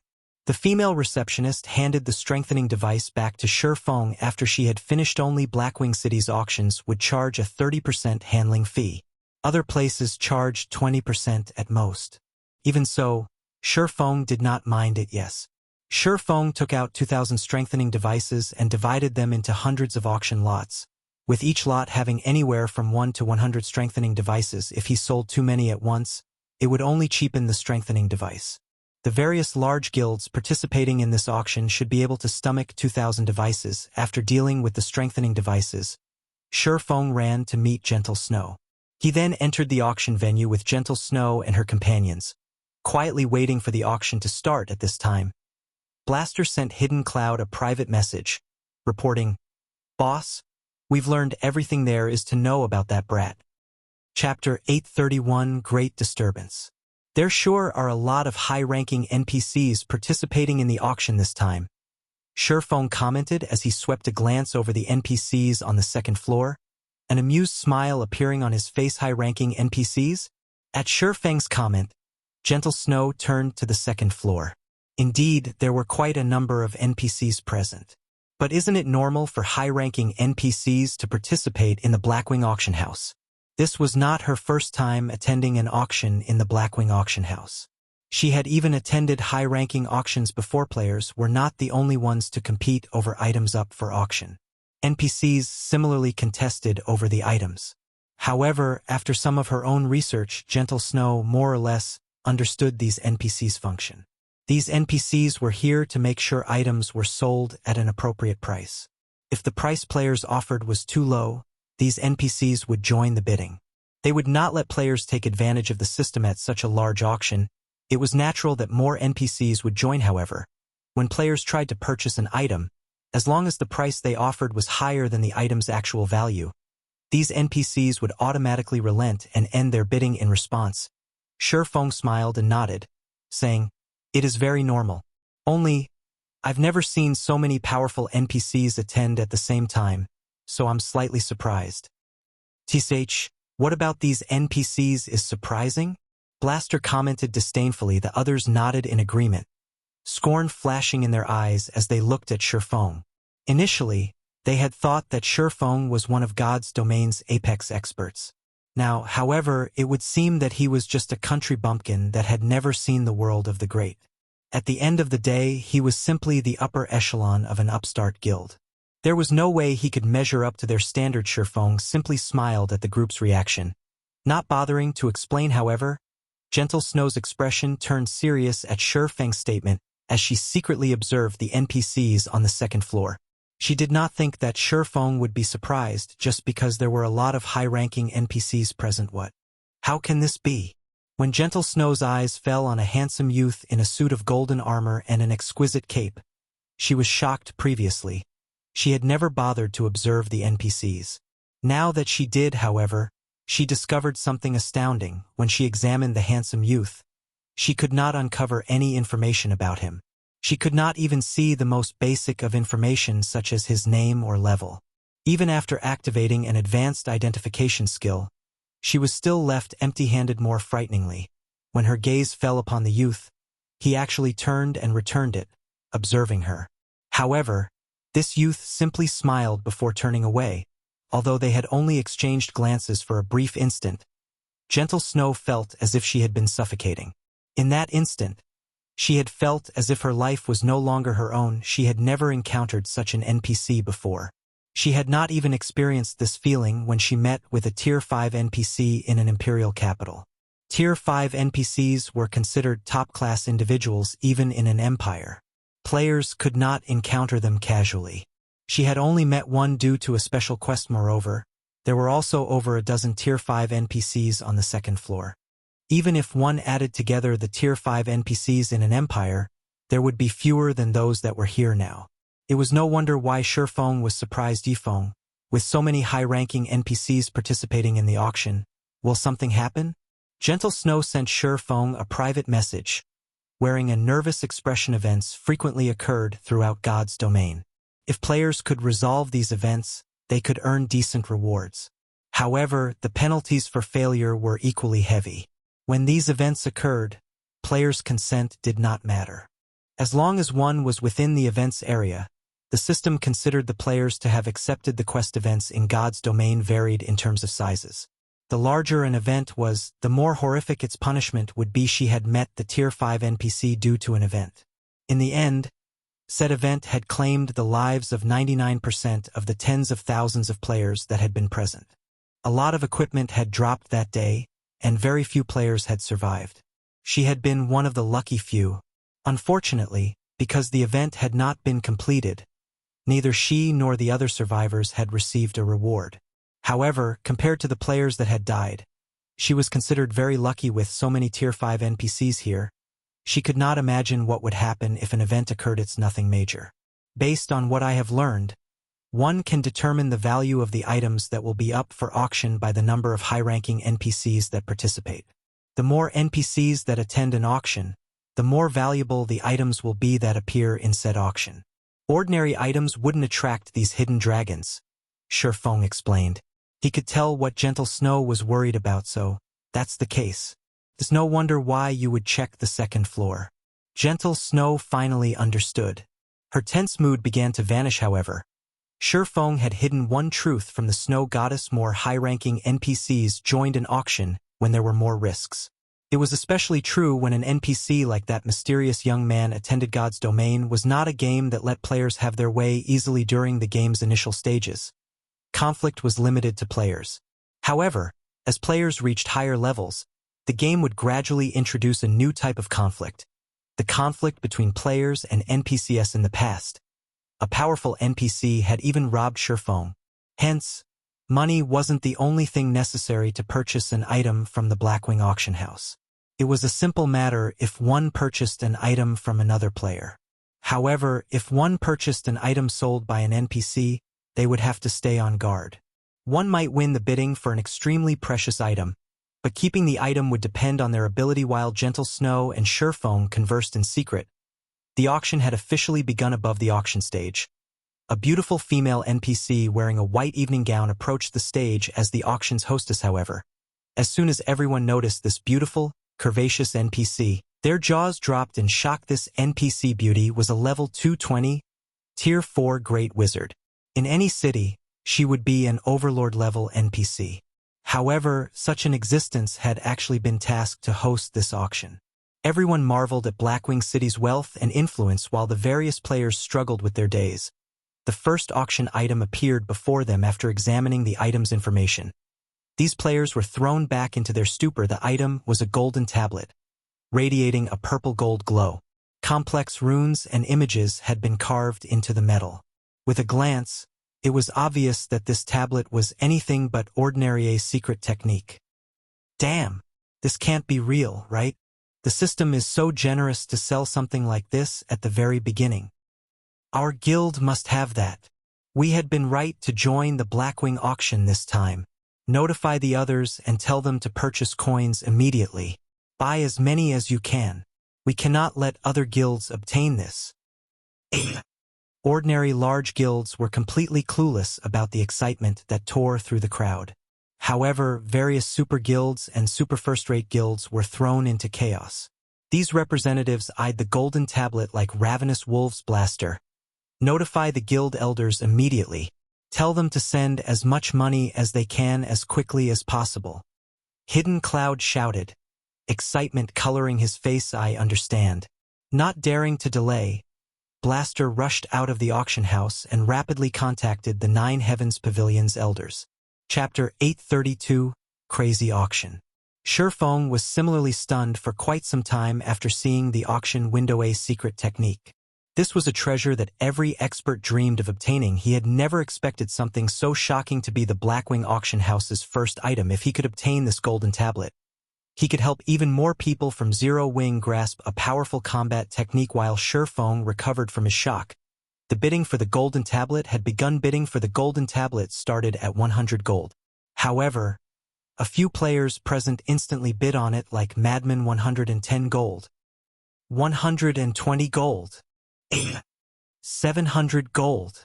It only took a few short seconds to stun many of the players present. The golden tablet's starting bid had already been beyond many players. Yet for just a piece of a broken tablet, someone was actually willing to pay 700 gold. Even to a third-rate guild, this was an astronomical price. A single third-rate guild would have 400 or 500 gold at most. Only second-rate guilds and above could afford such a price. Second-rate guilds, however, unless they had lost their minds, would not spend all their liquid funds on an unknown tablet piece. Suddenly, Hidden Cloud shouted, 1,000 gold. This tablet belongs to the Nine Heavens Pavilion. Once again, many players were dumbfounded. They had never expected a super guild like Nine Heavens Pavilion to be so insane as to willingly spend 1,000 gold on the golden tablet. Such big words. Do you think this item belongs to your family or something? A female elementalist with an exquisite body laughed pompously. 1,500 gold. Quiet Melody, what's the point of fighting it? Do you really think the sacred temple can compete with the Nine Heavens Pavilion? Hidden Cloud laughed. He then raised the bid, saying, 1,600 gold. To develop the guild, the sacred temple had recently spent a lot of coins to purchase land and magic crystals. Hence, the temples should be running low. Could not compete with the Nine Heavens Pavilion's financial strength right now. Of course, he had two goals in mind with his comment. First, he wanted Quiet Melody to retreat, while his second goal was to buy time. Hidden Cloud had not intended to pay much attention to the auction. He was mainly here to accompany Gentle Snow. Hence, he had not brought a lot of money with him. After pooling the money he and his companions had brought, they only had around 2,000 gold or so. If this were a normal auction, that would be more than enough. They could even purchase a piece of epic equipment now. However, it was most likely not enough to win the golden tablet. After all, that tablet was far more valuable than any single epic item. Currently, God's Domain's various super guilds searched for these tablets frantically. Yet after investing so many resources and manpower, they had not found any clues leading to these items. There were no set patterns to acquiring these items. It was purely based on luck. Now that this tablet had appeared, he would spend more than 10,000 gold if he could purchase the golden tablet, much less several thousand. This item was like God's Domain's golden lands. Not only was it unique, but its value would also grow in the future. One could only encounter a treasure like this, not find one. However, his guild needed time to collect the required money. This made Hidden Cloud somewhat anxious. Ha ha ha. I never thought that the famous Hidden Cloud would be so arrogant. Quiet Melody covered her mouth with the back of her hand and laughed. Her laughter mesmerized many of the male players in the auction venue. It seems you really don't have much money on hand right now. Well then, I'll gladly buy this golden tablet on your behalf. 3,000 gold. The entire venue suddenly fell silent. The various guild representatives and the many independent players could not believe what they had just heard. 3,000 gold. With that much money, one could buy an ordinary plot of land in an imperial capital. Even to super guilds, this was a large sum of money, yet someone was willing to spend it on a piece of a broken tablet. This was insane. Just what kind of item is this? Gentle Snow was astounded when she heard Quiet Melody's bid. As expected of the Sacred Temple's Vice Temple Master, Feng, on the other hand, silently praised the beautiful Quiet Melody. He had not expected the woman to see through Hidden Cloud's troubles with just a glance and act on it while bidding for an item in a Blackwing auction. The item would be sold to the highest bidder once a period of time passed without a competing bid. Moreover, if one did not have enough money on hand, they would not be able to bid. Hidden Cloud's expression instantly soured when he noticed that his ploy had backfired. 3,000 gold was already far beyond his limit. If he had not provoked Quiet Melody and had gradually increased the bid, he could have earned some time for his guild to send more money. Now, however, he had lost the opportunity. Snow, how much money do you have with you? Lend it all to me. I'll pay you back with 10%, no, 20% interest later. How about it? Hidden Cloud asked anxiously. This. Gentle Snow hesitated. Although she did not know the golden tablet's function, she could not outbid a super guild. However, her goal in coming here was to buy some items that were useful to her guild. If she lent all of her money to Hidden Cloud, it would be difficult to purchase the items she needed. After all, such auctions did not happen very often. 30%. Hidden Cloud shouted after hearing the hostess reporting the bid a second time. All right. I have 1,700 gold with me, Gentle Snow said after considering her options. Gentle Snow immediately traded 1,700 gold to Hidden Cloud, boosting his finances to 3,700 gold. 3,100 gold. However, a few seconds after he called out this bid, Quiet Melody once more shouted, 3,200 gold. At this point, Quiet Melody lost her composure. Although she had prepared some money before coming to the auction, she had not prepared a lot. Recently, to develop its businesses, her guild had purchased several plots of land. Hence, her available funds were limited. For this auction, she had only brought 3,500 gold after Quiet Melody placed her bid. The other members of the Sacred Temple began to borrow money from other participants. However, a crisp sound echoed throughout the venue. 3,500 gold. Everyone immediately turned their gazes towards the new voice, discovering a beautiful young woman of similarly extraordinary origins. Phoenix Rain. Hidden Cloud glared at the smiling Phoenix Rain, who sat in the back row on the first floor. I am truly sorry, but the Dragon Phoenix Pavilion has set its sights on this item as well, Phoenix Rain said, smiling softly. Recently, she had made a huge fortune in the Dark Arena. Although she had already spent some of that fortune, for this auction, she had brought 4,000 gold with her. It was also obvious that both Hidden Cloud and Quiet Melody were reaching their limits. Hence, she had more than enough to obtain the golden tablet. 3,700 gold. Hidden Cloud yelled out his final bid. At the same time, he secretly sent a message to Blaster, demanding, "Blaster, is the money not here yet?" "Boss, they're still in the process of collecting money right now. They've already mailed some of it to me, but I'll need to wait for another minute to receive it." Blaster was also jittery. However, the process of sending money in God's domain was not instantaneous. There was a short transfer time. 3,800 gold.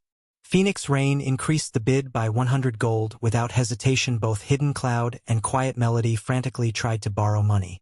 However, borrowing such a large sum in such a short time was easier said than done, and yet, after Phoenix Rain had announced her bid, Feng motioned towards the hostess and said, 4,000 gold. Chapter 833, Stone Tablet Obtain. Yi Feng? Phoenix Rain's mouth twitched slightly when she saw Feng suddenly raise his hand. She hadn't expected him to be here. Moreover, he had placed such a high bid. This placed her in a somewhat awkward position. She only had around 4,000 gold on hand. It would be difficult for her to continue bidding. However, Phoenix Rain's surprise was minor compared to the shock everyone else in the venue felt. This had been a contest between God's domain's major powers, yet someone from a lesser guild had actually dared to outbid them. He had practically issued a direct challenge. How does he have so much money? Surprise flashed in Hidden Cloud's eyes when he turned to the calm Feng. He had already read through the information his team had collected about this man. Feng had been an unknown pawn before entering God's domain, an insignificant existence that did not warrant his attention. However, after joining God's domain, Feng had begun to shine during the game's early stages. He had only been well known in a town. Afterward, he had vanished from the public eye. The next time he appeared and displayed his strength was when he had helped Gentle Snow. Not only had he defeated Soaring Snake, one of Ouroboros' top experts, but he also helped Gentle Snow become the guild leader of Ouroboros. However, the match against Sirius in the Dark Arena had truly earned him fame. Nevertheless, compared to Hidden Cloud, Feng was still insignificant. Even if the swordsmen were more powerful, at the end of the day, he was merely the upper echelon of a small guild. A small guild could never compete with the Nine Heavens Pavilion. The resources each guild commanded were on entirely different levels, yet a minor character like Feng had bid 4,000 gold. Feng was even richer than he was. However, after a brief period of silence, Quiet Melody suddenly shouted, "For 1,500 gold." She rose the bid by 500 gold instantly. Even Feng could only smile bitterly while shaking his head. Like Phoenix Rain, he had only brought around 4,000 gold. That was a close call. Luckily, I managed to borrow some coins at the last minute. Otherwise, I really would have lost the item to Phoenix Rain. Quiet Melody revealed a relieved smile as she turned to Feng. If not for Feng raising the bid and earning her some time, she would have lost this auction. Damn it. The Sacred Temple is going to snatch it from us. Hidden Cloud's frustration was overwhelming as he glared at the satisfaction on Quiet Melody's face. If he obtained the golden tablet, not only would the Nine Heavens Pavilion give him the right to use the tablet first, but he would have also made a huge contribution to the guild. Moreover, with the first usage rights to the golden tablet, he could nurture a group of trustworthy experts. With those experts by his side and his contribution to the guild, he could advance his position in the pavilion now. However, not only did he have to hand the golden tablet over to someone else, but that person was also a longtime rival. This was far more vexing than losing the golden tablet to Phoenix Rain. Feng, lend me your 4,000 gold. I'll pay you back with 30% interest, Hidden Cloud asked desperately, his voice no longer carrying any hints of superiority. Feng shook his head, saying, "No, I want 50% interest. That's going too far." Hidden Cloud growled, killing intent lacing his words. 30% is already high. If you hurry, you'll lose the 30% interest and earn yourself a powerful enemy. Emotion warmed Gentle Snow's face. She had never thought that Hidden Cloud would ever make such a threat. His desperation truly confused the Snow Goddess. Just what kind of item was this golden tablet? It had actually driven Hidden Cloud to lose his composure. At this moment, the man before her behaved nothing like the Hidden Cloud she knew. Going too far? Feng grinned.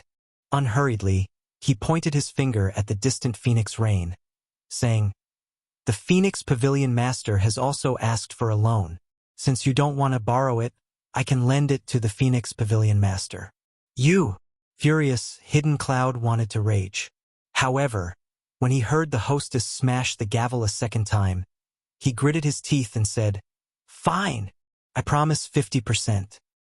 On the surface, although Hidden Cloud had agreed to Feng's conditions, he changed his view of Feng from someone who needed a warning to someone who needed to be extinguished. Once the auction was over, he would introduce Feng to despair. Meanwhile, Feng had long since been prepared as he quickly retrieved a contract and handed it to Hidden Cloud. The terms of the contract were very simple. As long as Hidden Cloud signed it, he would obtain 4,000 gold. However, the assassin was required to return 6,000 gold within a day. If he violated the contract, he would have to pay Feng 3 times the amount he borrowed in credits. After Hidden Cloud examined the contract, his hatred for Feng deepened. This was the first time anyone had taken advantage of him to such a degree. Yet he was powerless about it. Unfortunately, he could only swallow this humiliation and sign the contract. Immediately, an additional 4,000 gold appeared in his pockets. 7,000 gold. Hidden Cloud shouted as these words echoed throughout the auction venue. Even Quiet Melody was momentarily stunned. She couldn't believe that Hidden Cloud would be this decisive. She had only managed to gather a total of 5,100 gold. The auction would be long over by the time she gathered enough money to make a counterbid. This Feng really is hateful. Even though we are secret partners, he loaned the money to Hidden Cloud. Blue Phoenix huffed as she watched the calm Feng. I was truly blind to have thought of him as a good person. However, Phoenix Rain, who sat beside Blue Bamboo, remained silent as she seriously evaluated the distant Feng. She, too, had initially been angry. However, her anger quickly dissipated after she read the message Feng had sent her. The message was very simple: the golden tablet is dangerous. Although she did not know what kind of danger the golden tablet possessed, she did not think that Feng would lie to her. After all, she had a close partnership with Zero Wing.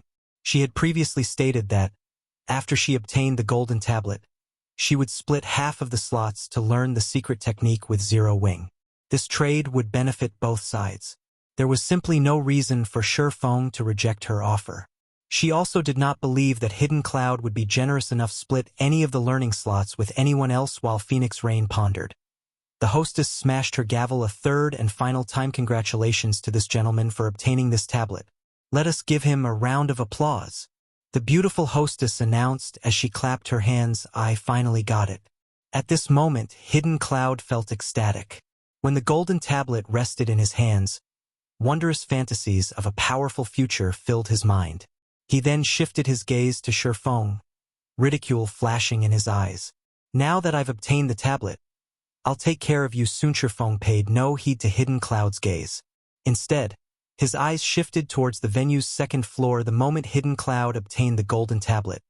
The mysterious youth on the second floor smiled happily at the assassin when Feng had first laid his eyes on the golden tablet. He, too, had wanted it for his own. However, when he shouted his bid of 4,000 gold, he had turned his attention to the second floor indeed, just as Feng had guessed. This golden tablet was not some kind of treasure at all. It was a fatal poison. The instant he announced his bid, the mysterious NPC on the second floor had shifted his gaze towards him. Feng had lived in God's domain for many years, so he was very familiar with the game's NPCs. He was also very familiar with the look in the youth's eyes when he turned towards him. It had not been a look of curiosity or congratulatory. He had looked at Feng as a predator looked at prey. Since the golden tablet was the youth's apparent target, Feng had dropped out of the foolish competition for it. After the first auction item sold, the venue's atmosphere grew heated. The items that appeared afterward sold quickly, one after another. However, none of these items caught Feng's attention. Ladies and gentlemen, the next auction item is a precious tool in God's domain. With this, not only can you strengthen your defense, but you can also preserve your equipment's durability.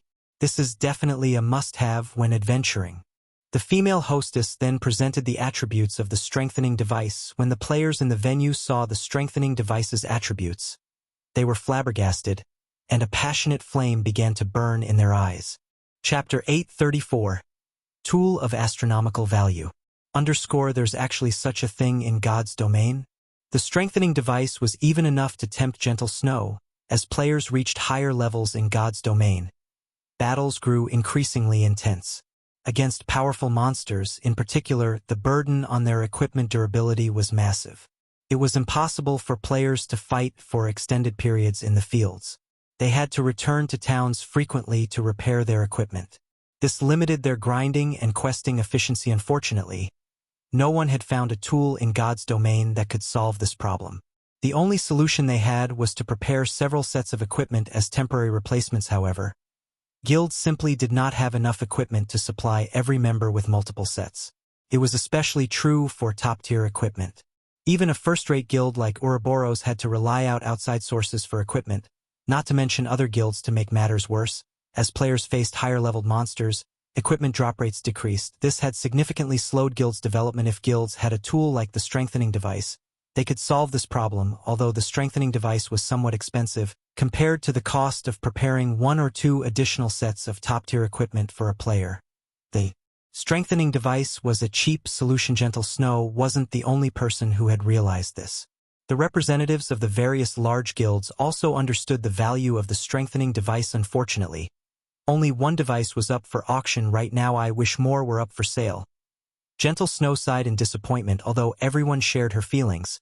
Nobody held back when placing their bids. 2 gold. 2 gold, 10 silver. 2 gold, 30 silver. Although only one strengthening device was available, many people participated in the bidding. This was completely different from the golden tablet sale. The tablet's price would soar randomly by several hundred or thousands of gold. Small guilds simply could not afford to participate. However, they could compete for an item that only cost several gold. 5 gold.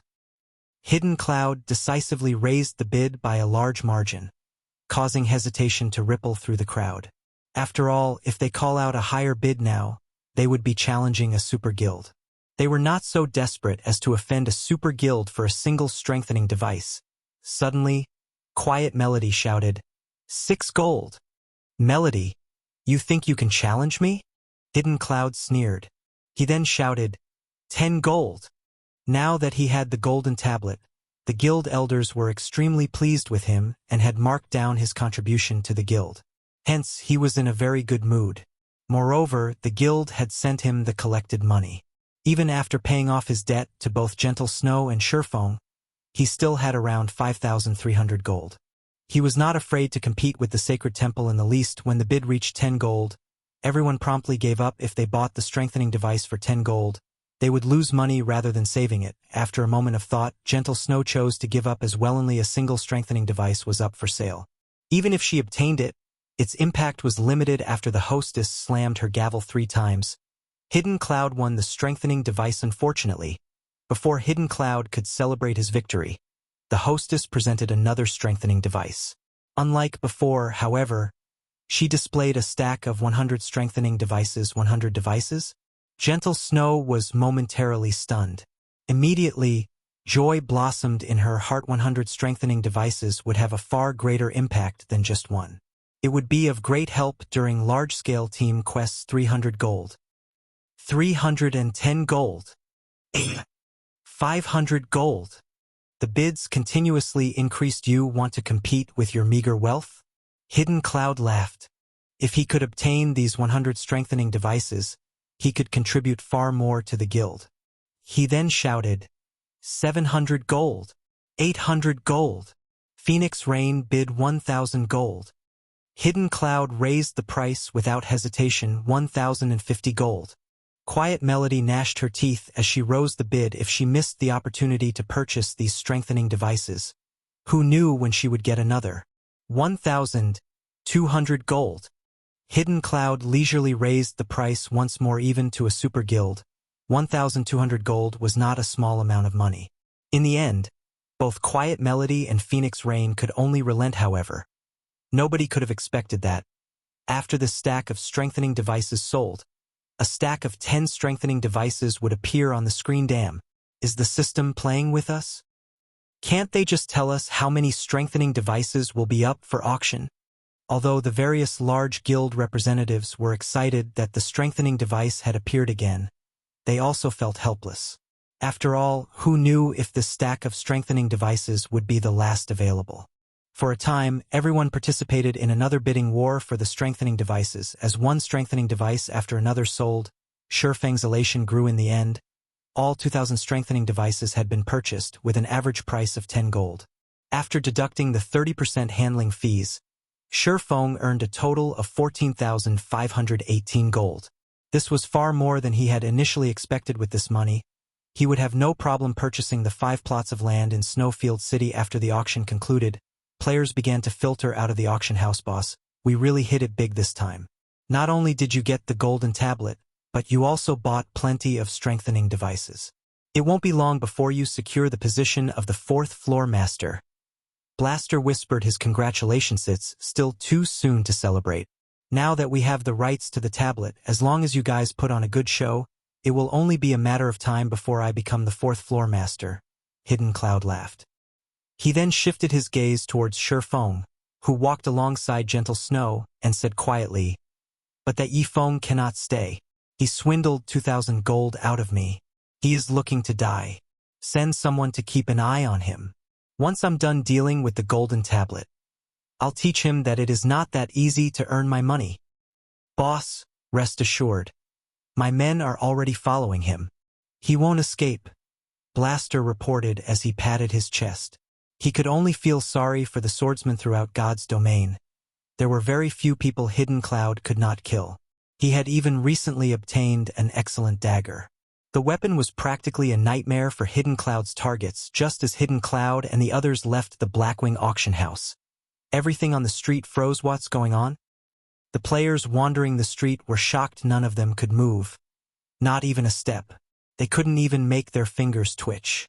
It was as if time had stopped, and only their minds remained active as the space had frozen. Fear surfaced in everyone's hearts. They felt as if they stood in the middle of a ferocious beast's nest, and this ferocious beast had already stretched its jaws and was prepared to devour them all. Even Phoenix Rain, Quiet Melody, Gentle Snow, and the other top-tier experts were astounded by this surprising event. Much less the various ordinary players. After all, it wasn't just players who could not move. Even the level 180, Tier 2 guards patrolling the street had been rendered immobile. Meanwhile, without anyone's notice, a black figure had appeared in front of Hidden Cloud and quietly overlooked the assassin. Chapter 835 Soul Disintegration. Who is that? Phoenix Rain, who had just exited the auction house, watched the mysterious youth slowly walk towards Hidden Cloud in disbelief. This was the first time she had encountered such a situation. Blackwing City was not an ordinary city.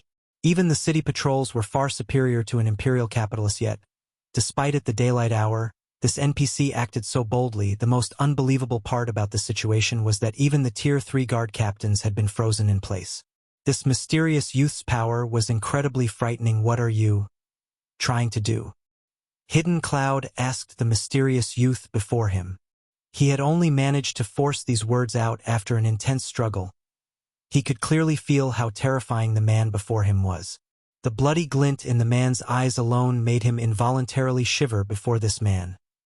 His power was as insignificant as a speck of dust. If this man wished it, he would lose his life instantly. His only option right now was to delay for time. What kind of place was Blackwing City? It was probably the safest location throughout God's domain. There was no way Blackwing City's authorities would allow an NPC to do as they wished. Ha ha ha. You sure are an interesting little fellow. You're still trying to buy time? I advise you to give up. Although you are still in Blackwing City, this space is in a completely different dimension. Even a Tier 5 divine mage, adept in space magic, won't detect us here. The mysterious man smiled calmly at Hidden Cloud's question. All right, will you hand over the golden tablet on your own? Or will I have to retrieve it myself? Although the youth's words had not been loud, every player on the street had heard him very clearly. What? An NPC is robbing someone? Is this some kind of event? Isn't this NPC too strong? He's actually making a move inside Blackwing City. This isn't a legendary quest, right? The watching players were both excited and scared. Although this chance encounter was interesting, they were afraid of being caught up in the incident. A meaningless death at their levels would be a major, unfortunate lost golden tablet? What is that? I don't know what you're talking about, Hidden Cloud said, his mouth twitching as he stared at the mysterious youth. That golden tablet was his hope of advancing his career in the Nine Heavens Pavilion. Not only had he spent a large sum of money to obtain it, but the pavilion's upper echelons had also heard of his procurement already. If he simply handed the tablet to this NPC and returned to report to his superiors that he had lost it, acting as if nothing had ever happened, he would only enrage the Nine Heavens Pavilion's elders, and guild leader. Handing over the golden tablet was scarier than death. Hearing Hidden Cloud's words, Feng glanced at the assassin, admiring the man's courage when he had encountered an NPC robbery in his previous life. He had tried to resist as well. Unfortunately, he had not experienced a positive outcome. As he had not been strong enough, the NPC had successfully robbed him. However, being robbed was one thing. The true problem lay in the fact that said NPC had attacked. Dying by an NPC's hand had a far more severe penalty than an ordinary death. Moreover, the more powerful the NPC was, the heavier the punishments players received when that NPC killed them. Feng had been considerably lucky. His murderer had only been a Tier 4 Sword Emperor. In the end, He had lost 2 levels and suffered a weakened state for 5 days. Meanwhile, no matter how he looked at it, the mysterious youth was definitely stronger than a Tier 4 Sword Emperor.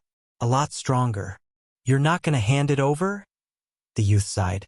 "It seems that I have to do it myself, then." As soon as the NPC finished his statement, he stretched out a finger and lightly tapped Hidden Cloud's forehead. "Pung." "Ah!" Hidden Cloud screamed with pain, sounding as if this pain came from the depths of his soul. In the next moment, Hidden Cloud's physical body disintegrated, revealing a half-transparent version of himself. However, this half-transparent Hidden Cloud began to fade. The assassin's scream grew in pitch and distorted, sounding almost inhuman. Amazing. This NPC actually knows soul disintegration. Feng was slightly surprised as he watched Hidden Cloud's body vanish in the wind at this moment. Even Feng had sympathy for Hidden Cloud. Feng had only seen soul disintegration in a video in the past. Not only could this attack kill players, but it could also damage a player's soul directly. It was similar to when he absorbed players' immortal souls. An immortal soul, as the name suggested, was an immortal existence. No matter how much damage an immortal soul took, it could recover. When Feng absorbed the immortal souls of the players he killed, he had only absorbed a tiny portion. Even so, this prevented the players from logging into God's domain for a short time. Soul disintegration was different. It was a skill purely meant to shatter a player's soul. It could destroy a player's immortal soul completely. Experiencing one soul disperse was far more severe than someone or something absorbing a portion of it. Although players could also recover from this damage, it took far more than not logging in for 2 or 3 days. Feng would not be surprised if Hidden Cloud could not log into God's domain for half a month. Why fight it? Though, even if you had handed it over, I would have still killed you. The mysterious youth shook his head as he looked at the golden tablet that had fallen from Hidden Cloud's body.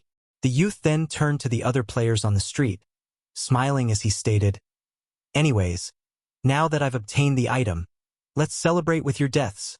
A chill gripped the players' hearts as they heard the young NPC's words. "It's over." Phoenix Rain frowned. Her previous hint of joy vanishing. Phoenix Rain wasn't the only one to have that reaction. Everyone trembled with fear. They had all heard the assassin's painful wails. Hidden Cloud was an apex expert from the 9 Heavens Pavilion. How much pain could cause an expert like that scream as he had? Feng had been telling the truth. Phoenix Rain suddenly remembered the message Feng had sent. Feng had warned her that the golden tablet was dangerous. Now, it would seem that she had also become one of this NPC's targets, and not even the heavens could save her. Damn it. This NPC is too black-hearted. He won't even spare innocent bystanders. Feng's expression darkened as he watched the mysterious youth's raised hand. He had miscalculated this time. He had never imagined that he would become entangled in the robbery as well. The NPC robberies he had encountered in the past had usually only involved the targeted players. If bystanders kept to themselves, the NPCs would leave them alone. Unfortunately, it was too late to do anything now. In the next moment, an endless amount of mana gathered in the youth's hand. It was as if he had sucked all of the mana in this space into his palm. With this much mana, the spell the youth was conjuring was likely stronger than a Tier 5 skill. The mysterious youth smiled and pointed a finger to the sky. Immediately, the black ball of mana shot up from the youth's hand. After reaching a certain height, a crack suddenly appeared in the mana ball. Chapter 836, Tablet's Secret. Just who is this mysterious youth? Feng was slightly shocked as he looked at the cracking ball of mana in the sky. The skill the youth had used was a Tier 5 Cursed Dark Paradise. Even Tier 6 gods would fear this move. The power that the curse contained could turn all the players on this entire street into ashes instantly. Most likely, the penalty they would suffer would not be any lighter than Hidden Clouds at all disappear. The mysterious youth then flew up towards the sky. In the next moment, the black ball of mana transformed into a black hole that began sucking and devouring everything in its surroundings.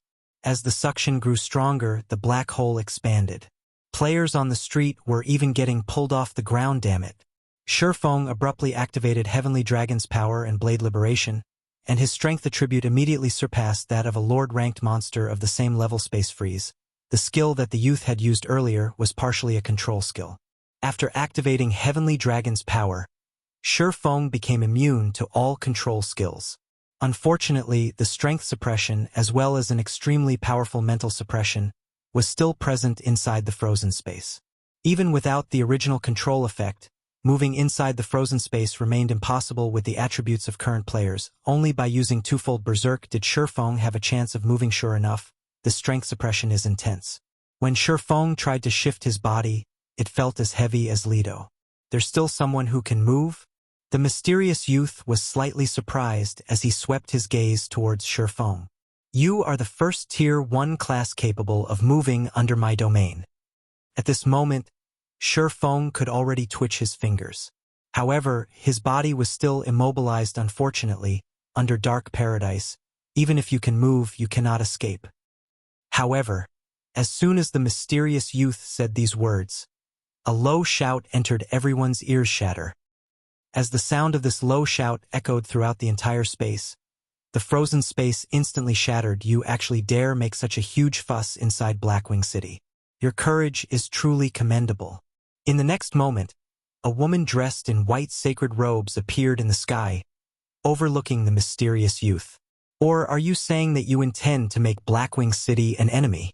Upon regaining his freedom, Feng looked at the woman in white, and he could not help but shout in surprise, Charlene! Feng knew full well just how powerful Charlene was.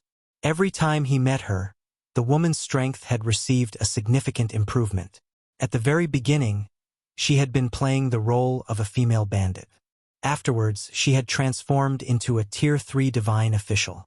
Later on, she had even become a Tier 5 red official. Now, she was even more powerful, actually managing to directly shatter the mysterious youth's domain. While Feng was still in shock, a red jade staff appeared in Charlene's hand. The instant this staff appeared, the mana in the surrounding space stopped moving altogether. Charlene then lightly tapped her staff and, boom! The black hole abruptly disappeared from the sky of Blackwing City. It seems I've underestimated Blackwing City's capabilities, the mysterious youth said as he looked at Charlene. However, it is still impossible for Blackwing City's magic arrays to hold me captive. Saying so, the mysterious youth transformed into a streak of light and vanished from everyone's sight. He sure is quick in running away. The youth's disappearance did not surprise Charlene. After sending Feng a glance, she, too, vanished from the sky, leaving behind only a group of dumbfounded players. What kind of situation is this? Isn't that NPC a little too amazing? He actually succeeded in killing a player inside Blackwing City and got away safely on top of that. Excited expressions appeared on the faces of the players on the street who had witnessed this scene. This was their first time experiencing the power of a high-tiered NPC. In front of these NPCs, even the current strongest player in God's domain would be no different from an ant. However, their excitement was more due to their anticipation of high-tiered classes. Meanwhile, news of this matter also spread throughout God's domain at the speed of light. I never thought that there would also be such a risk when buying NPC-sold items from an auction. It seems I'll have to be careful when purchasing items in the future. When Gentle Snow thought about her purchases for the guild, she could not help growing anxious. Let alone that mysterious youth. Even a level 100, Tier 2 NPC could put her in a huge bind. If a Tier 3 NPC appeared, then only death would await her in reality. Gentle Snow wasn't the only person who had such thoughts. The representatives of the various large guilds shared her fears. In the future, when they were purchasing treasures sold by NPCs in an auction, they would have to estimate properly whether or not they had the ability to protect the treasures they wanted to acquire. If they were not confident in protecting a treasure, they would not buy it. Otherwise, they could lose both their lives and money's finally gone. Feng breathed out a sigh of relief as he saw the mysterious youth disappearing. Had Charlene come even 1 or 2 seconds later, he would have had to surrender to fate and gotten sucked into the black hole. At that time, not only would he have lost several levels worth of EXP, but he also would not have been able to log into the game for several days. It definitely would have dealt a fatal blow to his gaming career. However, as soon as Feng relaxed, Charlene's voice suddenly entered his ears. Come to the library. I have some things to say to you. System. You have triggered the epic quest, Tablet Secret. Quest content. Head to White River City's library and meet with Charlene. What? Feng was momentarily stunned when he heard the system notification. Even an NPC robbery can trigger a quest. This was Feng's first time to encounter such a situation. Generally, if one had a certain amount of strength, they would be able to repel an NPC robbery easily and protect the merchandise they bought from the auction house.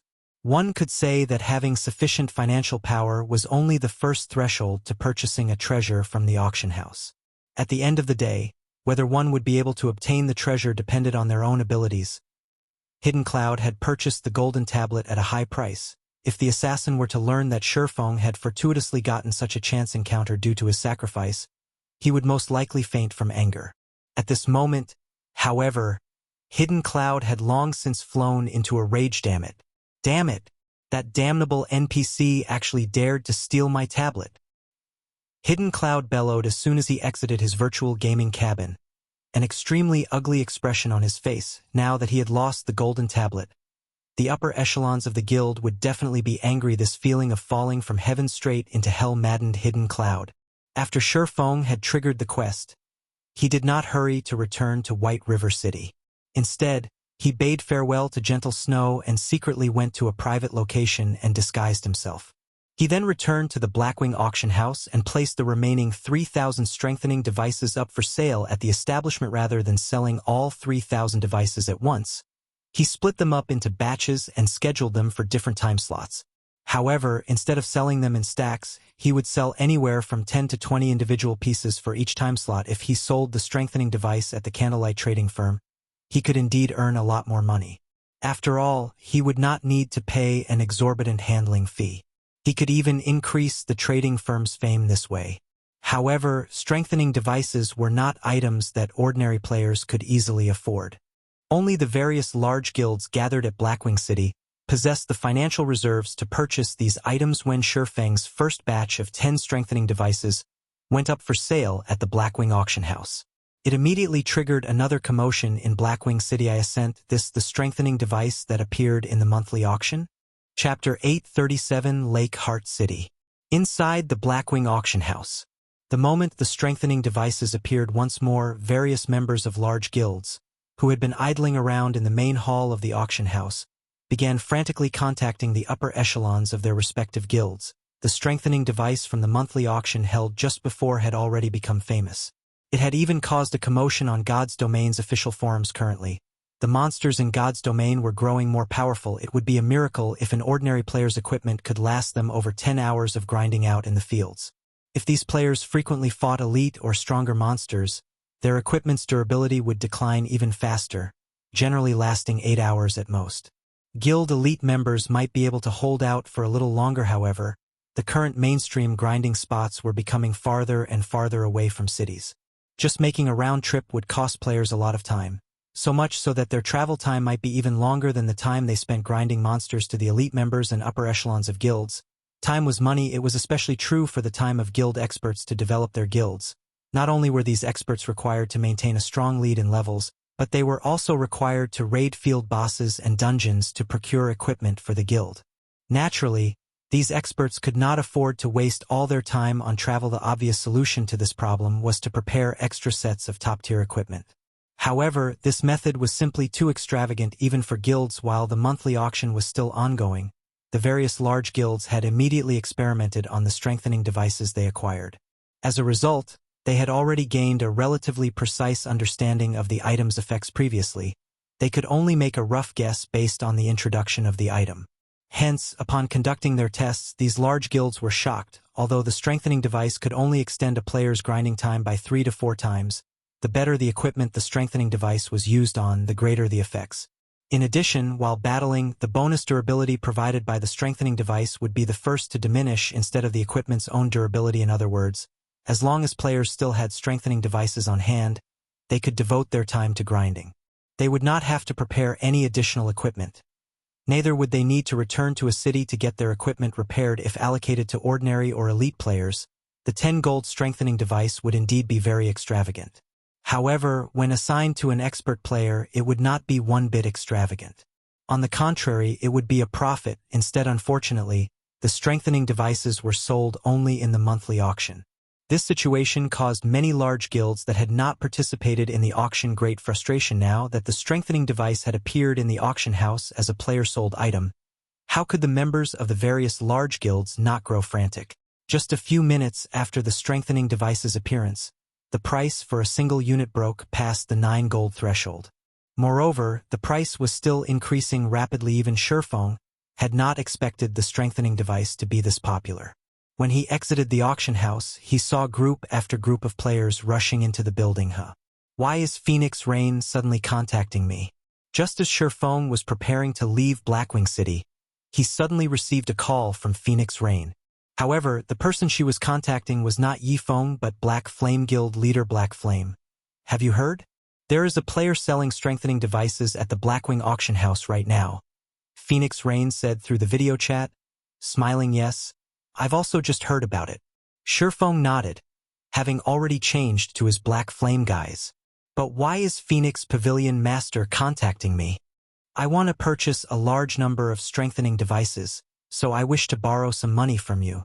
Of course, I won't borrow it for nothing.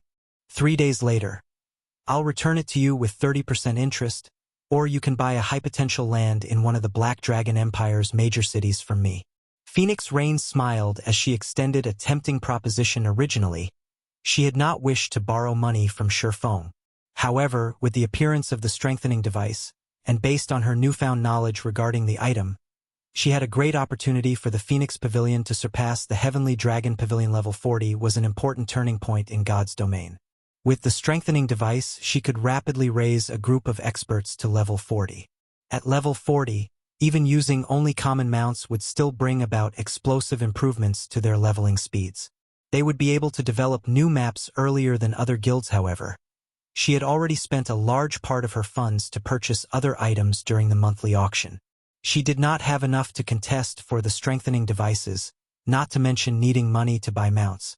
Hence, she gave Feng such a lucrative offer. Of course, the reason why she had looked for Feng to borrow money from and not someone else was mainly because Zero Wing was simply too wealthy. Zero Wing had relatively few members. The guild's various departments were also incomplete.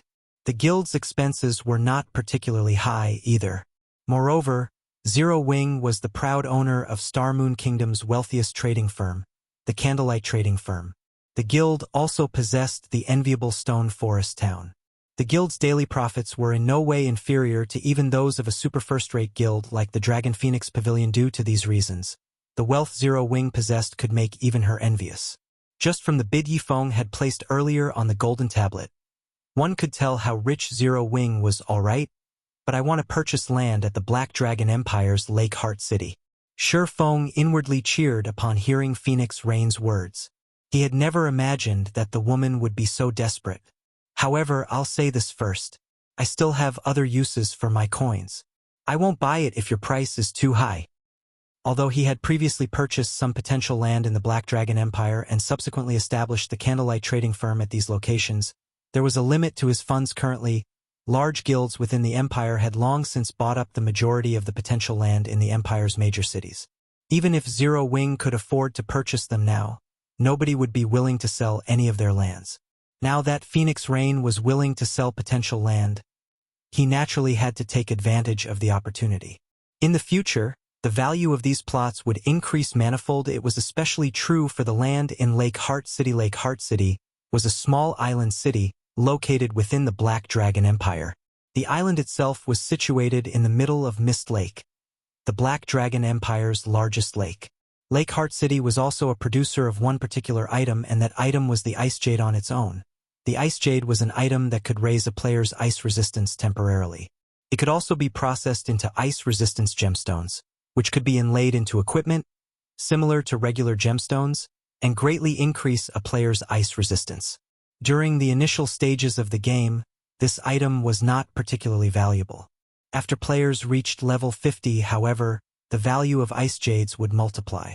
At that time, the demand for the item would exceed its supply. Likewise, the value of the lands of Lake Heart City would also increase markedly. Previously, there had been too many lands that Zero Wing had to purchase. However, the guild's funds were extremely constrained. Hence, it had to limit its purchases to a few cities.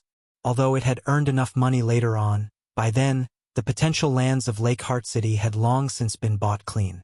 As for the golden lands of the city, Zero Wing had neither the money nor reputation required to purchase them. In the end, the guild had no choice but to settle for an ordinary plot of land. Lake Heart City. Phoenix Rain checked and discovered that there were indeed 2 plots of high potential land under her name in Lake Heart City. Moreover, although Lake Heart City was one of the major cities in the Black Dragon Empire, the player population there was not particularly high, as the city was mainly a tourist spot for casual players.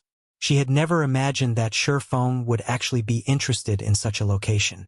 "Alright, I have land that is close to the auction house there. I'll sell it to you at market price, which is 6,200 gold. However, I also want to borrow an additional 4,000 gold. I'll return the 4,000 gold 3 days later. How about it?" "Deal." Feng immediately grew ecstatic when he saw the location of the land in the map Phoenix Rain had sent him. With this plot of land, he would gain another income source for his city-building funds. Chapter 838, Raging Market. Lake Heart City was currently a prime tourist spot for players, as the city itself was like heaven on earth. Many casual players or players who wished to get away from the front lines would often visit this city. However, those who preferred adventuring and battling rarely visited the city. Most of the leveling maps around Lake Heart City were either located underwater or shrouded in mist. Both environments affected a player's combat power considerably. Hence, very few players wishing to level up and go on adventures would reside in Lake Heart City due to players reaching higher levels and the increasing number of maps and dungeon bosses requiring high ice resistance. The presence of the ice jades eventually attracted a lot of attention to Lake Heart City. In the past, the city had very quickly gained popularity, becoming the 6th most populous city in the Black Dragon Empire.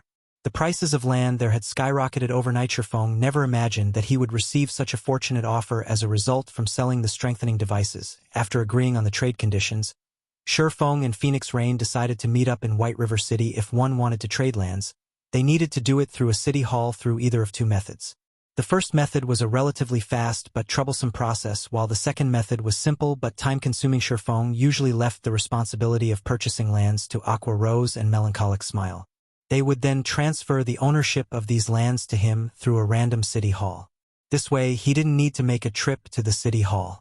However, this method of transferring ownership had a verification period of 1 day. The other method was for him to go to the relevant city hall in person.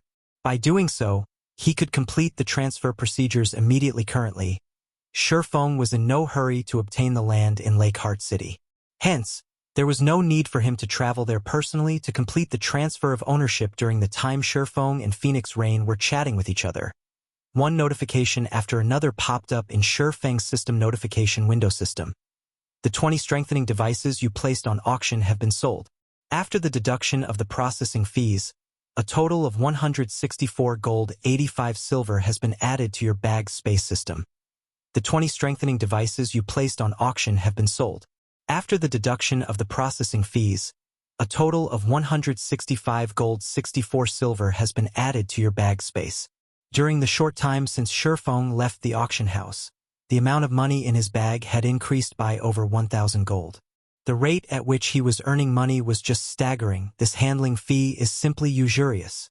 Feng felt a pang in his heart when he looked at the actual amount of money he had obtained from the sales. Although the current handling fee was not as high as that of the monthly auction, it was still 20%. He could have purchased many good plots of land with all the handling fees he had paid. Feng could not help but admit that the auction house was extremely profitable. Unfortunately, current players were still incapable of establishing their own auction houses.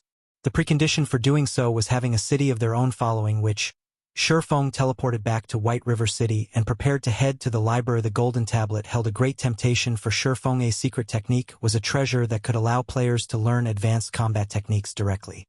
To guilds, not to mention several epic weapons, even the value of a fragmented legendary weapon was incomparable to that of a secret technique. If he could obtain the Golden Tablet, it would definitely improve the overall strength of Zero Wings core members by a large margin. Upon exiting the teleportation hall, Feng took out the dark gold whistle from his bag and blew it gently. As the sound of the whistle rang out, a magic array appeared on the street. The demonic flame tiger then emerged from the magic array. The body of the demonic tiger was roughly the size of a small house. The black flames that surrounded its sharp claws sent the ambient temperature rising by several degrees the instant the demonic flame tiger appeared. The players on the street were immediately stupefied. Why did a monster suddenly appear here? Could monsters be attacking the city? That's not right. Why aren't any of the guards on patrol reacting? The onlookers grew flustered as they stared at the demonic flame tiger. Not only did it possess an intimidating appearance, but the aura leaking out of its body also made their hearts shiver in fear. Even the elite players sensed a massive threat from the demonic flame tiger. Feng could not help but smirk as he swept a glance at the immobilized players. He then walked up to the demonic flame tiger. This was a dark gold mount. Its strength was equivalent to a level 40 chieftain. Naturally, it is not something ordinary players could handle. Has that person lost his mind? He's actually going up to it. Is he not afraid of getting killed? Everyone thought that Feng had lost himself to fear as they watched him approach the demonic flame tiger.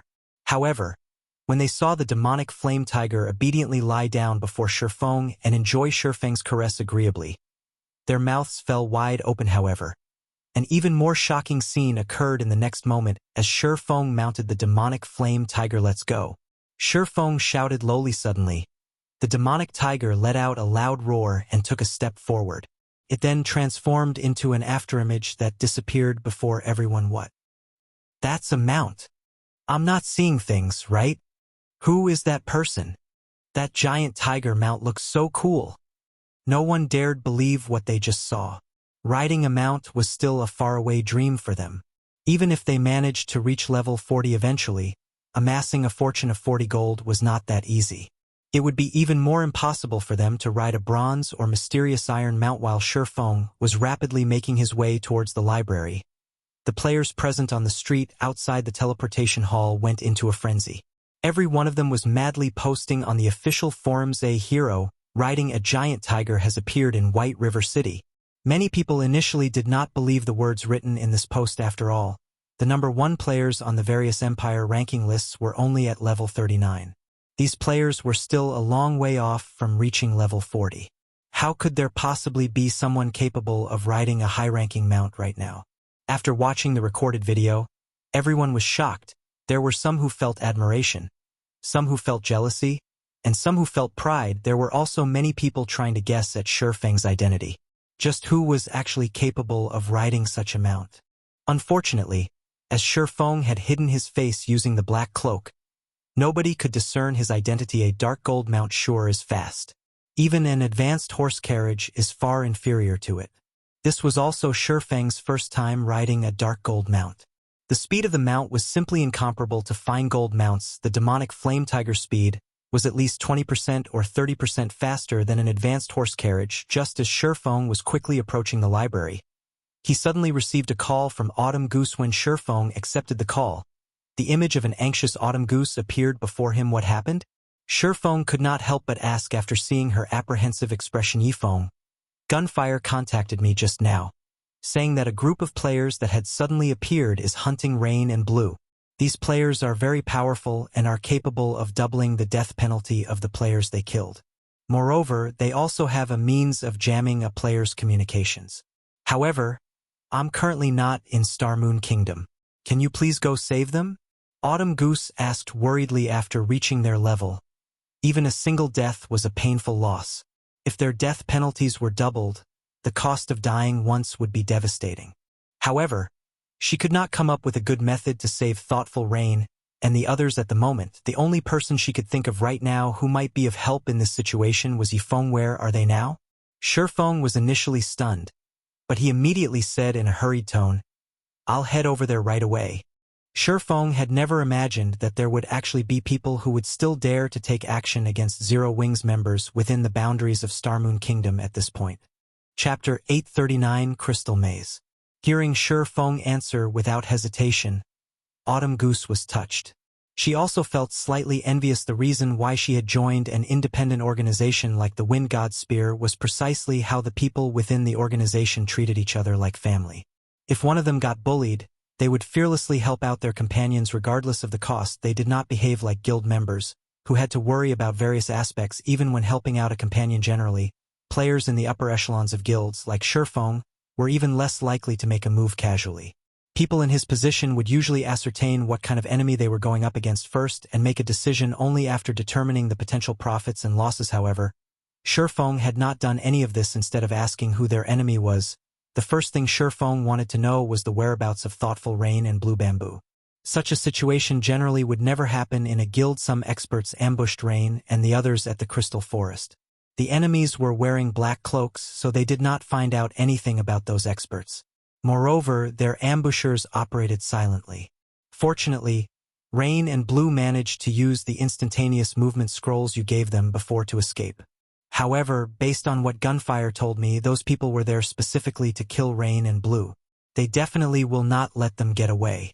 Here are the coordinates of where the ambush took place. You have to be careful, Autumn Goose said as she sent the map coordinates to Feng. I understand. I'll hurry there immediately. After seeing the coordinates of the Crystal Forest, Feng silently committed it to memory. He quickly turned the demonic flame tiger around and headed straight for the teleportation hall despite the low odds for Thoughtful Rain and Blue Bamboo's rescue. When Autumn Goose heard Feng's calm and steady tone, for some reason, she felt relieved. The travel time from White River City to the Crystal Forest aside. Just getting from the nearest transfer point to where Thoughtful Rain's group got ambushed would require at least 2 hours. Although Thoughtful Rain and Blue Bamboo had escaped using the instantaneous movement scrolls, current players had many more skills than before, which made tracking other players much easier. Moreover, the enemies chasing after Thoughtful Rain and Blue Bamboo had somehow managed to keep them in a combat state, preventing them from using return scrolls. Even logging out of the game normally was not possible, as the system would directly mete out the death penalty if they went offline while in a combat state. Please let Rain and the others make it. At this moment, the only other thing Autumn Goose could do was pray. She was currently in the faraway Dark Knight Empire. She would need even more time than Feng to reach the Crystal Forest. The core area of the Crystal Forest was rife with trees made out of crystals. Currently, over a dozen players covered in black cloaks were searching there. Damn it. Coral, have you not found their tracks yet? Boss Hell Fiend has already given the word that we must kill those core members of Zero Wing. Ordinary Stranger asked in a low tone as he looked at a distant assassin. They had already gathered information regarding the whereabouts of many of Zero Wing's core members. However, the majority of those members were currently grinding in the Stoneclaw Mountains. It would take Ordinary Stranger's team over a dozen hours of travel just to get there. As for the remaining core members, they were raiding team dungeons. They were unlikely to leave the dungeons anytime soon. The only ones nearby were Thoughtful Rain and Blue Bamboo, who had been seen grinding with Zero Wing's upper echelon before. However, he had never imagined that even those 2 women would succeed in escaping his ambush. In the end, his team had only managed to kill 2 unrelated independent players. If this matter were to reach the Adjudicator's ears, his team's days in King's Return would no doubt be numbered. Do you think it is that easy to track players here? The assassin named Coral rolled his eyes at Ordinary Stranger. He then swept a glance at the surrounding crystal shrubbery, gnashing his teeth as he said, "Those 2 beauties sure know how to run. They actually reached this crystal maze. If not for this natural maze, I would have long since found them by now. However, rest assured, although the terrain here is complex, this place has only one exit. The 2 of them cannot use return scrolls right now. They also cannot log off normally. It is only a matter of time before we find them." "Good then. Thunder and I will guard the exit. You guys head inside and search for those 2. We need to kill them as quickly as possible. Don't forget, we don't have much time left. We still need to deal with the other members of Zero Wing." Ordinary Stranger instructed. "I understand." Coral also began hastening his search. Aside from Coral, the other members of the team paired off and began searching the crystal maze. "Rain, what are we going to do?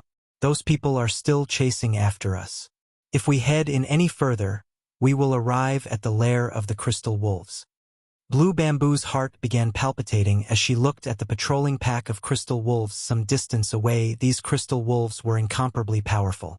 In order to complete a crystal collection quest, they had also personally experienced the strength of these monsters previously. When Feng had led them to kill the crystal wolf packs, they had not felt these monsters to be much of a threat. However, after returning to this place again by themselves, they found out just how difficult and exhausting dealing with these monsters was. Alone, a single wolf pack was not particularly scary. However, if they did not kill these crystal wolves quickly enough, these monsters would summon more companions in the vicinity, instantly bolstering their numbers by several times.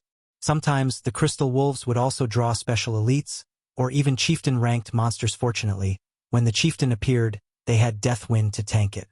Otherwise, they would have died without a doubt, only they had never imagined that, rather than dying to the level 45 chieftain, Deathwind would die at the hands of cloaked players that had suddenly appeared.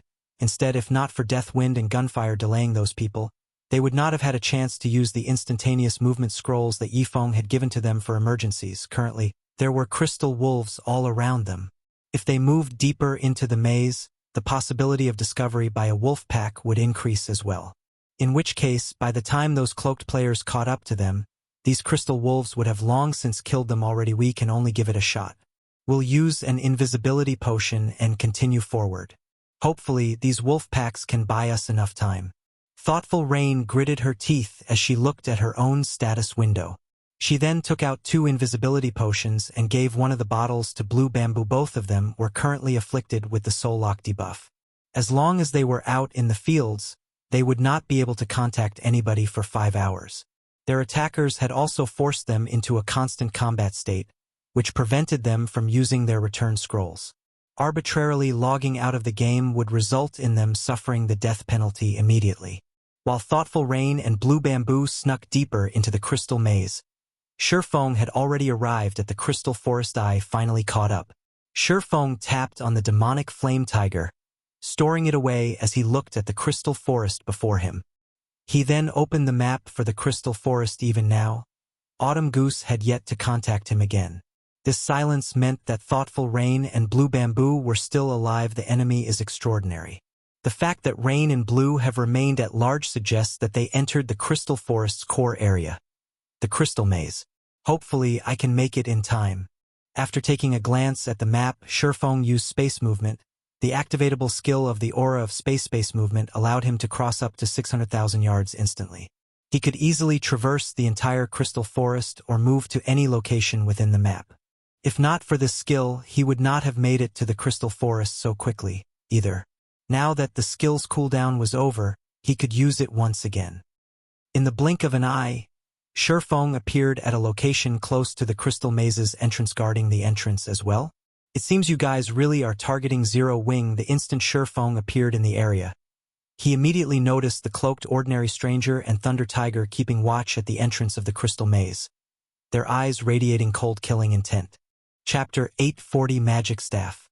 Just when Feng noticed Ordinary Stranger and Thunder Tiger, the two of them caught sight of Feng. Brat, I don't know how you suddenly appeared here, but since you've come to this place, you can only consider yourself unlucky. Thunder Tiger, who had hidden his identity and appearance, said when he suddenly saw the similarly anonymous Feng. Taking the initiative, he walked towards Feng. All this waiting around has made me annoyed. Old stranger, you better not make a move. I'm gonna use this brat here to relieve some of my stress. Sure, but the equipment he drops will belong to me. Ordinary Stranger laughed. Ordinary Stranger had discovered Feng's presence the instant Feng had appeared. Initially, he had thought that a powerful enemy had shown up. However, after some close observation, he did not sense any threat coming from beneath the black cloak. On the contrary, he had noticed many holes in Feng's defense. If not for Thunder Tiger declaring his claim, Ordinary Stranger would have long since taken action to remove this ant. However, even if the opponent were an expert, it would not matter. Thunder Tiger was a top-tier expert of King's Return. Currently, he was already level 38. Placed in Starmoon Kingdom, his level would rank within the top 10. Not to mention, he was fully geared in level 35 Dark Gold equipment. His maximum HP was as high as 14,600. His combat standard was also at the refinement realm already. Dealing with 2 or 3 ordinary experts simultaneously would be child's play for him, even if the opponent were an expert of the same combat standards. Thunder Tiger was a refinement realm expert of King's Return. The guild had long since presented the Berserker with a Berserk skill. As long as Thunder Tiger activated this Berserk skill, he could kill a refinement realm expert easily. He could even defeat a flowing water realm expert. In the off chance that Thunder Tiger was no match for this new arrival, Ordinary Stranger himself could still back up the Berserker. If he and Thunder Tiger worked together, they would be practically invincible in Starmoon Kingdom. Only Zero Wing's Black Flame and Feng could cause them to feel fear. No one else was worth mentioning. As soon as Ordinary Stranger finished speaking, Thunder Tiger retrieved a two-handed saber from his back and used charge at Feng. When using charge, controlling the sudden increase in speed was extremely difficult for ordinary players. As a result, they would usually reveal flaws in their attack. However, Thunder Tiger was different. He had long since mastered this skill. By adjusting his center of gravity, he had managed to apply his increased speed to his attack, creating his own charging slash. He had transformed a system-generated skill into a personal skill. Not only did his saber speed up, but the power contained within it also increased. Even a shield warrior of the same level would have to retreat several steps, breaking their stance. Boom. As the two-handed saber landed, sparks scattered into the surroundings. A silver one-handed sword actually stopped Thunder Tiger's lightning-fast saber. What? Thunder Tiger was shocked as he stared at Feng standing steadily in his original position. The charging slash getting blocked did not come as a surprise to Thunder Tiger. However, this was his first time to encounter an enemy who could remain standing steadily after receiving his charging slash. Even Broken City, an Elder of King's Return, had to retreat half a step after receiving this attack of his. This situation was simply inconceivable. Tiger, be careful. We've got a tough one. Ordinary Stranger warned hurriedly after realizing that their enemy this time was no common player. As he began casting a spell, he added, "We'll deal with him together." "I understand." Thunder Tiger's expression had turned serious as well, the contempt he felt before disappearing completely. He promptly used Whirlwind Slash in an attempt to drive Feng away. However, as soon as he started swinging his gray saber, a streak of blue light struck his weapon. A crack in space also appeared along the path the blue light had taken. Pung. Thunder Tiger felt his hands going numb as his saber came to an abrupt halt. Felt as if he had just struck an iron wall. Immediately after, however, a powerful impact shook him, forcing him to retreat 4 steps before he could stabilize. His body damage of -1,338 points appeared above the Berserker's head. He had instantly lost close to 10% of his HP. Who are you? At this moment, even if Thunder Tiger were a fool, he would understand that the man before him was definitely stronger than himself. In just a single exchange of skills, he had lost over 1,000 HP. Feng's strength could practically rival a chieftain of the same level. Before Thunder Tiger could react, a streak of blue light instantly slashed his body.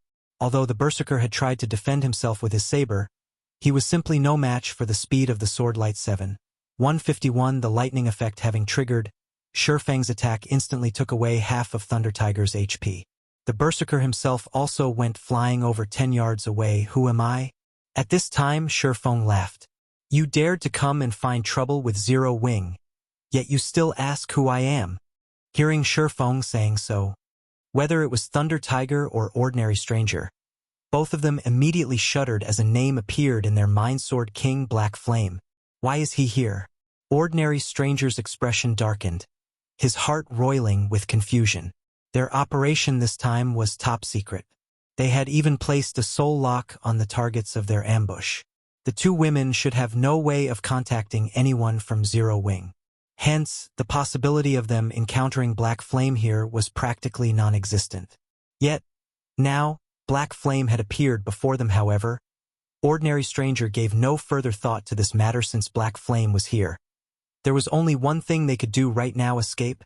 They had next to no chance of winning against Black Flame in a direct confrontation. Their only hope for resisting Black Flame was to meet up with the Falcon Legion. In the next moment, Ordinary Stranger waved his staff and cast the Tier 1 spell Summon Flame Spirit. A level 38 special elite flame lizard appeared immediately following which, he used one of the activatable skills of his magic staff, Undead Sacrifice. Suddenly, the flame lizard let out an agonized wail as the red flames covering its body turned into an emerald green, its body doubling in size. Its rank had increased from Special Elite to Lord as well. Undead Lizard. Undead. Lord. Level 38. HP 3. 600. 000/3. 600. 000. Such a powerful monster was more than enough to deal with a top-tier expert. Moreover, as a summoner, he could form a soul link with his summon creature, which allowed him to transfer 50% of the damage he received to it. However, Ordinary Stranger knew quite well that even with the Undead Lizard, Thunder Tiger, and he were still no match for Feng. They had a very clear understanding of just how powerful experts of Feng's standard were. He had summoned the undead lizard only to delay Feng. The undead lizard was a speed-type monster.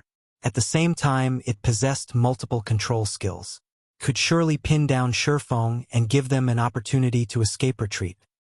Ordinary Stranger waved his staff and shot elemental bullets at Feng. Simultaneously, he willed the undead lizard forward to attack Feng. Thunder Tiger no longer held back, either, as he activated his berserk skill, Heart of Fury. The skill instantly increased his strength by 80%, his endurance by 50%, and his movement speed and attack speed by 50% for 2 minutes. After activating his berserk skill, Thunder Tiger turned around and fled without hesitation, looking at the oncoming elemental bullets and undead lizard. Feng sneered and said, "Don't you think it's a little too late to be escaping now?" Saying so, he abruptly stabbed the abyssal blade into the ground. Chapter 841, Taboo Skills Might. You're not getting away. Feng deflected the elemental bullets using Killing Ray while activating one of the abyssal blade's skills, Abyssal Curse. Immediately, a black magic array appeared on the ground. With Feng as the center, it covered a radius of 30 yards, instantly enveloping the undead lizard, which was the size of a small house, as well as Ordinary Stranger and Thunder Tiger. Endless streams of black mist flowed into their bodies. Not good. It's an AoE control skill. Ordinary Stranger frowned. Right now, it felt as if his body was stuck in quicksand. He could not move at all. He had never imagined that Feng would have such a trump card as well at this moment. Not to mention him, even the Lord-ranked undead lizard was immobilized. As a result, Feng had readily broken through the Lord's defensive line and was currently charging rapidly at them. Tiger, delay him. Buy me some time. Ordinary Stranger no longer tried to hold back as he activated his berserk skill, Mana Detonation, his attributes increasing by a large margin. At the same time, he used Mental Exemption, becoming immune to all control effects for 5 seconds. He then began chanting an incantation, causing the surrounding mana to churn violently. Thunder Tiger nodded in response to Ordinary Stranger's instructions. Activating Brilliant Will, he removed the control effect of Abyssal Curse, then shifted in front of his summoner companion. "Come, let me have a look at the abilities of the Sword King." Thunder Tiger bellowed as he stomped down, shattering the ground underfoot. He then swung his two-handed saber abruptly at the swordsman rushing straight at him. Tier 1 skill, Storm Slash. Over a dozen wind blades flew at Feng, every one of them targeting his blind spots. Unlike the normal attacks of players, the wind blades of Storm Slash appeared simultaneously. There was no time lag between each attack, preventing Feng from evading them entirely. Moreover, Storm Slash was a skill that could not be blocked, only dodged. It was an extremely rare skill of the Berserker class. This skill was also the trump card. Thunder Tiger usually used to kill experts of equal standards. For players who did not know the intricacies of this skill, they would generally defend themselves with their weapons. The outcome of doing so would be these players receiving the strikes of the dozen or so wind blades. Currently, Thunder Tiger had his Berserk skill activated. The destructive power of his Storm Slash could easily instant kill Feng. Try to block it if you can. Thunder Tiger could not help but sneer as he saw Feng remaining steadfast in his charge forward. Unfortunately for Thunder Tiger, he had grossly underestimated Feng's understanding of God's domain. When the wind blades arrived before Feng, he was already within 20 yards of Thunder Tiger. He promptly used the Tier 2 Taboo skill, Instant Strike. Suddenly, Feng vanished before the wind blades of Storm Slash and reappeared in front of Thunder Tiger. Faint arcs of electricity circling Feng's body. Thunder Tiger panicked. He instinctively executed Whirlwind Slash. However, before the Berserker's Whirlwind Slash could complete even half a rotation, numerous blue arcs of lightning devoured him whole. In the next moment, Thunder Tiger's HP dwindled at a rate visible to the naked eye until it finally hit 0. How is he so fast? Thunder Tiger's eyes widened as he looked at where the strikes had landed. He simply could not bring himself to believe that what he was seeing was real. He had activated his Berserk skill. He should have received significant improvements in speed, yet he still failed to keep up with Feng's swords. Not to mention his body. Before his eyes could even react, the swordsman's swords had cut through him multiple times. This was definitely his first time witnessing such speed. Standing a short distance away, Fear similarly covered Ordinary Stranger's face. He had never dreamed that Thunder Tiger would not manage to delay Feng for even a short while despite having activated his berserk skill. Fortunately, Feng was still roughly 10 yards away. The time it would take for the swordsman to reach Ordinary Stranger was more than enough for him to finish casting his spell. At that time, although the spell would not kill Feng, at the very least, it would help buy Ordinary Stranger time to escape. Where is he? During the brief moment Ordinary Stranger was lost in his thoughts, Feng, who had been standing in front of Thunder Tiger, actually vanished. Suddenly, Ordinary Stranger felt a pang at his heart. Without him noticing, a long sword wrapped in blue electric arcs had emerged from his chest. Turning his head around, Ordinary Stranger discovered Feng standing right behind him. He had actually failed to notice the swordsman approaching him altogether. It was as if Feng's presence was completely non-existent. Seeing his HP decreasing without any signs of stopping, Ordinary Stranger was at a loss for words. He and Thunder Tiger were both top-tier experts of King's Return. They could easily become top-class existences in any kingdom they went to. Although he had long since known that he and his berserker companion were no match for Feng, he had never imagined that the gap between them was actually so enormous at this moment. Even if he related everything that had happened here to someone else, most likely, nobody would believe him, although Ordinary Stranger still wished to say something. He was already out of time as his vision suddenly turned gray, his body falling to the ground. When he died, he dropped 2 pieces of cloth armor. There were actually 2 refinement realm experts. It's no wonder Rain and the others were no match for them. Although Feng had failed to discover the identities of thoughtful Rain's assailants, he clearly grasped the combat standards of the two from the battle just now. With the strength of those 2 players, they would be hard-pressed to find any opponents capable of opposing them. Unfortunately for them, they had encountered him today. Not to mention, he had even activated a Tier 2 Taboo skill to deal with them, following which, Feng picked up the items that the 2 dropped. He then summoned the demonic Flame Tiger and headed straight into the Crystal Maze. Deep inside the Crystal Maze, the members of the Falcon Legion were currently busy clearing out the crystal wolves blocking their path. They were moving increasingly closer to the lair of the crystal wolves. These 2 beauties sure know how to run. They're hiding wherever there is danger. However, let's see how you'll continue escaping once you enter the lair of the crystal wolves, Coral muttered as he switched his footwork. Like a black gale, the dagger in his hand struck at a level 45 Special Elite Wolf without giving the Special Elite Wolf any opportunity to react. Coral landed blow after blow with his daggers. Although the Special Elite tried to resist, none of its attacks could connect with the assassin's body. Little by little, Coral plundered away the Special Elite's HP, wielding the pitch-black daggers in his hands rapidly. A short moment later, the Special Elite Wolf, whose HP had been in the hundreds of thousands, fell to the ground. From start to end, the wolf had never once managed to land a hit on Coral team leader. Coral sure is amazing. His skill level has improved again. In the guild's next class competition, his ranking will no doubt increase once more, a nearby level 37 female assassin said, her face filled with admiration as she looked at Coral. Don't make a fool of yourself. Team leader Coral has very high expectations. With your standards, do you think you will be able to gain his favor? Let's just hurry up and clear away these crystal wolves. Otherwise, they're going to call for more reinforcements. If we make team leader Coral angry, we'll definitely suffer miserably. A level 37 male ranger criticized the female assassin, who possessed an above-average appearance and figure, remained unperturbed by the ranger's comment. Instead, she retorted, "Hehe. So what if I'm trying to gain his favor? If you were as capable as team leader Coral, I would try to gain your favor, too." In the opinion of outsiders, once one became an inner member of a super guild, a wonderful future awaited them. In reality, however, this was a big misconception. Super guilds were far crueler than other guilds. The competition among its inner members was extremely intense. All those who managed to become a part of the middle management of the guild were indeed experts among experts, dragons among men. They were experts who could easily wipe the floor with the so-called top 10 newcomers of the virtual gaming world.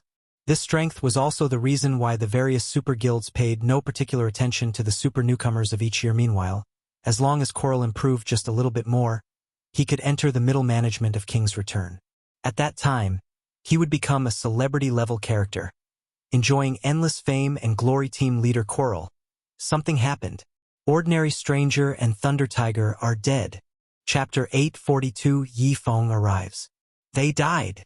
When Coral heard the report, he quickly called out the system team window. Sure enough, among the list of team members, both the names of Ordinary Stranger and Thunder Tiger had turned gray, which meant that the two of them were no longer alive at this time. When the other members of the team heard this, they promptly checked their team windows as well. They simply could not bring themselves to believe what they were seeing was true. Ordinary Stranger and Thunder Tiger were both top-tier experts in their guild. Their strength was equal to Coral's. If the two of them worked together, even a team of ordinary experts would be helpless against them. It was truly hard to imagine that these two experts had died. Leader, should we head back and take a look? An assassin asked. We can't just let someone kill the members of King's Return and do nothing about it. If we don't deal with this matter properly, the other super guilds will surely make fun of us. No, just traveling back to the entrance will take us more than half an hour. By that time, the enemy would have long since disappeared, Coral said, shaking his head. Moreover, we don't have a clear understanding of the situation over there. First, find those two women. We'll talk about what to do next after we've gotten rid of those two. If the enemy is capable of killing both Stranger and Tiger, we cannot underestimate their strength. It is highly likely that the enemy is a powerful team that came here to grind. It won't be too late for us to deal with them after we complete our mission. In Coral's opinion, even a Great Lord-ranked monster would not be able to kill Ordinary Stranger and Thunder Tiger. No doubt the two of them had died at the hands of other players. Moreover, the enemy had to have very large numbers. They should also have many top-tier experts among them. Otherwise, with the two's strength, at least one of them should have survived, as the number of opponents was high. Resolving this matter would definitely be time-consuming. Their primary mission was to kill Zero Wing's core members. They would risk letting their targets get away if they chose to deal with this new enemy first. The losses greatly outweighed the gains.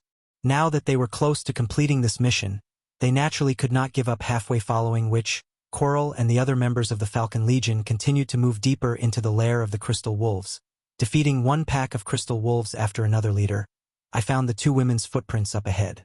Judging from the tracks, they should have moved through here only recently. An assassin who had detection activated said as he looked at the light blue footprints on the ground. These light blue footprints showed that players had passed through this place before.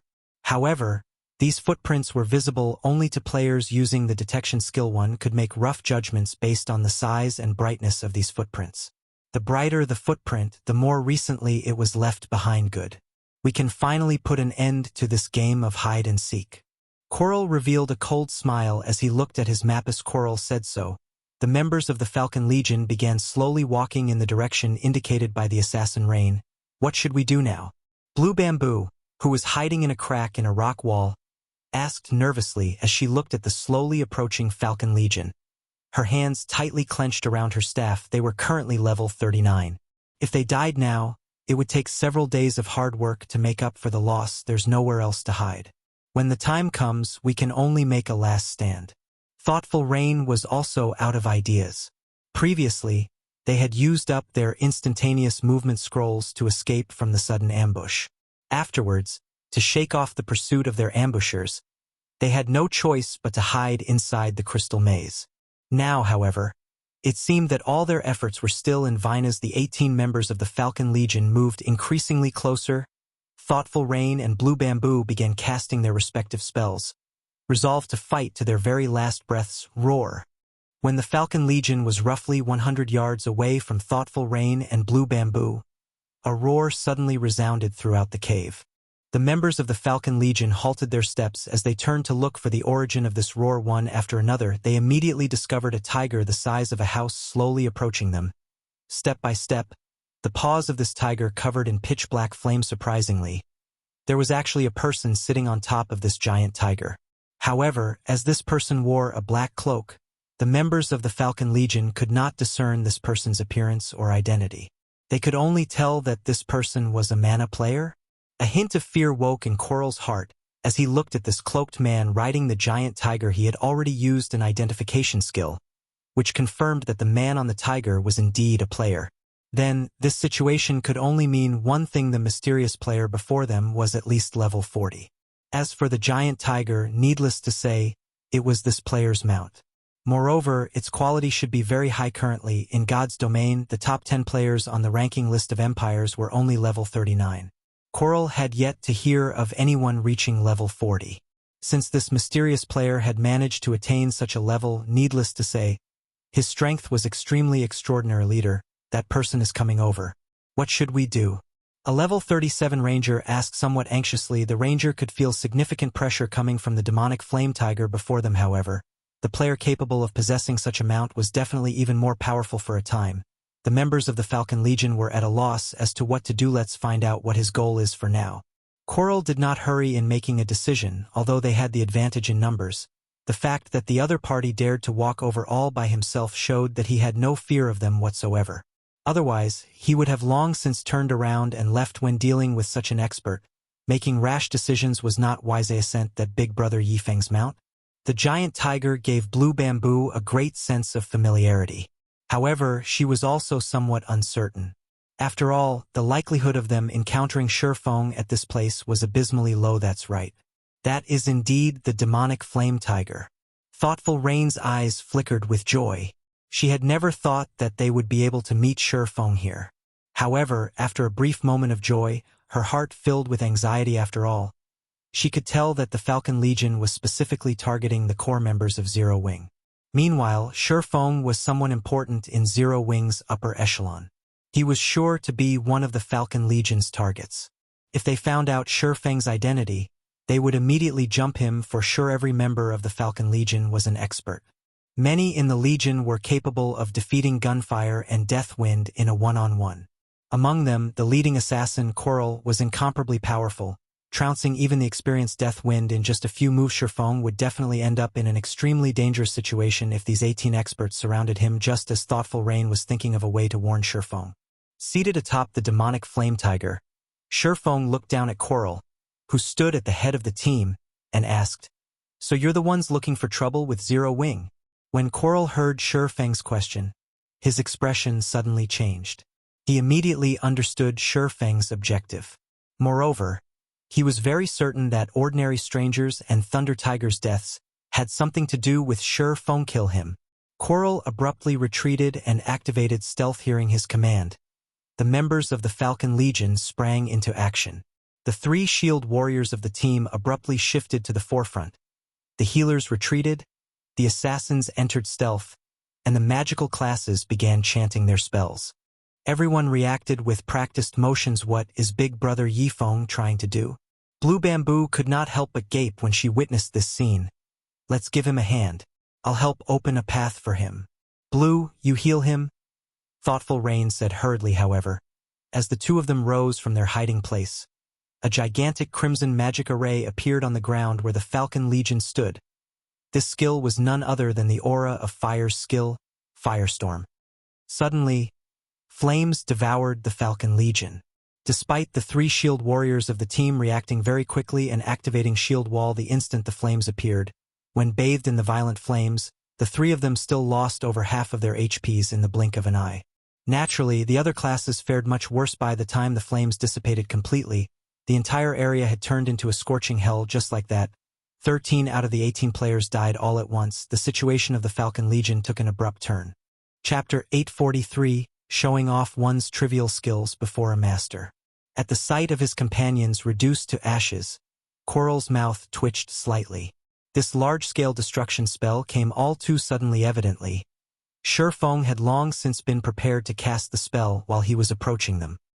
He had only voiced that question earlier to tempt them into attacking him and draw them into his trap. They did not have any time to evade the surprise attack at all. If not for Coral being near the edge of the spell's coverage, he would not have been able to utilize the brief invulnerability wind steps provided to rush out of the flames in time. At this moment, he would have most likely suffered the same fate as his 13 other companions. "Leader, what should we do?" A level 37 elementalist asked softly. "We'll retreat," Coral replied, gnashing his teeth, although he didn't want to back off, since the man before them was capable of defeating ordinary stranger and Thunder Tiger.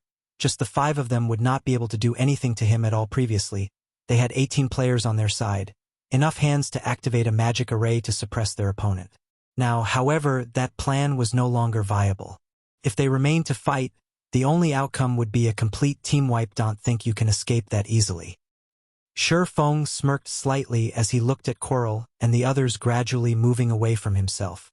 With quick steps, he approached the closest level 37 elementalist previously. In order to survive his firestorm, these players had already used up all their life-saving skills. It would be near impossible for them to escape him now. Don't hold back when going up against him. I'll pin him down. Ranged classes support me. When Coral saw Feng approaching them like a gale, he hurriedly activated his berserk skill, and his attributes increased by a large margin. He then used shadow steps to appear directly behind Feng and stabbed his Feng-like dagger at Feng's heart. Absolute strike. This was the fastest and most powerful skill of the assassin class. In addition to Coral's flawless movements, there was practically no time lag between the activation of shadow steps and absolute strike. It was simply impossible for ordinary players to guard against his attack. Moreover, after Coral activated his berserk skill, the power and speed of his attack were both boosted to inhuman levels. The elementalist at a distance also shot one fireball after another at the locations Feng dodged to. His coordination with Coral seamless. The ranger standing on the other side likewise sent a barrage of frost arrows at Feng, his attacks accurately targeting the swordsman's vital points. Looking at the coordination of the 3 players, even thoughtful Rain and Blue Bamboo, who rarely fought other players, could tell that their enemies were very powerful. Immediately, panic appeared on their faces all at once. However, Feng disappeared. Coral's and the others' attacks all struck air. Where is he? Coral hurriedly observed his surroundings.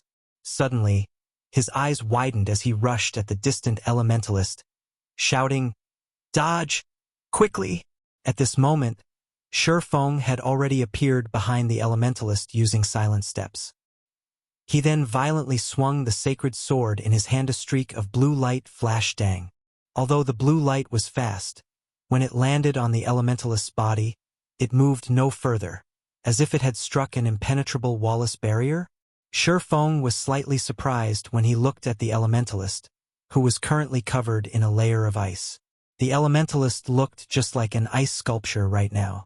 Ice barrier was the strongest life-saving skill of the elementalist class, providing the user with invulnerability for 8 seconds. However, after activating the skill, the user would not be able to do anything else. This skill was extremely rare. Generally, finding 1 or 2 people who had learned the skill, out of 100 expert elementalists, was unlikely. Helpless against the skill. Feng could only shift his sights to someone else. However, just as he started searching for a new target, a blue magic array appeared above his head. In the next moment, the rumble of thunder echoed in the cave. Coral, who stood at a distance, also revealed a cold sneer on his face. This magic array was the result of him using a Tier 2 magic scroll, Thunder Hell. Not only would the spell deal a frightening amount of damage to a certain area, but it could also prevent players within the affected area from wielding any of their skills. It was a magic scroll that was meant to counter experts in particular die. Coral shouted as he guided arcs of lightning to descend from the sky. Boom, boom, boom. Arc after arc of lightning descended from overhead, turning a radius of 20 yards into a world of thunder and lightning.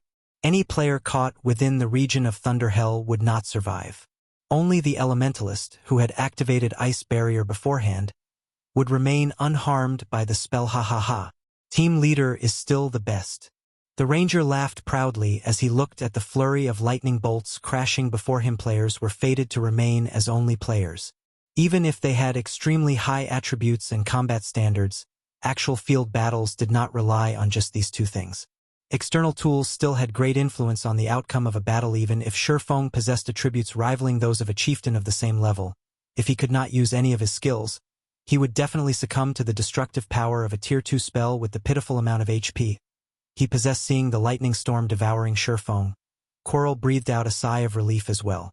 Although Feng's silent steps had surprised him somewhat, the latter must not have expected him to possess a magic scroll that was meant to counter expert players. Only, this magic scroll had a relatively long activation time. However, the Elementalist just happened to earn him quite a lot of time. All right, you guys are next. Quirrell then shifted his gaze towards the distant, thoughtful Reyna. At this moment, the previously celebrating ranger suddenly screamed as numerous streaks of blue light bloomed on his body. The ranger's body then collapsed to the ground. A piece of equipment dropping off his body. How did you manage to escape? Quirrell's eyes nearly fell out of their sockets at the sight of Feng standing behind the dead ranger. Moreover, the swordsman was entirely unharmed. Do you think you're the only one who has a magic scroll? Feng smirked as he picked up the dropped equipment. The appearance of Thunder Hell had indeed shocked him. Fortunately, he always carried around plenty of magic scrolls when he went out, especially the life-saving instantaneous movement scroll. Although the magic scroll had a cooldown of 10 minutes, the scroll boasted instantaneous activation.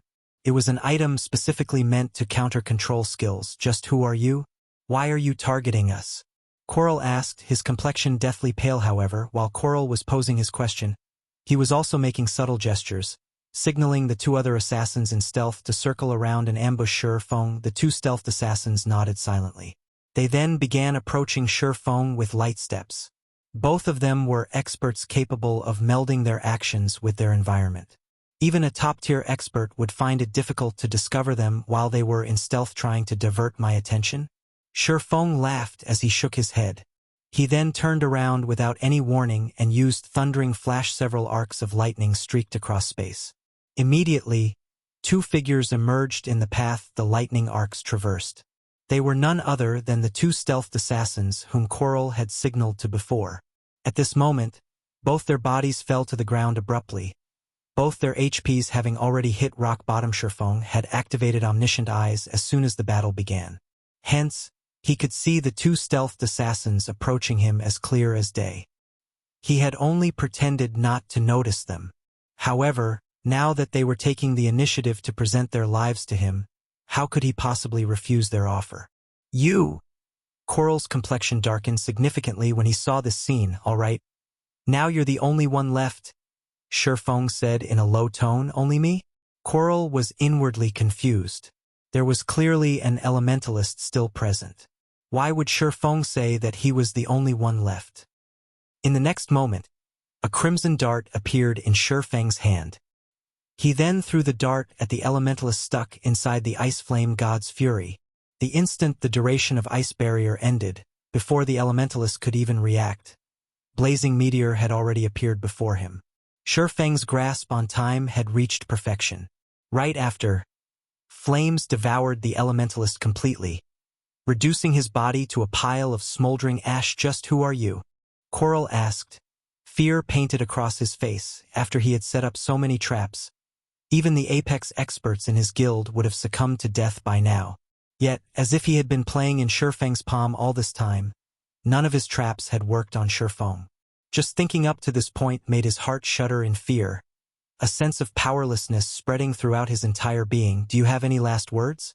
Feng asked softly, not bothering to answer Quirrell's question. Instead, he slowly walked towards the assassin, step by step. For each step Feng took, Quirrell unconsciously retreated by a step as well. Despite his berserk skill being active right now, Quirrell was not the slightest bit confident he could win against Feng. Meanwhile, thoughtful Rain and Blue Bamboo, who were watching this scene, were both stupefied. I am part of King's Return's Falcon Legion. Are you trying to make an enemy out of King's Return? Quirrell demanded, gnashing his teeth. He did not wish to die. The guild's class competition was rapidly approaching. If he died now, the loss in level, equipment, and skill proficiency would have a significant effect on his performance in the competition now. His only choice was to reveal his identity. Previously, the reason they had concealed their identities was to avoid letting Zero Wing take preventive measures against them. With their identities unknown, their subsequent operations would flow much more smoothly. Now that everyone except for himself had died, there was naturally no need to continue hiding this fact. Moreover, the stronger an expert was, the more knowledgeable they were about how powerful super guilds were. If the opponent still dared to make a move even after he revealed this fact, this person would definitely be a fool. Chapter 844, Field of Swords. What? Don't believe me? Upon seeing Feng showing no signs of stopping, Coral hurriedly took off his black cloak and displayed his King's Return Guild emblem. This sight momentarily stunned Thoughtful Rain and Blue Bamboo. Why is someone from a super guild targeting us? Thoughtful Rain was confused as she looked at the King's Returns emblem.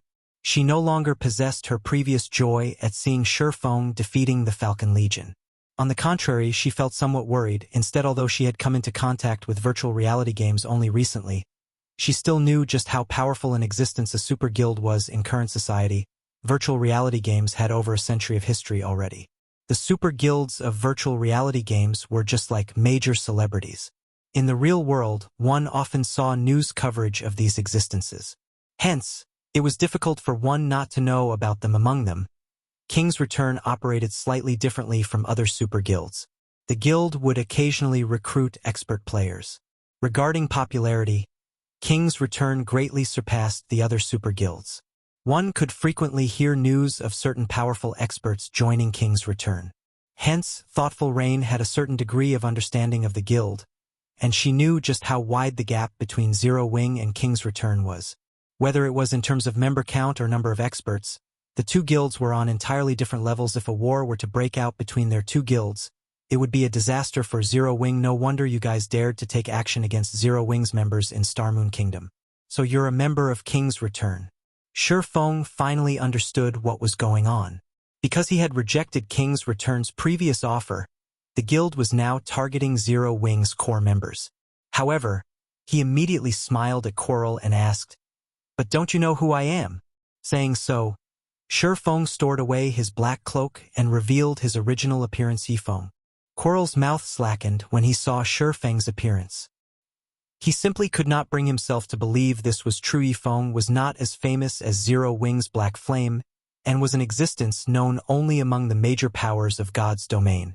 But when speaking of strength, Feng was someone who had defeated Sirius, one of the Wolf Kings of the Battle Wolves Guild. After the fight at the Dark Arena, King's Return had even created a database specifically for information on Feng. Coral himself had watched the battle video between Feng and Sirius, learning from it. Hence, Coral recognized Feng right off the bat. However, although he had indeed recognized who his opponent was, his complexion turned even uglier than before. Damn it. Why is my luck so horrible? To think I would actually encounter him here. At this moment, Coral was regretting the fact that he had revealed his own identity. If he had not exposed himself, he might still have a chance of surviving. Now, however, nothing he said would get him out of this situation alive. Although he still had his vanish skill, even if he was stupider, he could tell that invisibility skills were useless against Feng. Otherwise, Feng would not have struck at the stealthed assassins behind him without even the slightest bit of hesitation. If even stealth was ineffective, then wanting to escape in front of such an expert was nothing more than a pipe dream. King's Return had done detailed research on that battle at the Dark Arena and made a rough estimation of the attributes of the two fighters already. In terms of basic attributes, he was considerably inferior to Feng. Not to mention, speed was also one of Feng's strong points. Squirrel's face darkened at the sight of Feng rushing over. Damn it. To think that I would have to use that opportunity now. I definitely won't forgive you, Feng. I will definitely massacre every core member of Zero Wing. Coral bellowed. He then took out a purple crystal ball from his bag while continuously spewing venomous curses. Just you wait. I, Coral, will definitely make you regret this day. In reality, the real reason he did not wish to die was the crystal ball in his hand. This item was something he had obtained unexpectedly after completing one part of a chain quest. It was a one-time use item.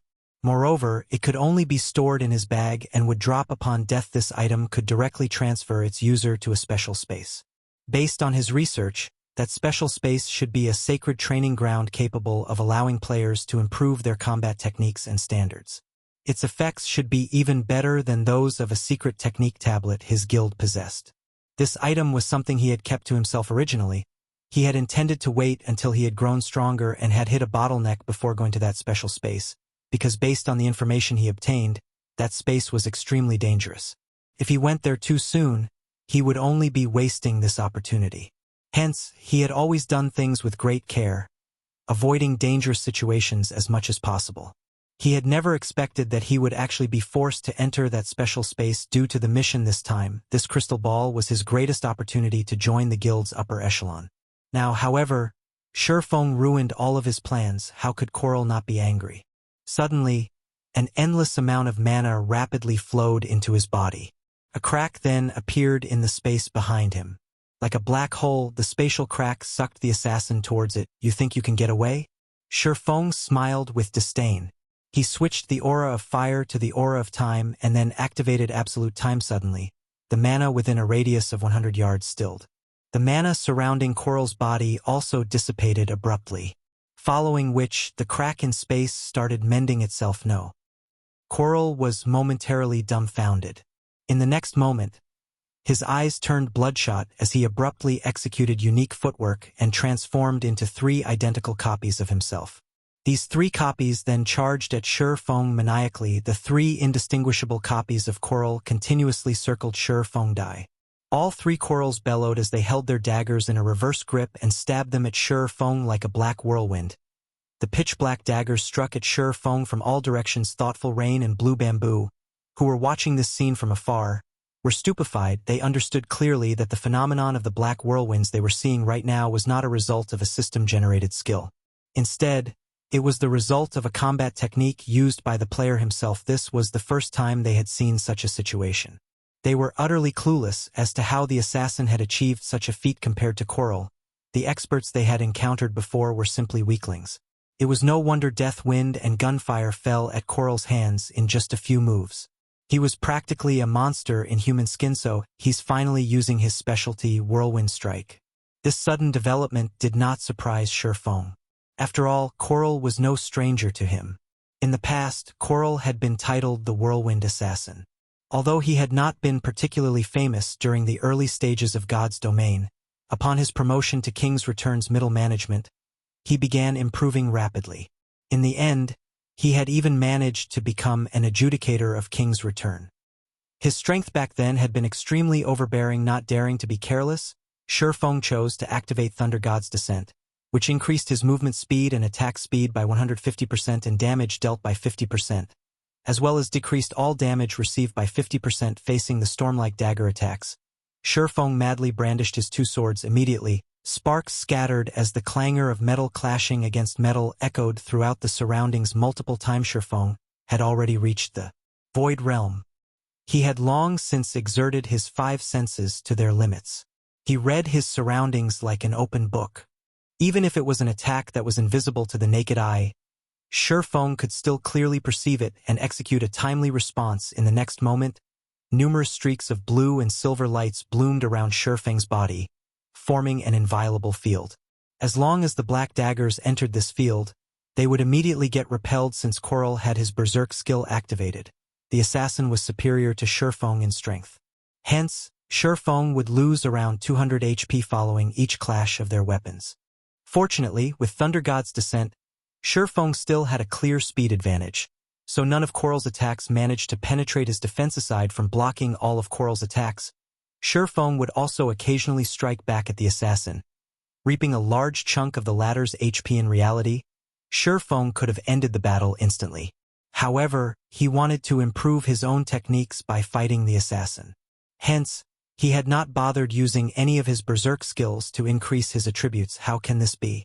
Why can't I hit him? The more Coral fought, the more fearful he became. Despite having already activated his berserk skill, his basic attributes surpassing Feng, he could not break through Feng's defense no matter what. On the other hand, Feng managed to strike at his vital points time after time, whittling his HP chunk after chunk until it finally zeroed out as Coral fell reluctantly to the ground. He also dropped several items. Chapter 845, 5 Great Legacies. When Coral died, Thoughtful Rain and Blue Bamboo, who had watched quietly from afar, were astonished when they looked at Feng again. Shock filled their eyes. They felt as if the man before them was a stranger. This was the first time they ever truly understood Feng's strength. Those two were simply too strong. Words alone were no longer sufficient to describe this level of strength. This was the first time they had ever witnessed such an intense battle. Their eyes had not been fast enough to keep up with the combatants' speed, let alone their bodies. If they had fought Coral, the battle would have ended as soon as it had begun. In the end, however, Feng was still superior. Big brother Feng is so strong. If I had even half of his skill, I could defeat Autumn Goose. Excitement filled Blue Bamboo's eyes as she stared at Feng. Thoughtful Rain could not help herself from laughing when she heard her friend's words. When they were usually out in the fields adventuring and questing, Blue Bamboo was always lazy. She was never particularly interested in fighting and would generally stay in the back to heal the members of their party. Although they had advised her many times to brush up on her combat techniques, she never bothered to do so.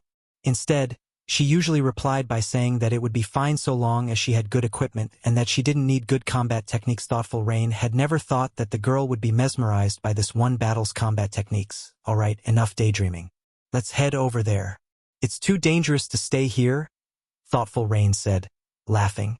Feng began to collect his loot naturally. An elite squadron from King's Return, led by an expert like Coral, possessed excellent equipment.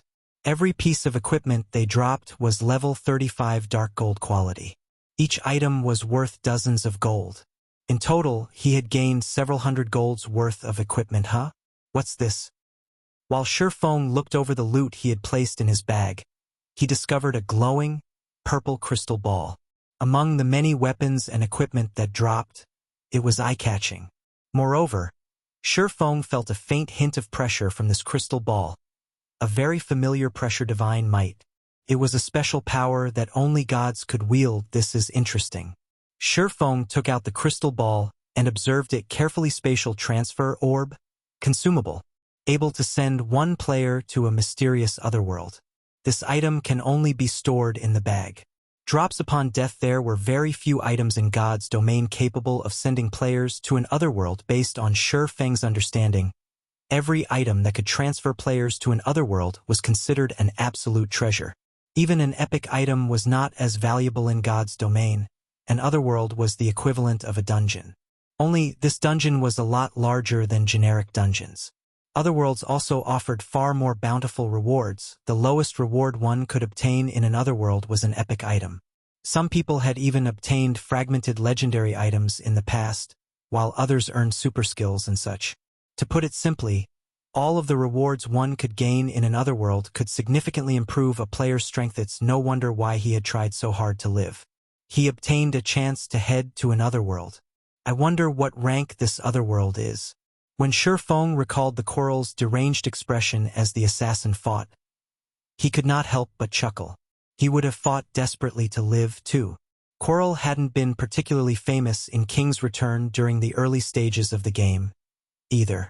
However, after joining the guild's middle management, his progress had suddenly skyrocketed. It was as if he had become an entirely different person. His progress might very well be related to this thing. There were many otherworlds in God's domain.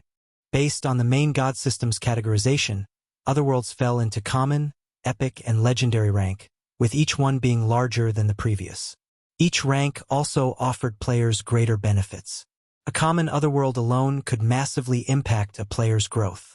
By visiting a common otherworld, an ordinary player could instantly become an expert. There was no need to mention epic or legendary otherworlds. However, the majority of the otherworlds in God's domain were common rank.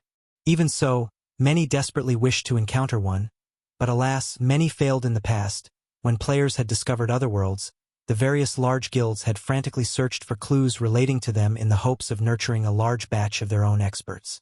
After all, there were innumerable guilds in the virtual gaming world. Not every one of them could nurture their own experts. With such a golden opportunity available, the various large guilds could not let it slip through their fingers. In the past, a top-tier expert had sold an opportunity to go to an otherworld at an auction. Although the otherworld in question had only been common rank, the various large guilds fought over it like a pack of wolves. In the end, Summer's Emerald, a first-rate guild, had won the transfer tool for 15,000 gold. Everyone who had participated in that auction had been stunned.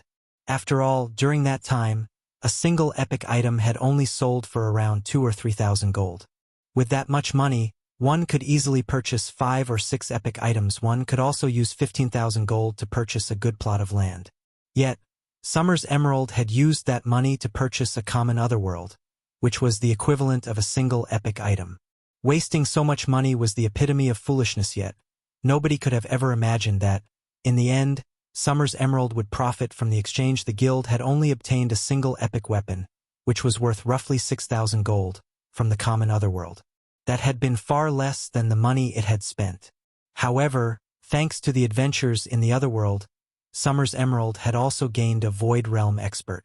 The outcome had made many guilds regret not fighting harder during the auction. From then on, transfer tools to otherworlds became extraordinarily precious. Even Feng, who had been the guild leader of a second-rate guild, had invested a long amount of time before he had gotten his hands on a common otherworld transfer tool.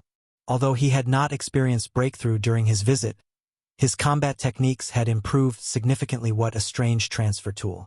It doesn't have a rank displayed. Even after observing with omniscient eyes, Feng had not discerned the purple crystal ball's rank.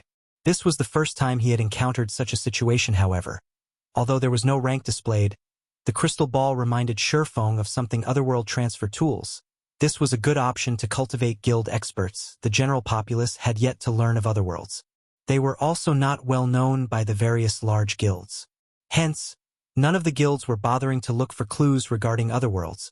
Although Feng only knew 5 or 6 clues, no one else had obtained any of these otherworld transfer tools. He could head out to search for them. Once he obtained these otherworld transfer tools, he might be able to increase the number of Zero Wings Refinement Realm experts. As Blue Bamboo walked over, her eyes practically shone as she looked at Feng. Patting her ample chest, she said, "Big brother Feng, it is truly a blessing to meet you here. If not for you, Rain and I would have suffered. From today on, I've decided to work hard to improve myself. Big brother Feng, can you teach me how to fight, please? I only hurried over here after hearing from Autumn Goose that you were ambushed. Fortunately, I made it in time. It is a good thing that you wish to learn how to fight. Unfortunately, as I am not a cleric, I am not particularly clear as to how clerics should fight. However, I can have Violet teach you. Her combat standard ranks at the very top of our guild." Feng chuckled. "Really?" Blue Bamboo's eyes flashed with excitement when she heard this. She had only made the comment as a joke. She knew full well just how busy Feng was. How could he possibly have time to teach her? However, she had not expected to get a chance to learn from her idol. She felt as if she were dreaming. "Of course. When have I ever lied?" Feng nodded. "By the way, why did you two come to the Crystal Forest? Didn't you already finish your quest?" "We thought we had finished it. However, after I handed the quest in, I received another special quest that requires me to collect a crystal heart. However, we have yet to obtain it." Thoughtful Rain explained. "Crystal heart? What kind of quest is this?" Feng was slightly surprised. He knew how to obtain the crystal heart. One had to kill the Crystal Wolf King. The quest was not easy to complete alone. Thoughtful Rain then sent Feng the quest details. "How did you receive this quest?" Feng could not help his shock upon reading the quest introduction. The quest Thoughtful Rain had accepted was no ordinary quest. Rather, it was one of Starmoon Kingdom's 5 great legacy quests, the Witch's Sin. Chapter 846, Witch's Sin.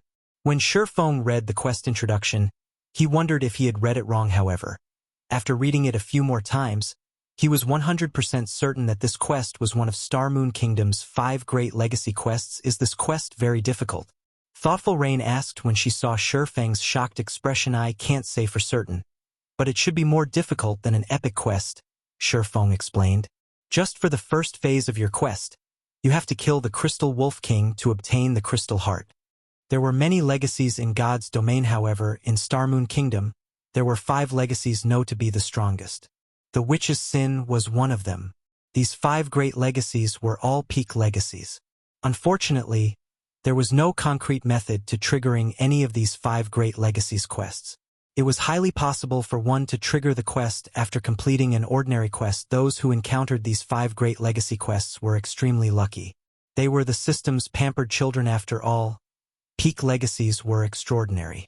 As long as one succeeded in their class change, they would improve their strength tremendously. Until now, throughout Zero Wing, only Feng and Violet Cloud had managed to obtain a hidden class. One could just imagine how rare hidden classes were. However, stumbling upon one of Starmoon Kingdom's 5 great legacies and completing one were completely different matters. Most importantly, There would be frightening consequences if one failed the quest after accepting it. Those who failed a basic legacy quest would, at worst, be barred from logging into the game for a certain amount of time. They could continue challenging the quest once they were able to log back into the game. As for legacies that provided hidden classes, players only had one chance. Failing these legacy quests usually resulted in a single death. However, the punishment for failing the 5 great legacy quests was extremely severe. Not only would one lose 3 levels, but they would also enter a weakened state for 10 days. However, this was only the tip of the iceberg. The worst part about failing one of the 5 great legacy quests was that one would permanently lose some of their luck attribute. The luck attribute was a hidden attribute. Normally, it was difficult to increase the attribute by 1 or 2 points.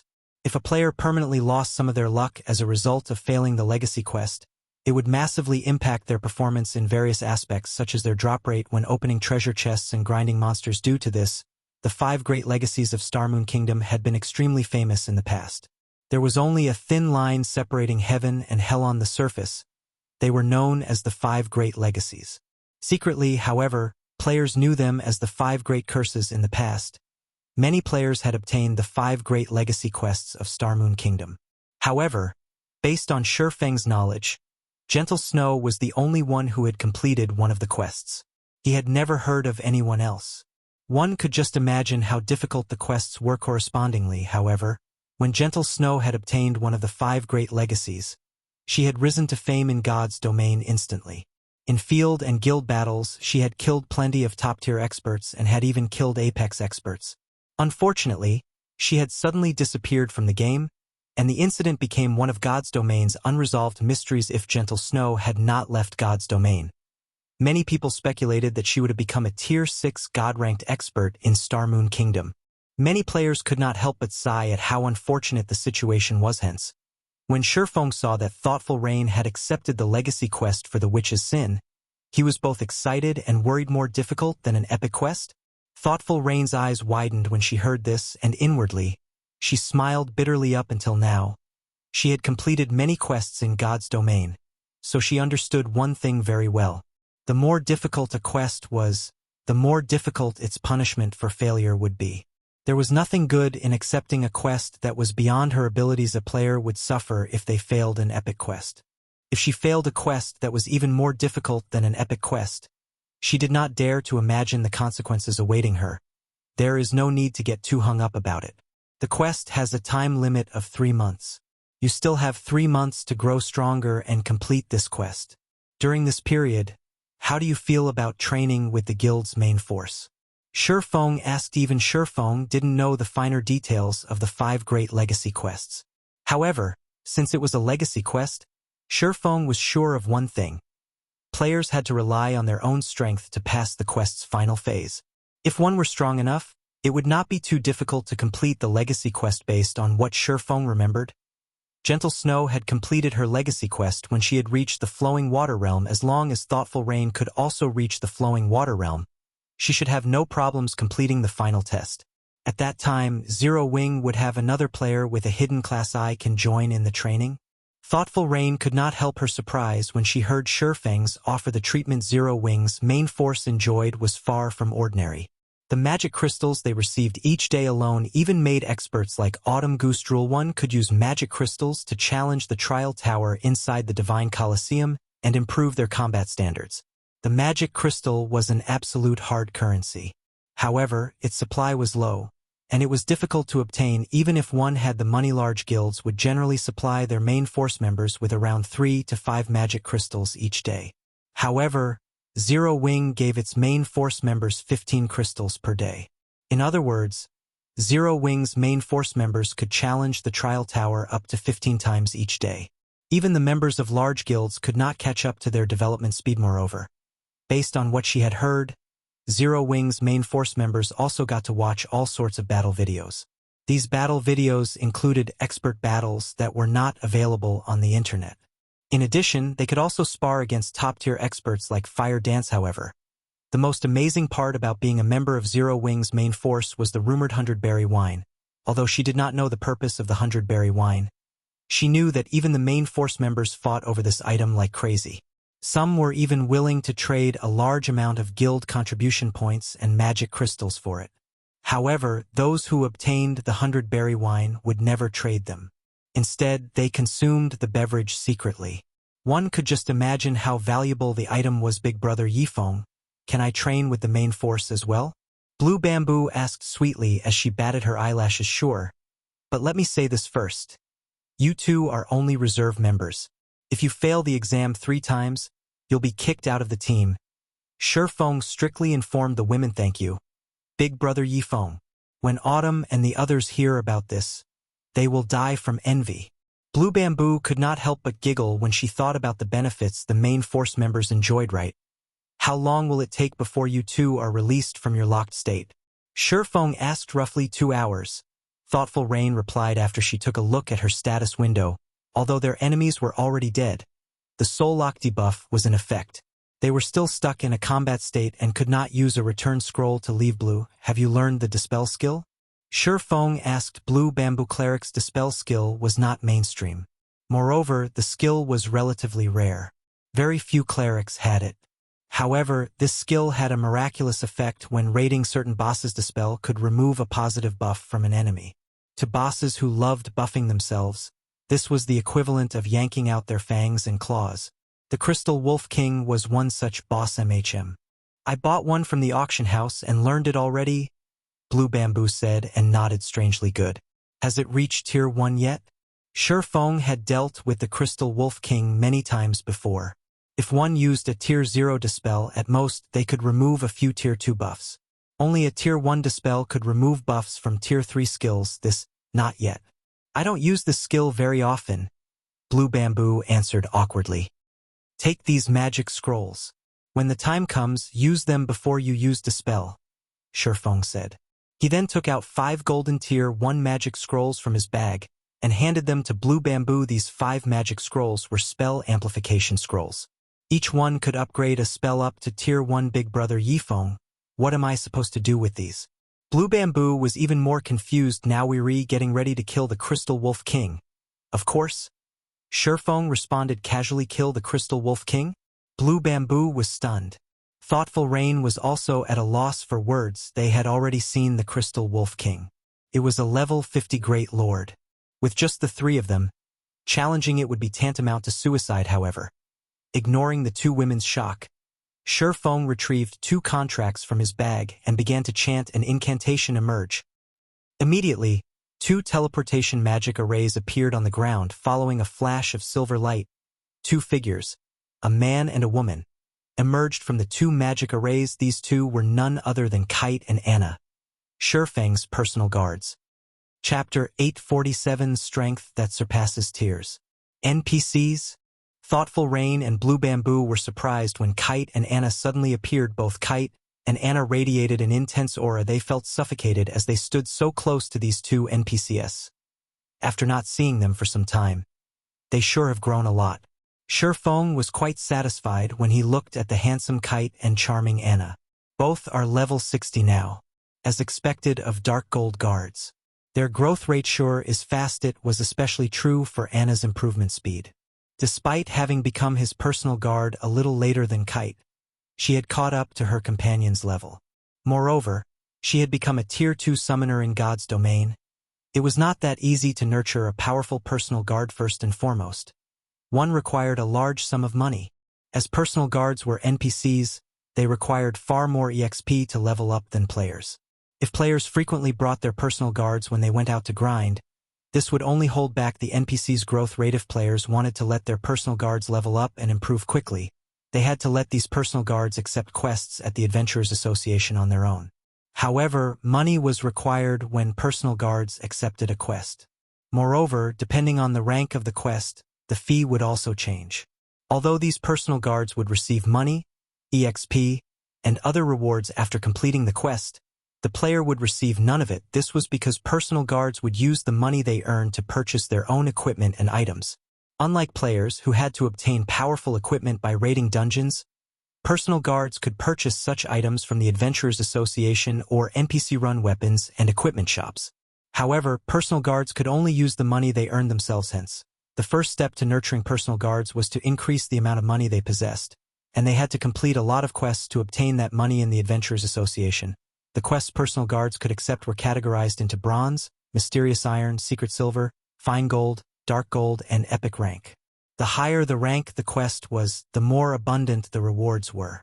Likewise, the fee players had to pay would be higher as well. Currently, a level 60 bronze quest required an application fee of 5 gold, 10 gold for mysterious iron, 20 gold for secret silver, 40 gold for fine gold, 80 gold for dark gold, and 200 gold for epicas to whether the personal guard in question could complete the quest.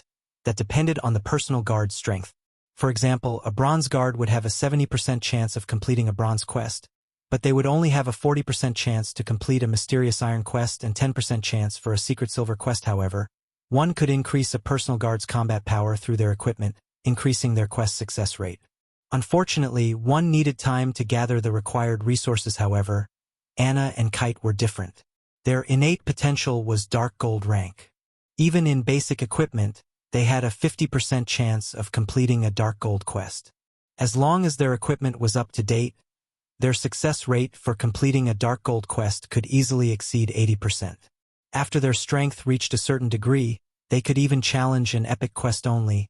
Epic quests were not readily available. That depended on the daily updates of the Adventurers Association's quest list. Feng's personal guards could accept much higher ranked quests than other players' personal guards. Their leveling speed was much faster. Feng, are we really going to deal with the Crystal Wolf King? Thoughtful Rain asked somewhat worriedly as she watched the high-spirited Feng. Although the 2 level 60 tier 2 NPCs were very powerful, the Crystal Wolf King was a great lord, an existence equivalent to a tier 3 class. Relax. I've already investigated the Crystal Wolf King. The boss's skills are buff-oriented. As long as blue casts Dispel on it, our forces will be enough to take it down. Feng explained. Chuckling, this was not the first time he had dealt with the Crystal Wolf King. The Wolf King was powerful because of its speed. Even a top-tier MT of the same level would find it difficult to respond to the Wolf King's attacks. In addition, the boss had a stackable gain skill that allowed it to grow stronger the longer it fought. If they did not deal with this gain buff appropriately, they would be annihilated. However, if they dealt with the boss's gain buff properly, with the strength of 2 dark gold guards, they should have no problems taking down the Crystal Wolf King. Following which, Feng led Thoughtful Rain and Blue Bamboo to a Kavia strong gale, accosted the small team at the cave's entrance. As they stepped into the cave, they heard the howling of a wolf. The howl echoed throughout the cave, causing the cave walls and floor to tremble. In the next moment, a towering figure emerged from the depths of the dark, spacious cave. The figure stood over 10 meters tall, bearing its snow-white fangs. A hint of bloodlust flashed in the figure's crimson eyes as it overlooked Feng's group. The figure's body was made entirely of crystals, and a green glow flashed where its heart should have been. Crystal Wolf King. Elemental being, Great Lord. Level 50. HP 21. 000 000/21. 000 Kite, you'll tank the Wolf King. Anna, you'll act as support. Blue, focus on healing Kite. Feng immediately commanded as Feng gave his orders.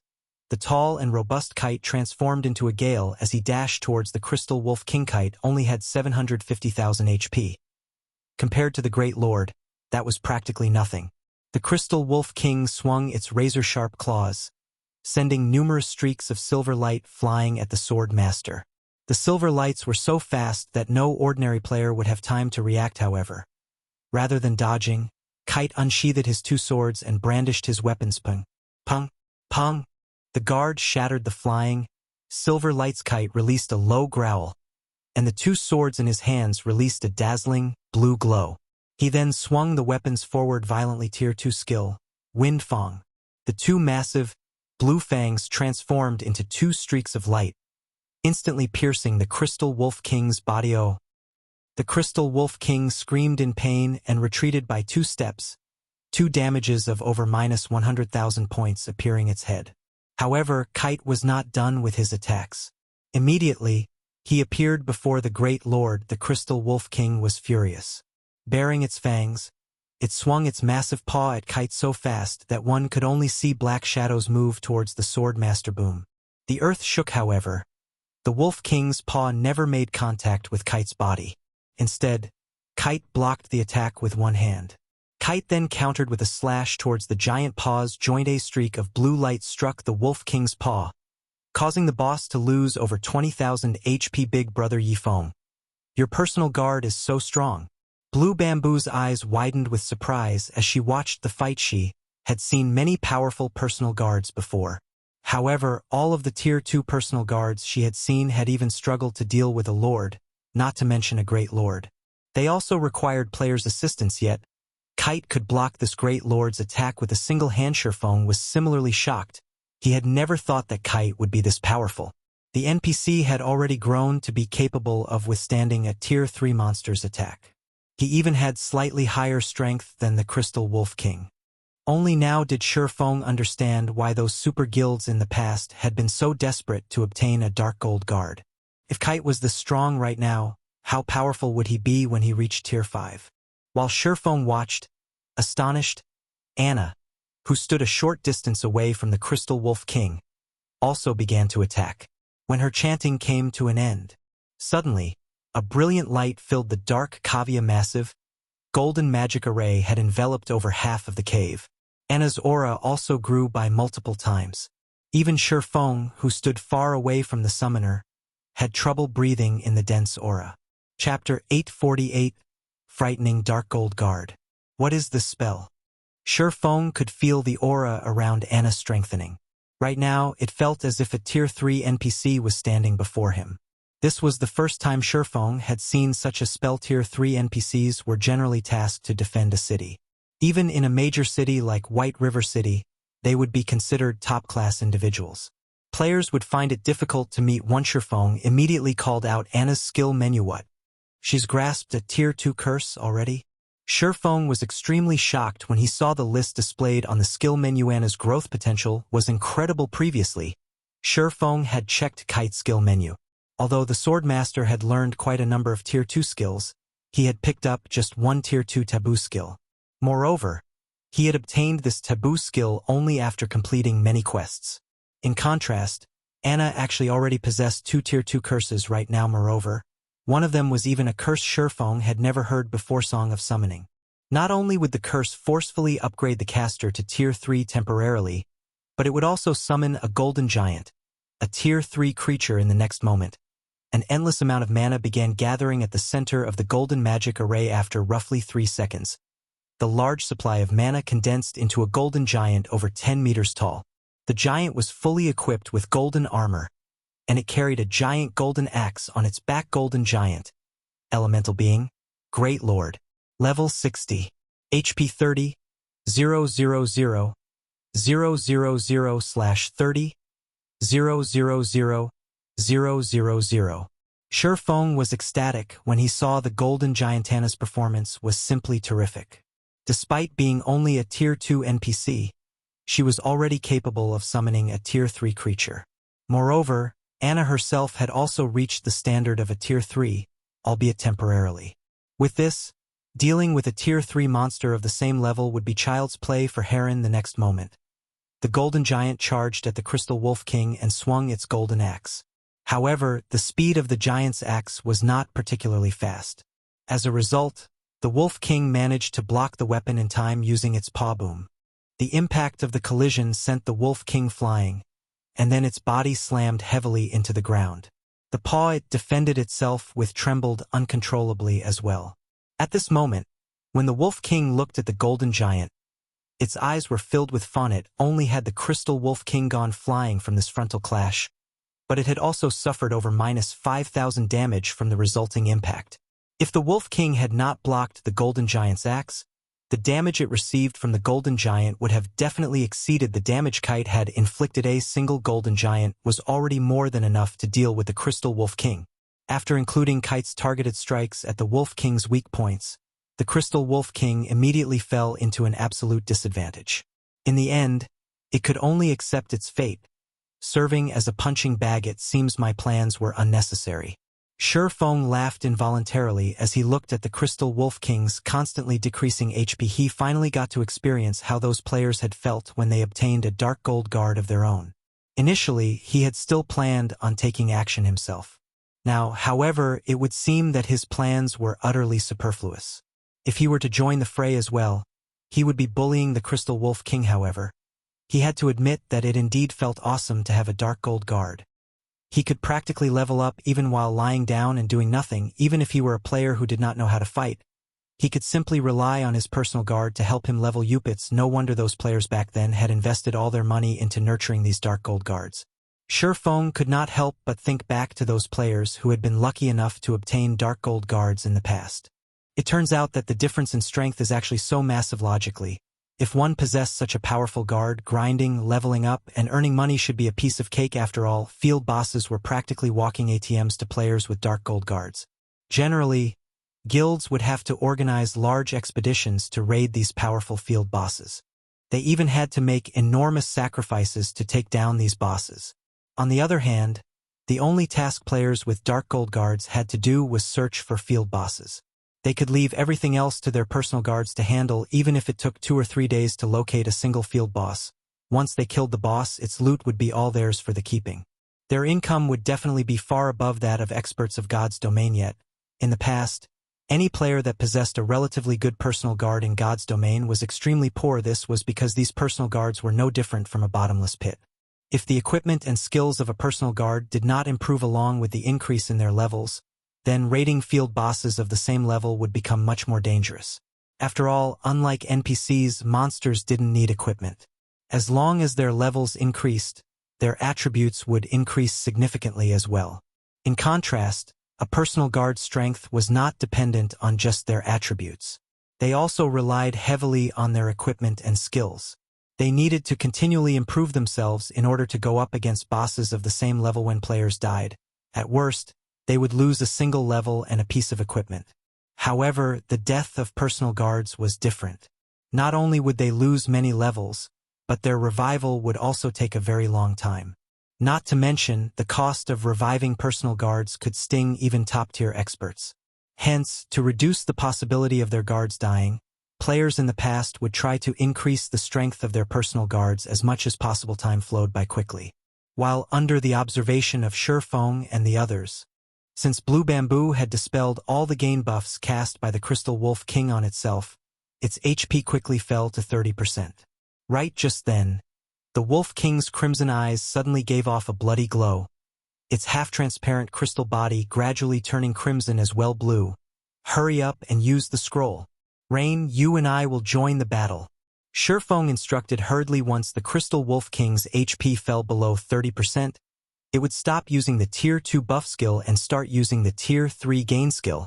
Instead, just the first stack of the buff could increase the Wolf King's strength and speed by 10%, while subsequent stacks would further enhance its strength and speed by 10%, up to a maximum of 30 stacks. In other words, the Crystal Wolf King's strength and speed could increase by as much as 300%. At that point, even a Grand Lord of the same level would not be a match for it. Hence, they needed to finish off the Crystal Wolf King before things got out of hand. Its gain buff stacked up very quickly. It would gain a stack once every 10 seconds. If nobody removed this buff in just 2 minutes' time, the Crystal War Wolf's strength could rival a Grand Lord. Got it. At this time, Blue Bamboo retrieved a magic scroll from her bag and began amplifying her dispel. As the first stack of buff got removed, Feng activated Heavenly Dragon's power and began attacking from the Crystal Wolf King's side. Thundering Flash, Chop, Earth Splitter, Thunder Flame Explosion. One skill after another landed on the Crystal Wolf King, each one dealing around -10,000 to -20,000 damage to the Great Lord. In contrast, Thoughtful Rain was not faring particularly well. The Crystal War Wolf was an elemental being, so it possessed relatively high magic resistance in addition to its own defense. Thoughtful Rain's attacks very rarely dealt over -3,000 damage to the Great Lord. When the Crystal Wolf King's HP fell below 3 million, Kite executed the Tier 2 Taboo skill, Hurricane's Descent. Anna also stopped holding back as she cast the Tier 2 curse, Judgment of Light. A gray cyclone promptly appeared in the sky, and like a sharp blade, it stabbed directly at the Crystal Wolf King. As for Anna's judgment of light, when she completed the curse, it called forth a battle angel into the battlefield. The moment the battle angel appeared, she threw a sacred golden spear at the Wolf King. Boom. -1, 045, 137-1, 274, 646. Instantly, two massive damages appeared above the Crystal Wolf King's head, forcing an agonized howl out of the Great Lord. The Wolf King then fell to the ground, its body paralyzed. It had obviously suffered massive injuries from the two attacks and entered a weakened state for a short period. The tremendous amounts of damages thoroughly stunned Thoughtful Rain and Blue Bamboo. Naturally, Feng would not let this golden opportunity pass. He immediately activated Divine Providence, followed by Flame Burst. When he finished executing his 15 consecutive attacks, the Crystal Wolf King collapsed to the ground, its body completely motionless. Chapter 849, Alchemy Equipment. With the Crystal Wolf King's death, everyone's experience bars rose by a large margin. Feng reached 41% of level 40, while Thoughtful Rain and Blue Bamboo were now only 20% away from level 40. They would have to grind for just one more day at most to bridge this final gap. However, compared to the EXP they obtained, Feng paid much more attention towards the Wolf King's loot. The Crystal Wolf King was the guardian monster of this map. Moreover, this was the first time it had been killed. Its loot would naturally be much more bountiful than usual. Sure enough, among the 10 items dropped, 5 were rare materials. As for the remaining 5, 3 were level 50 fine gold equipment and 1 was the crystal heart that Thoughtful Rain required. With this crystal heart, she would be able to proceed to the next phase of her quest. The Witch's Sin was a chain legacy quest with a total of 5 phases. Unlike other legacy quests, where one simply had to obtain a legacy tool and activate it, the Witch's Sin allowed one to enter its legacy grounds and undertake the final trial only after the completion of a series of quests. It was much more troublesome than the legacy quests of other hidden classes. However, it was also one of the easiest legacies to encounter. Sure enough, the loot this time is good. Feng smiled as he held up a deep blue crystal bottle. This crystal bottle was neither a weapon nor equipment that combat players sought. Instead, it was an item that was in demand among lifestyle players, particularly alchemists, because this crystal bottle was Alchemy Equipment. Azure Ocean Crystal Bottle, Alchemy Equipment, Secret Silver Rank, increases the alchemy success rate by 5%. Although the crystal bottle only increased the success rate of alchemy procedures by 5%, for comparison, a complete set of mysterious iron alchemy equipment provided a total increase of only 8%. Meanwhile, the complete Azure Ocean set could increase the alchemy success rate by 12%. It was a set that was highly desirable even to master alchemists. Although Feng currently had only a single bottle, this item would suffice to help an intermediate alchemist get promoted to advanced alchemist quickly. After reaching the advanced alchemist standard, an alchemist could begin producing all sorts of rare intermediate potions, such as the intermediate fire resistance potion and intermediate ice resistance potion. The value of these potions would skyrocket once the Eclipse Gate opened. Unfortunately, the Candlelight trading firm simply had too few advanced alchemists at the moment. Now that Feng had obtained a piece of the Azure Ocean set, it would help a lot in addressing this problem. After killing the Crystal Wolf King, Feng did not remain idle. Instead, he led Thoughtful Rain and Blue Bamboo around the Crystal Forest, killing chieftains and lords, using this opportunity to gather the other set pieces of the Azure Ocean set. Finally, around the time when the soul lock on Thoughtful Rain and Blue Bamboo disappeared, he obtained an Azure Ocean test tube, which increased the alchemy success rate by 3%. After killing a Lord-ranked boss, Feng lacked just 2 more to complete the set. However, seeing as it was getting late, he had to bring Thoughtful Rain and Blue Bamboo back to the city first. As for the remaining 2 set pieces, he could only put off collecting them for the future. White River City, at an open-air restaurant close to the Candlelight trading firm, players and horse carriages constantly traveled down the street outside the restaurant. Every one of these players in a hurry to raise themselves to level 40. All of this was due to the sudden appearance of a mount in White River City. This incident had whetted the appetites of White River City's players for mounts. At the same time, the number of players trying to join Zero Wing had further increased. Previously, everyone had considered mounts to be just another mode of transportation. However, after seeing the demonic Flame Tiger, everyone came to understand one thing. Mounts could also assist players in battle. This was especially true for a mount like the demonic Flame Tiger. Its mere presence was enough to make one shudder. One could just imagine how much more help it could provide in combat. That tiger mount sure is cool. It would be great if I could have one as well. Stop dreaming. Someone on the forums is offering to buy the mount for 8 million credits right now. Even so, many people are still ridiculing that person. Ridicule? Why? That's 8 million credits we're talking about.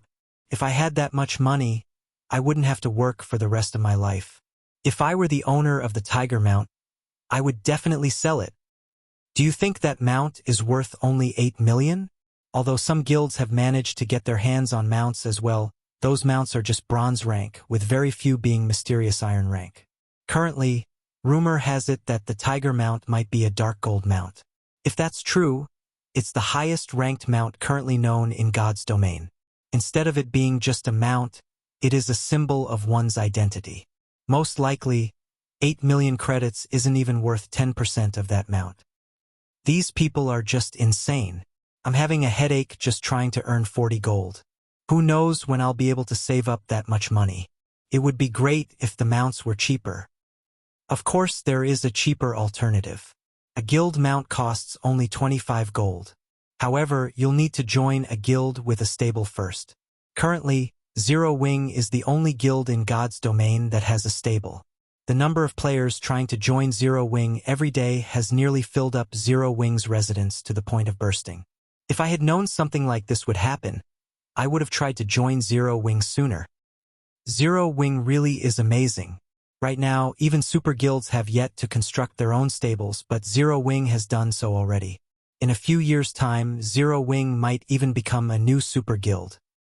While the players on the street were busy chatting, a handsome young man wrapped in a black cloak wore a gloomy expression on his face. As he sat in the open-air restaurant, Zero Wing sure is something. It's no wonder they dared to oppose King's return. The tall and beautiful woman seated beside the handsome youth said, a faint smile on her face. It's been too long since our guild has made a move. It seems that people have started to forget how frightening we actually are. In the minds of ordinary players, super guilds were merely guilds with long histories and plenty of experts. They did not understand the truly formidable aspect of super guilds. The reason why super guilds were powerful was not because of their large number of experts and vast resources, but more due to the quality of their experts. The Falcon Legion sent to kill the core members of Zero Wing was the best proof the Falcon Legion was a legion of experts King's return had secretly nurtured. Every member of the Falcon Legion could rank among the top experts of a first-rate guild. The more powerful members were even in the refinement realm already. Going up against multiple top-tier experts of first-rate guilds at the same time would be a piece of cake for these refinement realm experts now. Not only had King's return sent a 20-man team after Zero Wing's core members, but the guild had also assigned Coral, one of the team leaders of the Falcon Legion, to lead it. In addition, Ordinary Stranger and Thunder Tiger even accompanied the team. Both these men were refinement realm experts. With such a force, annihilating Zero Wing's core members would be child's play, of course. King's return's intention was not to exterminate Zero Wing but to give it a warning. Hopefully, Zero Wing will learn their lesson after this little warning. If they still dare to stand against me, their core members won't be the only ones to die next time. Fiend stated, a cold glint flashing across his eyes. Sindhart has already departed from his guild residence and is currently heading over. It should be time for us to meet that guild leader of Zero Wing. It would indeed be difficult for King's return to thoroughly exterminate Zero Wing in one fell swoop. However, other methods could be used to deal with the guild slowly. The simplest way was to repeatedly kill the upper echelons of the guild. If the guild's upper echelons were frequently killed, their deaths would negatively impact the growth of the guild. If the situation was prolonged, guild members would lose faith in their upper echelons. In the end, members would start quitting, which would, in turn, weaken the guild. This was also the reason why the various guilds were afraid of super guilds. Just as Fiend was about to head to the candlelight trading firm, 20 cloaked players appeared before him. These 20 players were none other than Ordinary Stranger's group. Well, did you finish the mission? Fiend asked softly as he looked at Ordinary Stranger, who stood in the lead. Chapter 850 Fiend's Shock. Why are you all quiet? Fiend asked sternly as he looked at Ordinary Stranger's team, which remained silent. However, Fiend's follow-up question still failed to elicit a reply from Ordinary Stranger and the others. Instead, their heads hung even lower, their complexions becoming extremely gloomy. Did you? Or did you not complete the mission? Have you all become mute? Fiend asked suspiciously, whether it was ordinary stranger or Thunder Tiger. Both of them were usually chatterboxes. Yet now neither of them had uttered even a single word. How could he not find this situation odd? After a long period of silence, Coral finally stepped forward and answered in a low tone, "We didn't complete the mission." "You didn't complete the mission?" Fiend was momentarily stunned. He then looked at Coral and demanded in a deep tone, "Tell me exactly what happened." Following which, Coral and Ordinary Stranger made a full report to Fiend after hearing their recollection. Fiend fell silent, praying Lotus, the beautiful level 39 oracle dressed in sacred white robes who was standing beside Fiend, also revealed an astonished expression. The reason for her astonishment was not because Coral and the others had died. Instead, it was because of who had ambushed them. Although Ordinary Stranger had guessed that the cloaked man was Black Flame, Coral had personally seen the cloaked man's true appearance, and he could say with 100% certainty that their ambusher was Yifeng. Yifeng was someone who had long since entered the list of targets to pay attention to of super guilds and super first-rate guilds. He was ridiculously strong. Even if Fiend were to take action himself, the outcome of the fight would be uncertain. Fiend's chances of suffering defeat might even be higher than Yifeng's. Hence, it came to her as no surprise that Yifeng had killed Coral and the others. If this were normal times, she could still chalk it up to Coral and the others having extremely bad luck. Unfortunately, things were not as simple as just having bad luck. And this was the part that gave her and Fiend a headache. The movements of the Falcon Legion were kept top secret. Even Fiend himself had been in the dark. For the mission this time, only the 20 players on the team had known the details. Hence, before the team had made its move, it was impossible for Zero Wing to have known about the ambush. Moreover, when Coral and the others had taken action, they had even used Soul Lock on their targets.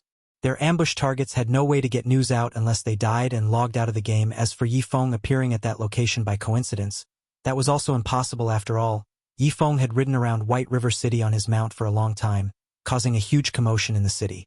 When Coral and the others took action, Yifeng had still been in the city. Hence, Yifeng's appearance at the Crystal Forest was definitely no coincidence. It was certain that he had only rushed to the rescue after finding out about the incident. However, just how far away was the Crystal Forest from White River City? By the time Yifeng arrived there, even with a mount, the Falcon Legion should have long since finished their targets. Yet that was not the case. Not only had Yifeng slaughtered the Falcon Legion, but he had even managed to save his companions. The speed of his mobilization was simply staggering. This meant that dealing with the members of Zero Wing would be much more troublesome in the future. If they were not careful, they might even end up suffering a huge loss. However, they also could not afford to send out their guild's apex experts. These people usually had their own tasks to handle. How could they possibly have the time to play around with an upstart guild? Moreover, if they really did dispatch these experts, doing so would turn their guild into a laughingstock for other super guilds. It's no wonder even the Dragon Phoenix Pavilion is helpless against Zero Wing. Turns out that they still have such a card to play. Good. Very good. Fiend exclaimed, his mouth twitching in anger. This move of Zero Wing had foiled his plans considerably. Fiend, are we still going to meet with Black Flame? Praying Lotus asked. Their initial plan had been to teach Zero Wing a lesson and let the guild know what kind of consequences awaited it should it offend King's return. Now, with the Falcon Legion's defeat, they naturally lost their deterrent against Zero Wingo. Of course, we're going. If Sind Heart thinks he can get that sum of money, he can forget about it. Fiend declared, bloodlust shining in his eyes. With a resolute tone, he added, since we can't do this subtly, we'll just use force to convince Zero Wing. I don't believe an upstart guild with no backing won't submit to King's return. Saying so, Fiend had Ordinary Stranger contact Zero Wing. White River City's teleportation hall. Suddenly, several white flashes appeared inside the building as Feng and the others returned to White River City once again. What a pity. It would be great if we could continue grinding for a few more hours, Blue Bamboo said in disappointment as she looked at her own experience bar during their time following Feng around. Their leveling speed simply left one speechless, with 2 personal guards capable of overwhelming a great lord present. Dealing with those chieftain and lord-ranked monsters was extremely relaxing. The crystal wolves they slaughtered as they traveled around the crystal forest also boosted their experience bars significantly. Currently, she was only 5% away from reaching level 40 at most. She would need an hour's worth of grinding to bridge that final gap. Level 40 was a relatively major milestone in God's domain. Throughout their travels, Blue Bamboo had eyed Feng's demonic flame tiger with longing.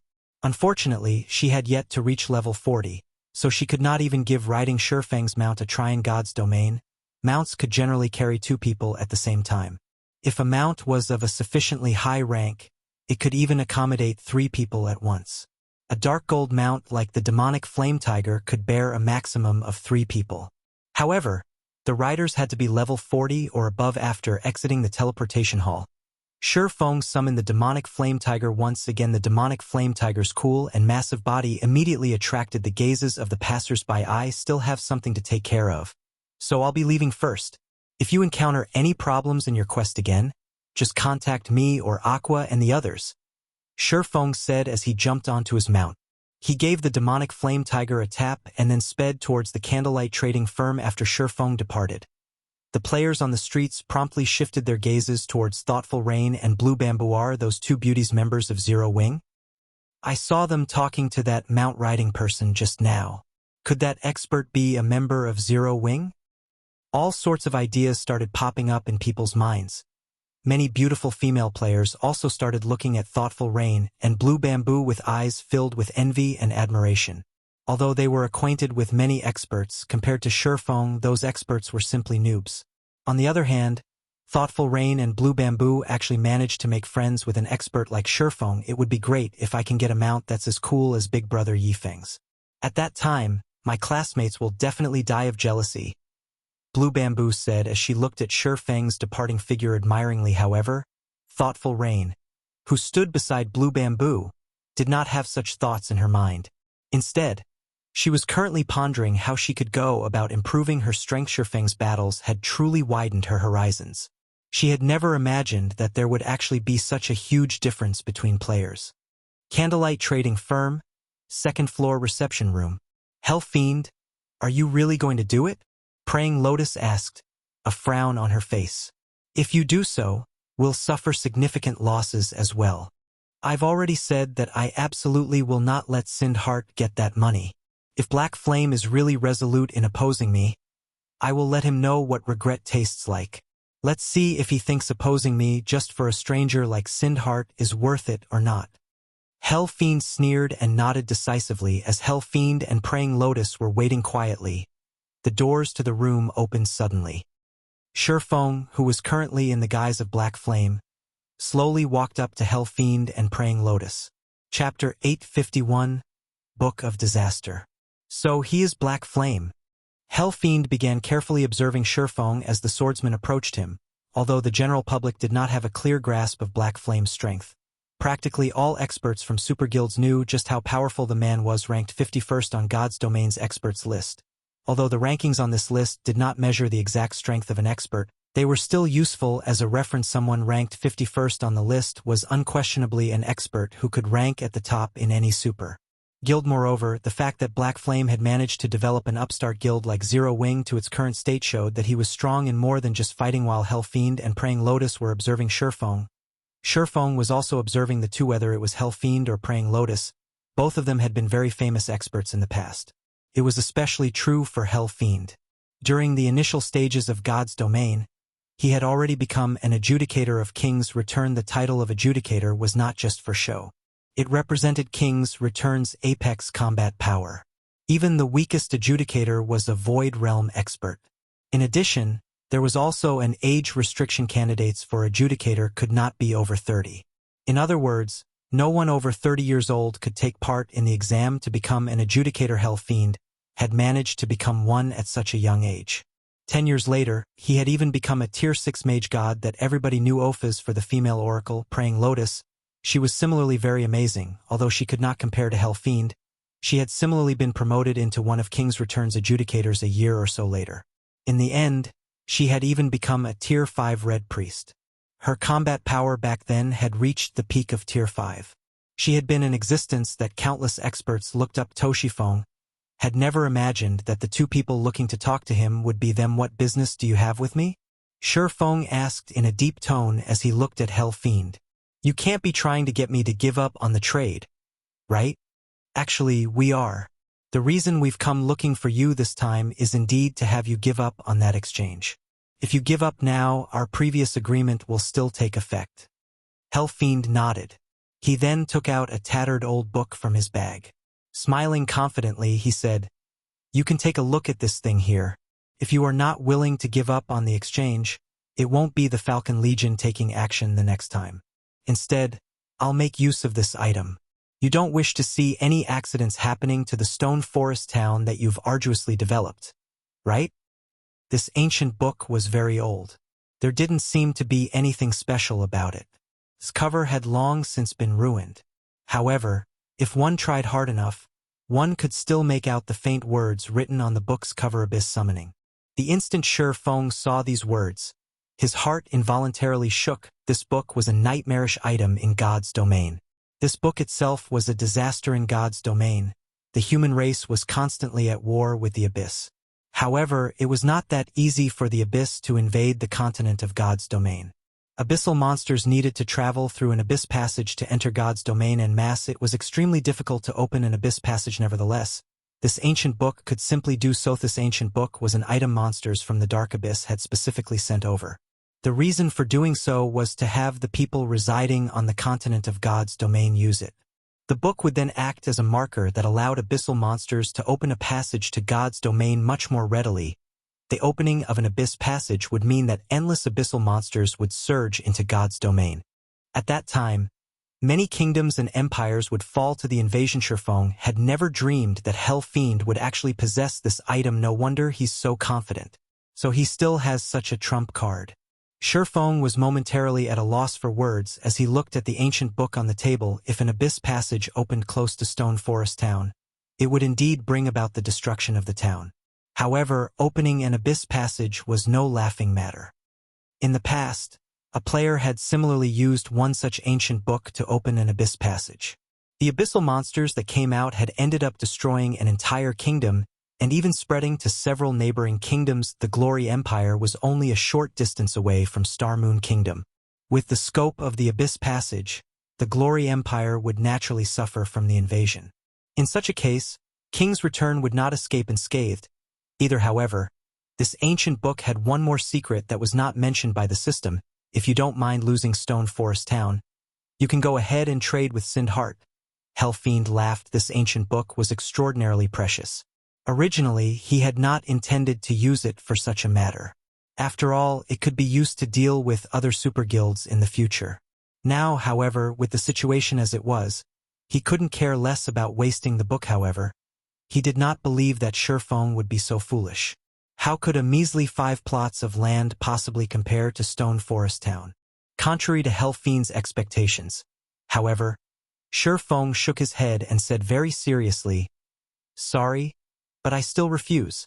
If you wish to use this ancient book of yours, go ahead.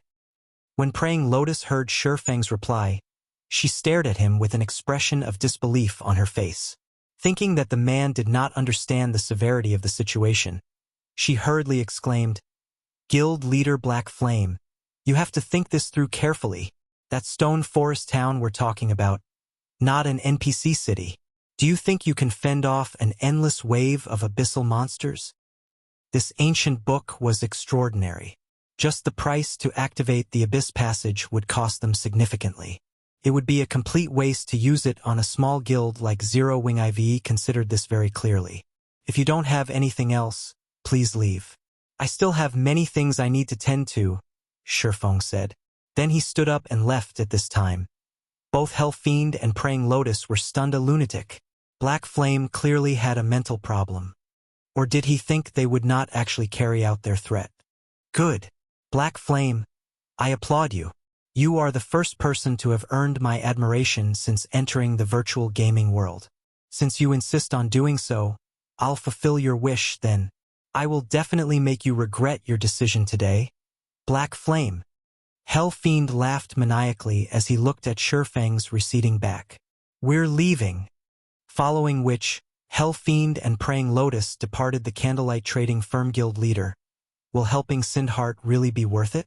Aqua Rose asked curiously as she looked at Hell Fiend's departing figure. She had watched everything that happened very clearly from a secret room beside the reception room. After all, 2 important figures from King's Return had come. How could the vice leader of Zero Wing possibly be absent from this situation? Although Sindheart was a good-natured person, they were merely acquaintances. If Feng were to abandon Stone Forest Town just because of a promise, it would be the epitome of foolishness. However, Aqua Rose also understood that it was precisely due to this personality of Feng's that she had agreed to join Zero Wing back then.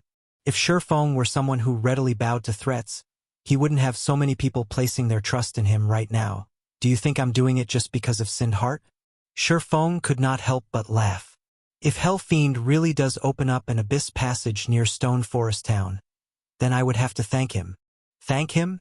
The abyss passage will call forth an endless wave of abyssal monsters. How could Stone Forest Town possibly defend against so many monsters? Aqua Rose asked. Confused gains and losses correspond in God's domain. That ancient book is both a disaster and an opportunity. Just like an epic quest, while terrific rewards are possible, the punishment for failure is similarly terrifying. Feng explained, smiling. Hopefully, Hell Fiend doesn't disappoint me. Hell Fiend could not know about the true secret of the ancient book. This secret was something that players had found out only after God's domain had experienced such disasters multiple times. Shortly after Hell Fiend and Praying Lotus left, Feng similarly departed the candlelight trading firm. However, to avoid attracting too much attention, Feng hailed an advanced horse carriage and headed towards the library. Previously, due to thoughtful Rain's matter, he had not managed to deal with the Golden Tablets quest.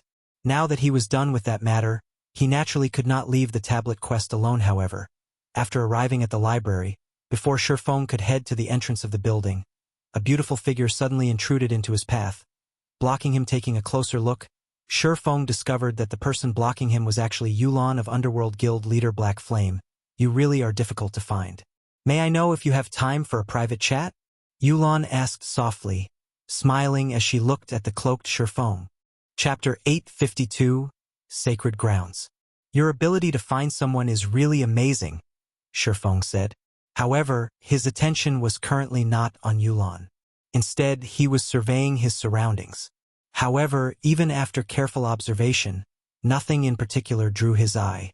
He did not detect anybody trailing him. Moreover, in a city, many players chose to wear a black cloak to avoid exposing themselves. Hence, cloaked players were not an uncommon sight in a city. Despite that, Yulan had still managed to locate him at this moment. Yulan wore a set of luxurious purple robes, a glowing, silver staff clasped in her hand. The staff had many runes engraved on it, and Feng could faintly feel the ambient mana gathering around it. Yulan's level was similarly extraordinary. Currently, she was already a level 39 summoner. The current first-ranking player on Star Moon Kingdom's ranking list was only level 38. Yet Yulan had already reached level 39. Her leveling speed was already on par with the experts of Super Guild's guild leader. Black Flame is overpraising me. Why don't we find a quiet place to sit down and have a chat? Yulan revealed a meaningful smile. I have some intelligence that I know will certainly interest guild leader Black Flame. Intelligence that will interest me? Feng could not help but laugh when he heard Yulan saying so. He had already mingled in God's domain for over a decade already. In the past, he had even been the guild leader of a second-rate guild. The information he had regarding God's domain far surpassed that of any current player or guild right now. Most likely, only the secrets gathered by super guilds could possibly interest him. Sent guild leader Black Flame interested in the holy city of Titan? Yulan asked as she revealed a confident and provocative smile. How do you know about the holy city of Titan?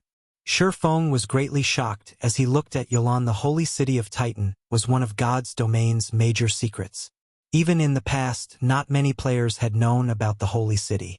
It was a place that independent players had no chance of ever visiting. Even those who knew about the existence of the holy city would not necessarily be able to go there. Only an extremely few large guilds were capable of visiting it. Generally, only first-rate guilds and above had the ability to get to the holy city. Although Shadow had been a second-rate guild in the past, it was only after joining hands with many guilds, as well as having the powerful Immortal Light Guild of that time taking the lead, that Feng had managed to get a glimpse of the Holy City of Titan. The Holy City of Titan was originally a city where the Titans resided. It was once an extremely powerful city, capable of going up against even gods. However, after the war between the gods, the city had weakened significantly.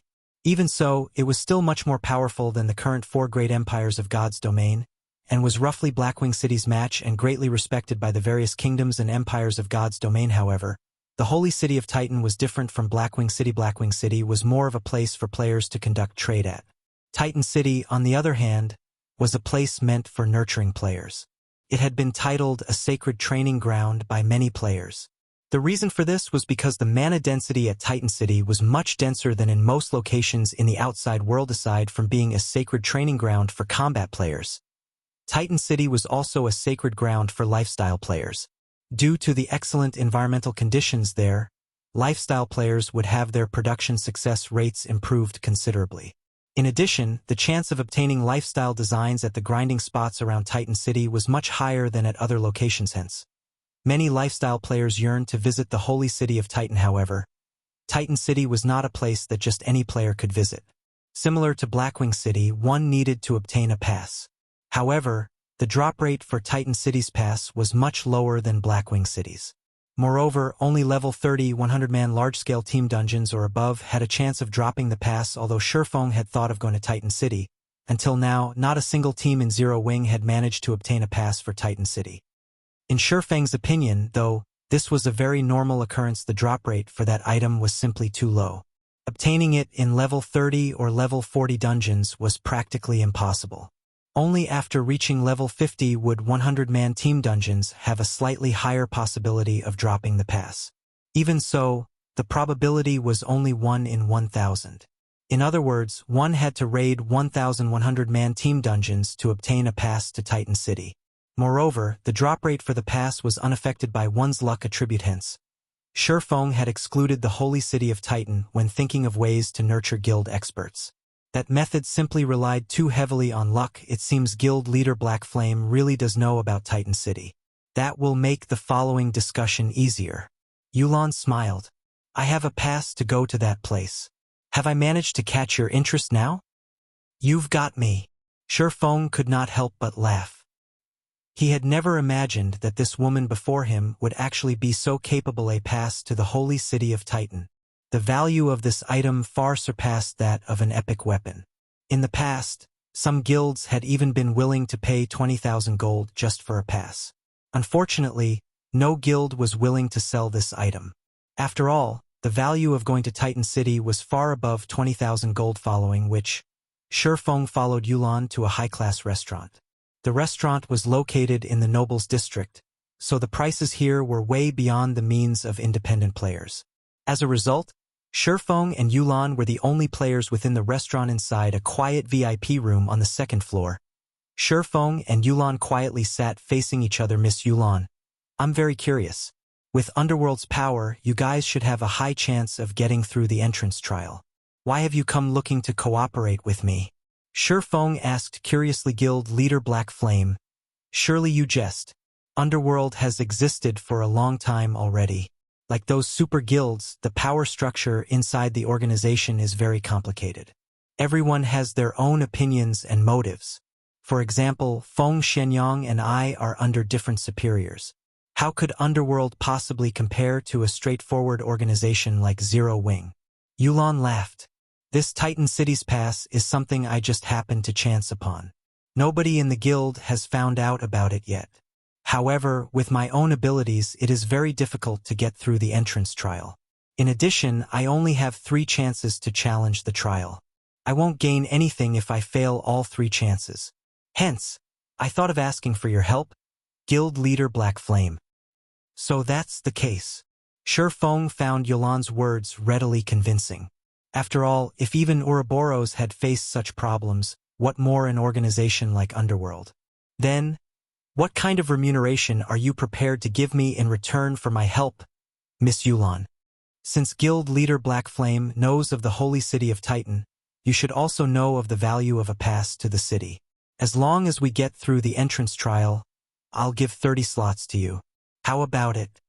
Yulan said, gnashing her teeth in reluctance. A single pass could allow a maximum of 100 players into Titan City. However, the difficulty of Titan City's entrance trial was very high. With just her subordinates, she was unlikely to pass it. They needed the help of several powerful experts. Otherwise, she would not be willing to offer so many slots. That won't do. I want half. I can't help you if you don't give me half of the slots. Feng shook his head. Guild leader Black Flame. This is simply daylight robbery. I am only trying to borrow a few experts from your guild, yet you want half of the slots. I might as well rely on myself to get through the trial if this is your price. Yulan countered as she glared at Feng. She had never imagined that Feng would be so black-hearted. If Feng were not someone known to keep his word, she would have long since sought out other experts.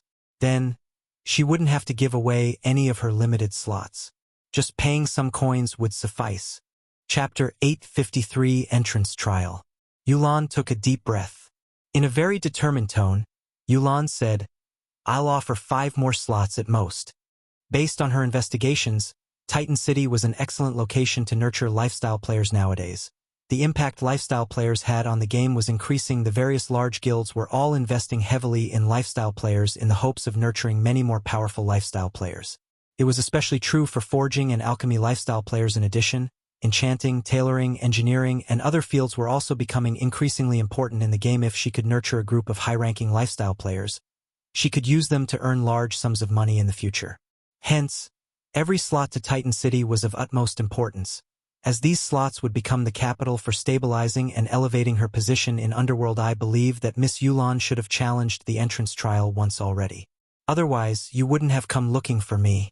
So, I'm sure you are very clear about how difficult the trial is. It is not a problem that can be resolved easily with just a few more experts. If you fail all 3 challenges, then the pass will automatically become invalid. At that time, not to mention 50 slots, you won't even get a single slot. Feng had no intention of changing his mind. The slots to enter the holy city of Titan were equally important to the Candlelight trading firm. Moreover, the trading firm had many more members to nurture. A meager 35 slots were far from enough. Even if he missed out on this chance, at most, he would just have the Dark Gods Legion and the main force raid more 100-man team dungeons in the various NPC cities in God's domain. Even in imperial capitals, the only locations that could improve a lifestyle player's production success rate were workshops. However, Titan City was different. Aside from workshops, there were also research rooms meant for various lifestyle classes. Not only could these research rooms increase a player's improvement rate, but the production success rate increases were much higher than even in special workshops. As long as the Candlelight trading firm nurtured a large number of advanced forgers and alchemists, it would be able to produce many more rare products, particularly strengthening devices and various items that increased fire and ice resistance. Since the time Feng left Blackwing City, the selling price of the strengthening device at the Blackwing auction house only increased and never decreased. As long as the item appeared in the auction house, someone would immediately purchase it. Previously, he thought that 2,000 pieces would be around the amount the market could stomach.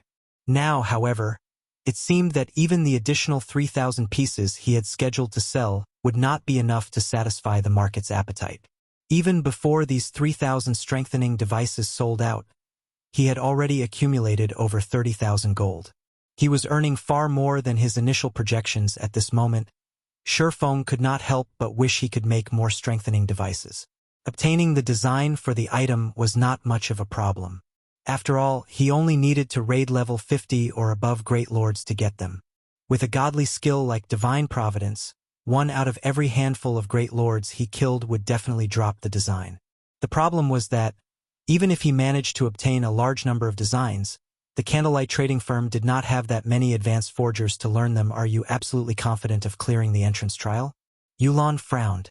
She had never imagined that Feng would have such a deep understanding of the entrance trial. The difficulty of Titan City's entrance trial was greater than even that of a 100-man team dungeon. Otherwise, she would not have come looking for Feng. She would have long since monopolized the entry slots herself. I won't say absolutely, but I'm at least over 70% certain. Feng laughed. He had visited the holy city of Titan multiple times in his previous life, so he was very familiar with the holy city's entrance trial.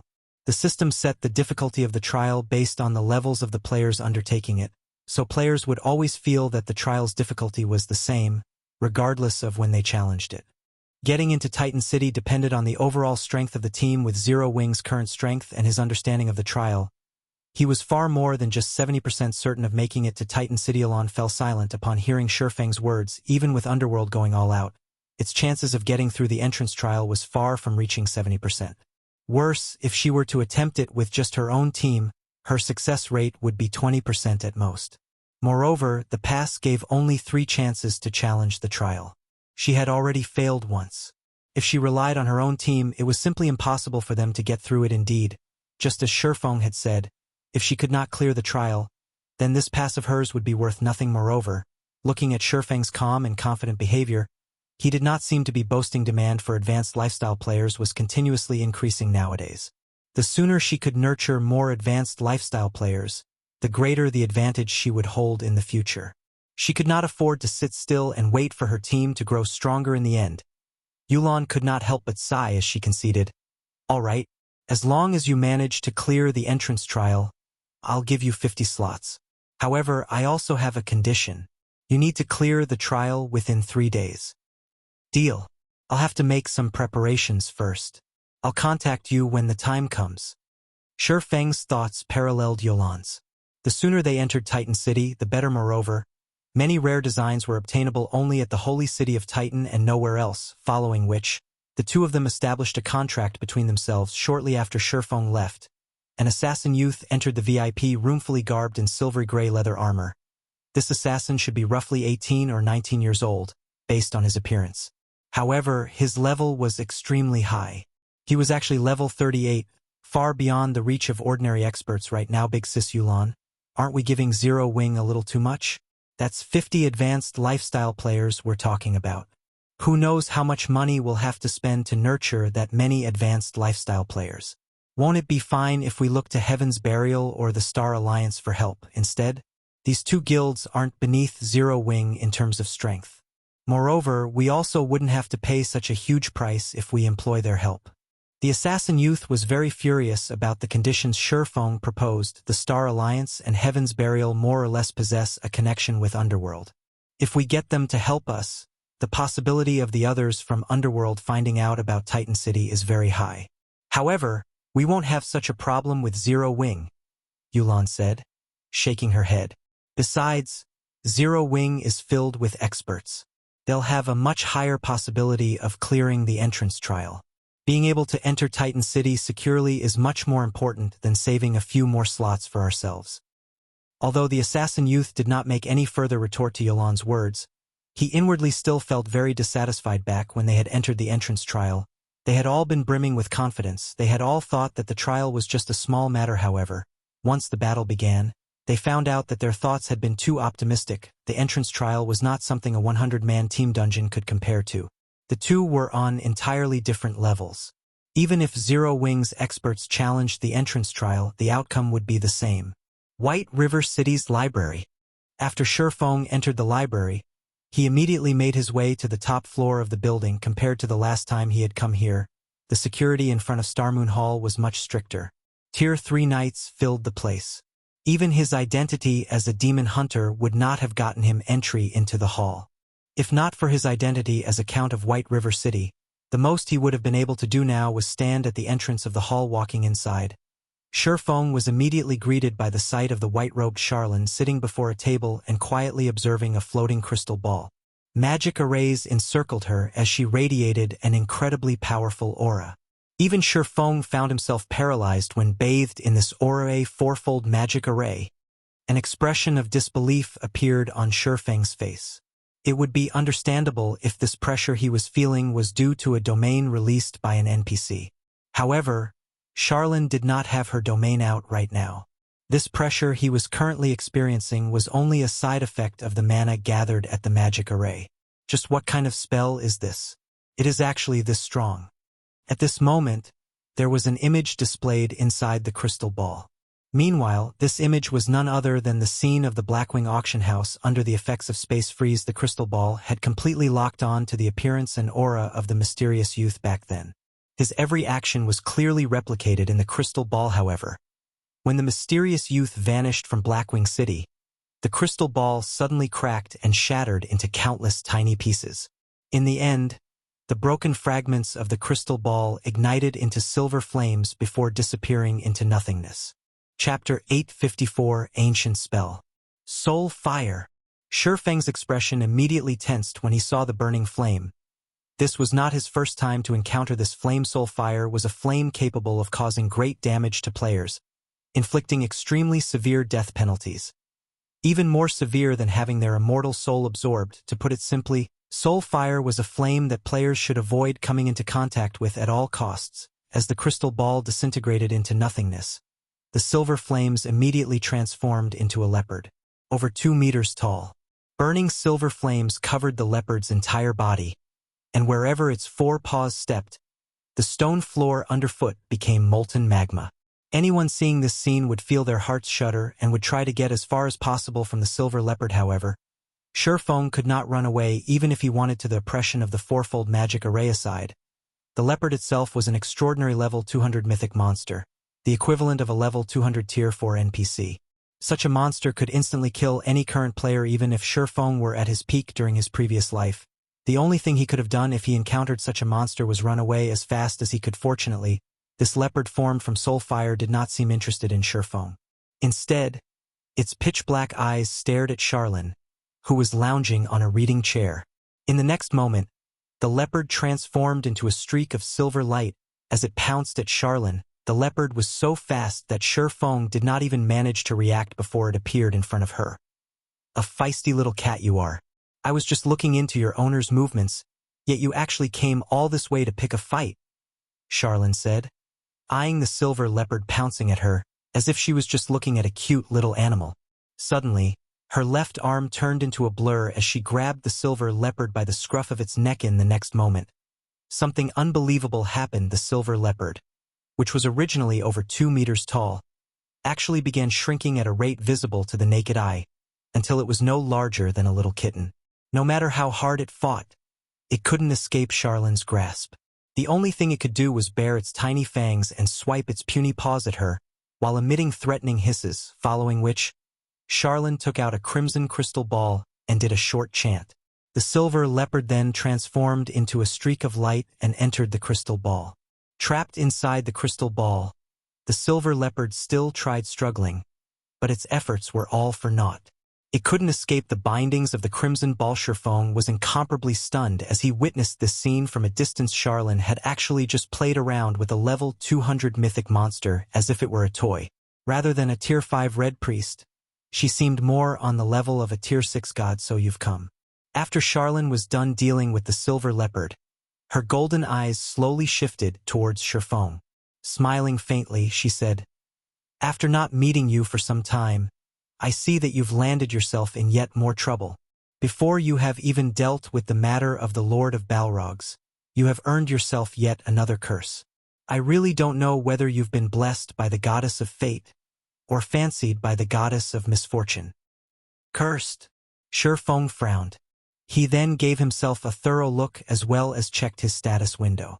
However, he did not discover any abnormalities with himself. Don't bother. Ordinary mortals won't be able to detect it. Charlene shook her head lightly.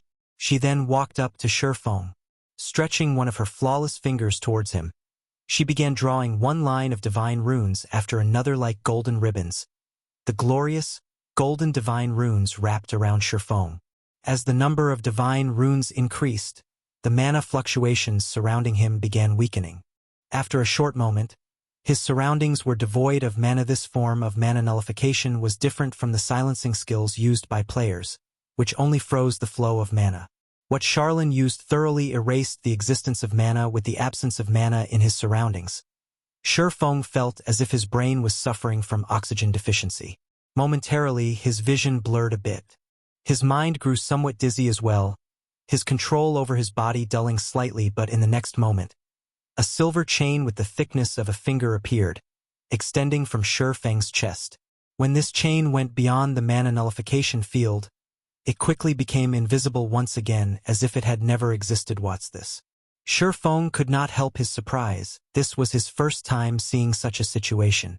Moreover, with the appearance of this chain, He could clearly feel himself continuously weakening. This is your curse. This silver chain is a soul chain, and it is bound to your soul.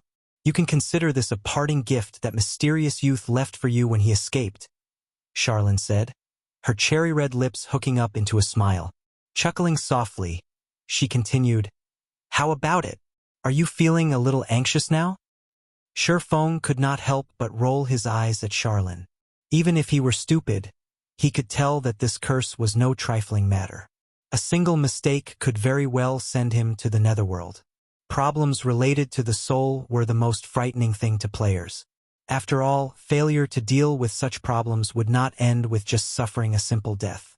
It was very likely that his entire account would be crippled. How could he not feel anxious? "Can this curse be removed?" Feng asked in response. However, Charlene spread her hands in a gesture of helplessness. "Even you can't remove it?" Feng was far more shocked now. Charlene was definitely one of the strongest NPCs he had ever encountered in his entire gaming career in God's domain. If even such an NPC was incapable of helping him, one could just imagine what a stinking pile of trouble he had landed himself in this time. "This thing here is a soul chain. It is a super spell that has been passed down since ancient times. I am not a god, so how can I possibly remove it?" Charlene rolled her eyes at Feng. Snappily, she continued, "However, you don't have to fall into despair, either. There are two methods to remove this curse of yours. The first method is to remove the curse using force, while the second method is to kill the person who placed this curse on you. Since you can't remove the curse, the only option left for you is to kill the person who had cursed you in the first place." Feng was immediately rendered speechless. He wanted to, but did he have this kind of ability? Not to mention himself during his peak, even a Tier 5 Apex expert would have a small chance of defeating that mysterious youth. Most likely, only Tier 6 God-ranked players would be capable of dealing with him. However, God's domain was currently in its infant stages. There was not a single Tier 2 player in existence yet. So, just where was he supposed to find Tier 6 players? Relax. I'm not telling you to kill that youth yourself. With this weak, little body of yours, a sneeze from that person would blow you into smithereens. All you need to do is find his whereabouts. Charlene could not help but giggle as she eyed Feng's slightly ugly complexion. Although I've used a tracking spell, that person is extremely adept at hiding his trail. Even I can't locate him. However, you are different. The other end of the soul chain wrapped around your body is in his hands. As long as you follow the soul chain, you will be able to locate him easily. At that time, all you need to do is contact me. System: Legendary Quest, Lost Magic, Accepted Quest Content. Locate the youth who has cursed you. Rewards unknown, but how will I find him?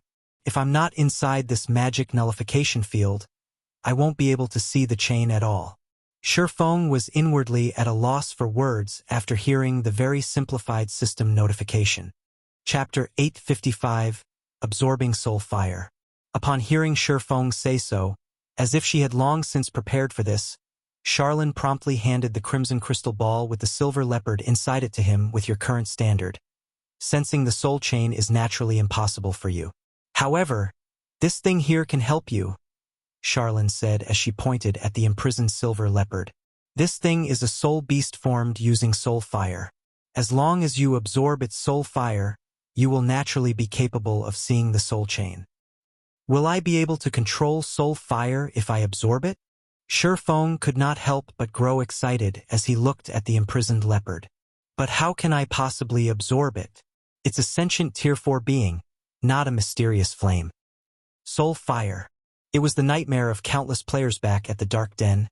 Feng had witnessed the Great Demon Nettle using soul fire to instantly reduce Discipline Paradise to level 0, forcing the Guardian Knight to restart his progress in the game. Meanwhile, soul fire could be categorized into two types: Black Destruction and Silver Creation. The one used by the Great Demon Nettle was Black Soul Fire, which possessed frighteningly destructive power.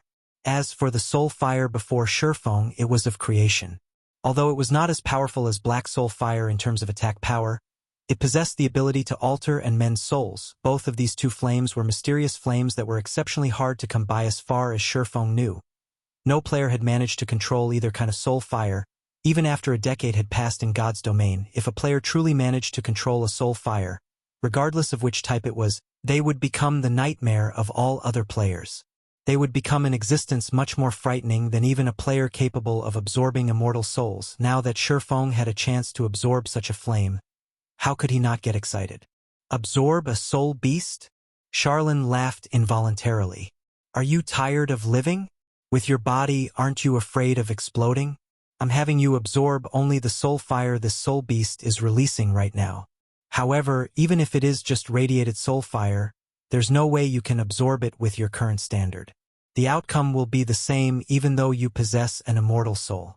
I do know another method that can help you absorb the radiated soul fire. Only, you need to search for a mysterious flame to do so.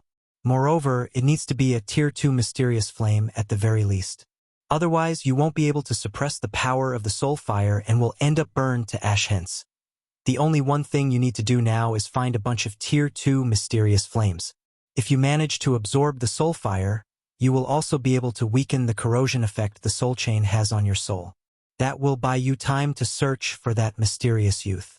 Otherwise, with the current state of the soul chain, you only have another 27 days before you become that person's puppet. Well, there's nothing to worry about even if you fail to find that person. At that time, I'll personally grant you relief, permanently erasing you from this world. At the very least, you won't have to become that person's puppet. I only have 27 days if I don't have the weakening effect of the soul fire? Feng frowned slightly. He had never thought that he would have so little time. Who knew where that mysterious youth had gone to hide? After all, the place the mysterious youth had disappeared from was Blackwing City. He could very well appear in any country in God's domain. He might not even be in any country in God's domain. He might have distanced himself far away from human society and traveled to a remote place like the top of the world. God's domain was simply too massive. Even with a chain guiding him, locating the mysterious youth in just 27 days was impossible. That's right. Hence, you need to absorb Tier 2 mysterious flames or above and absorb the soul fire as soon as possible. This way, you'll have a little more time. Charlene nodded. Very seriously.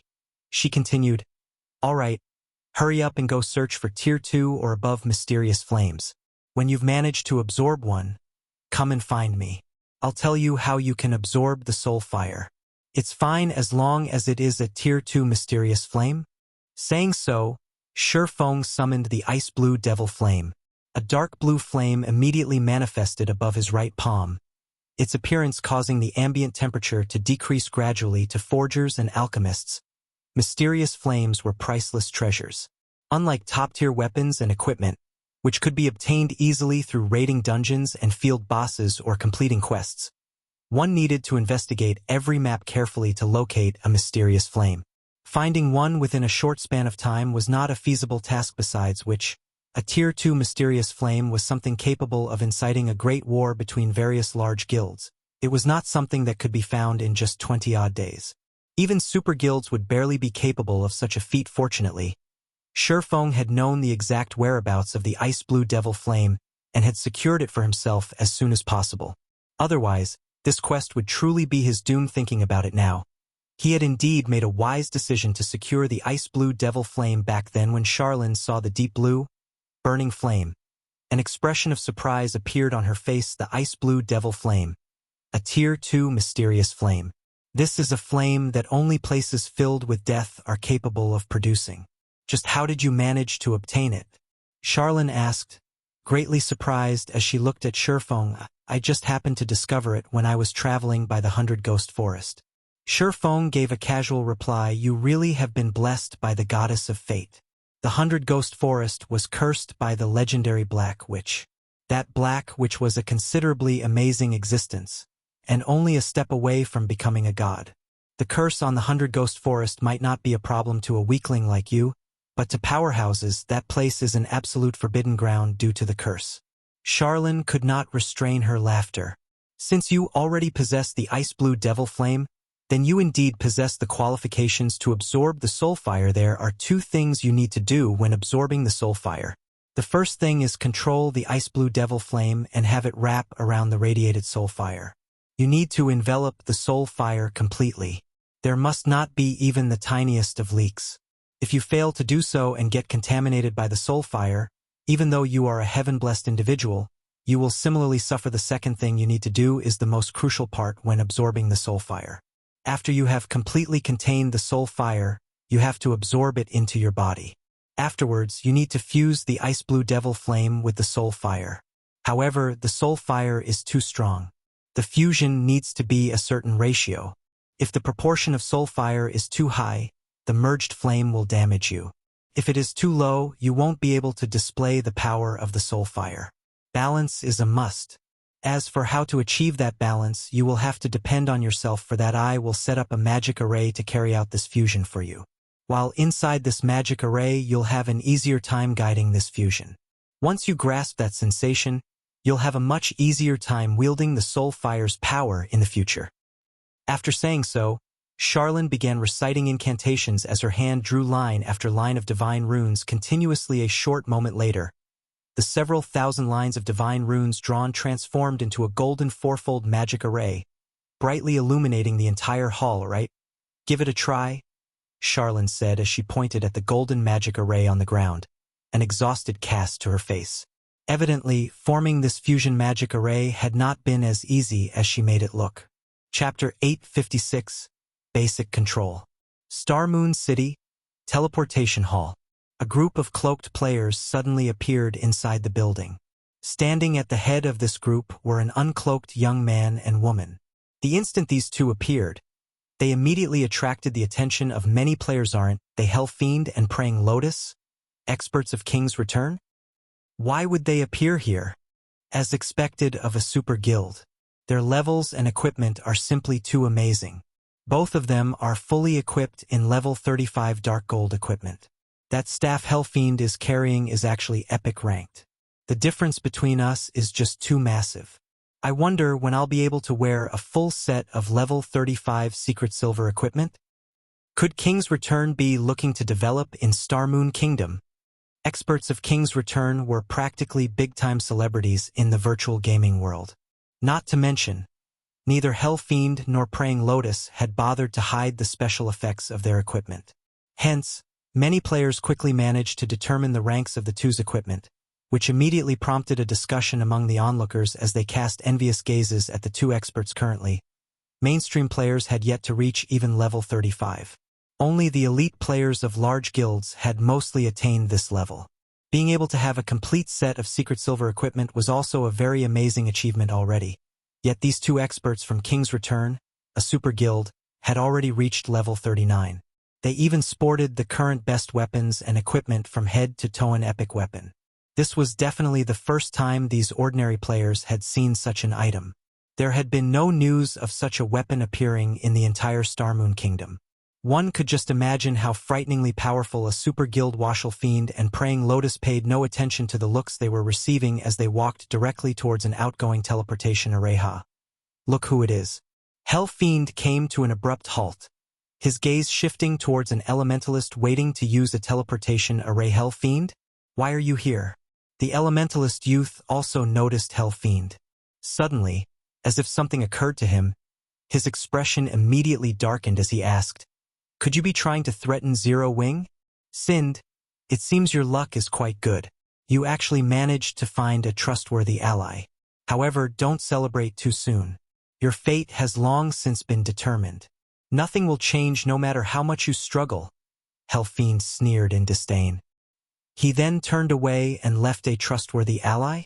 Sind's heart hid his confusion as he looked at Hell Fiend's departing figure. Could Zero Wing have rejected Hell Fiend's offer? He had never seen Hell Fiend lose his composure to such an extent before. Inwardly, he breathed out a sigh of relief. The goodwill he felt towards Zero Wing also increased significantly.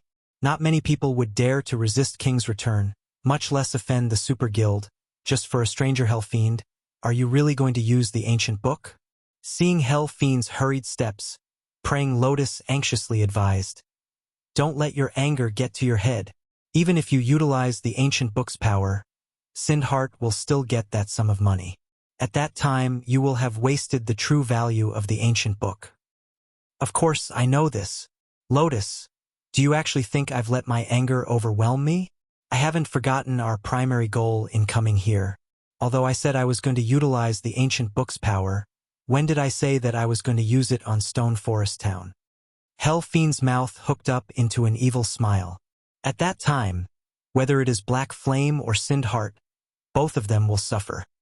You're not using it on Stone Forest Town? While Praying Lotus was happy that Hell Fiend was not letting his anger get the better of him, his words also confused her. Stone Forest Town was Zero Wing's treasure trove.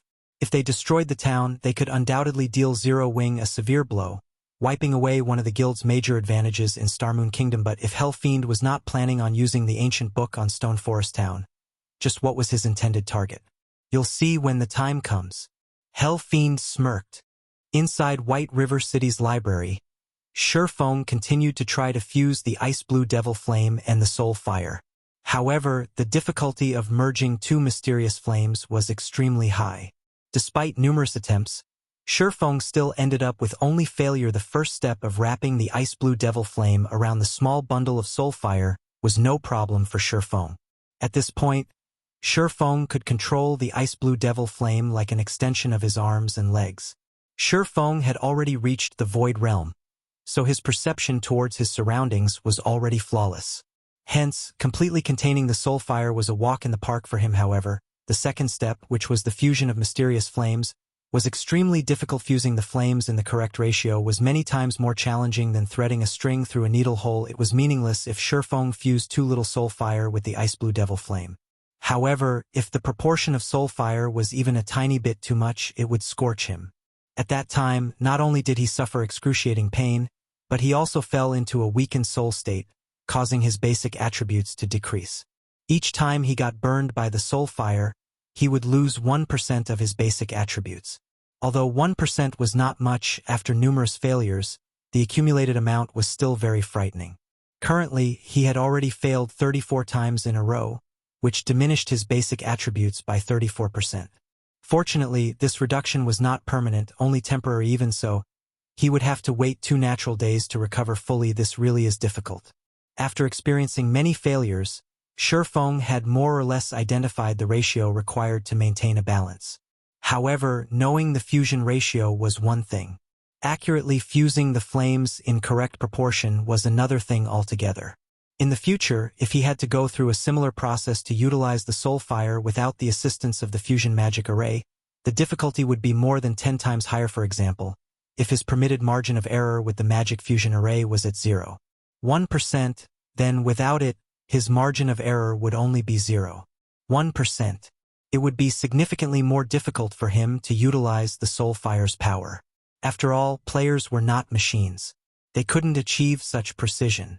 It was the same even if Feng's brain activity had already improved substantially. Only now did Feng understand why, even after a decade had passed in God's domain, despite there having been a few God-ranked experts who had managed to obtain Soul Fires, not a single one of them had managed to truly control the Soul Fire they had.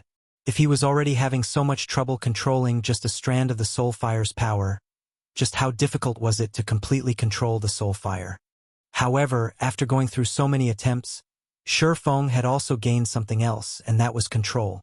Before this, Feng had only been focused on improving his control over his own body and the surrounding environment, always thinking of ways to push his 5 senses to their very limits. However, he had always done so through actual life and death battles. He had never truly calmed his heart, he had never noticed before, but now that he was paying attention he realized that his previous way of controlling his body and the surrounding environment seemed somewhat barbaric. Previously, he had been just like a sprinter, constantly placing an ultra-high load on his body while he fought. His control had no smoothness or flexibility whatsoever. However, after experiencing the fusion process multiple times, his control over his body had subtly improved. He could now extend and retract his power much more smoothly and naturally than before. This unexpected benefit overjoyed Feng. He had never imagined that he would gain such a bonus from combining 2 mysterious flames with the continuous improvement of his control. Feng finally succeeded in merging the Ice Blue Devil Flame and Soul Fire on his 45th try-system. Congratulations! You have gained basic control over the Soul Fire. You are now able to utilize the basic abilities of the Soul Fire. Chapter 857 New Class.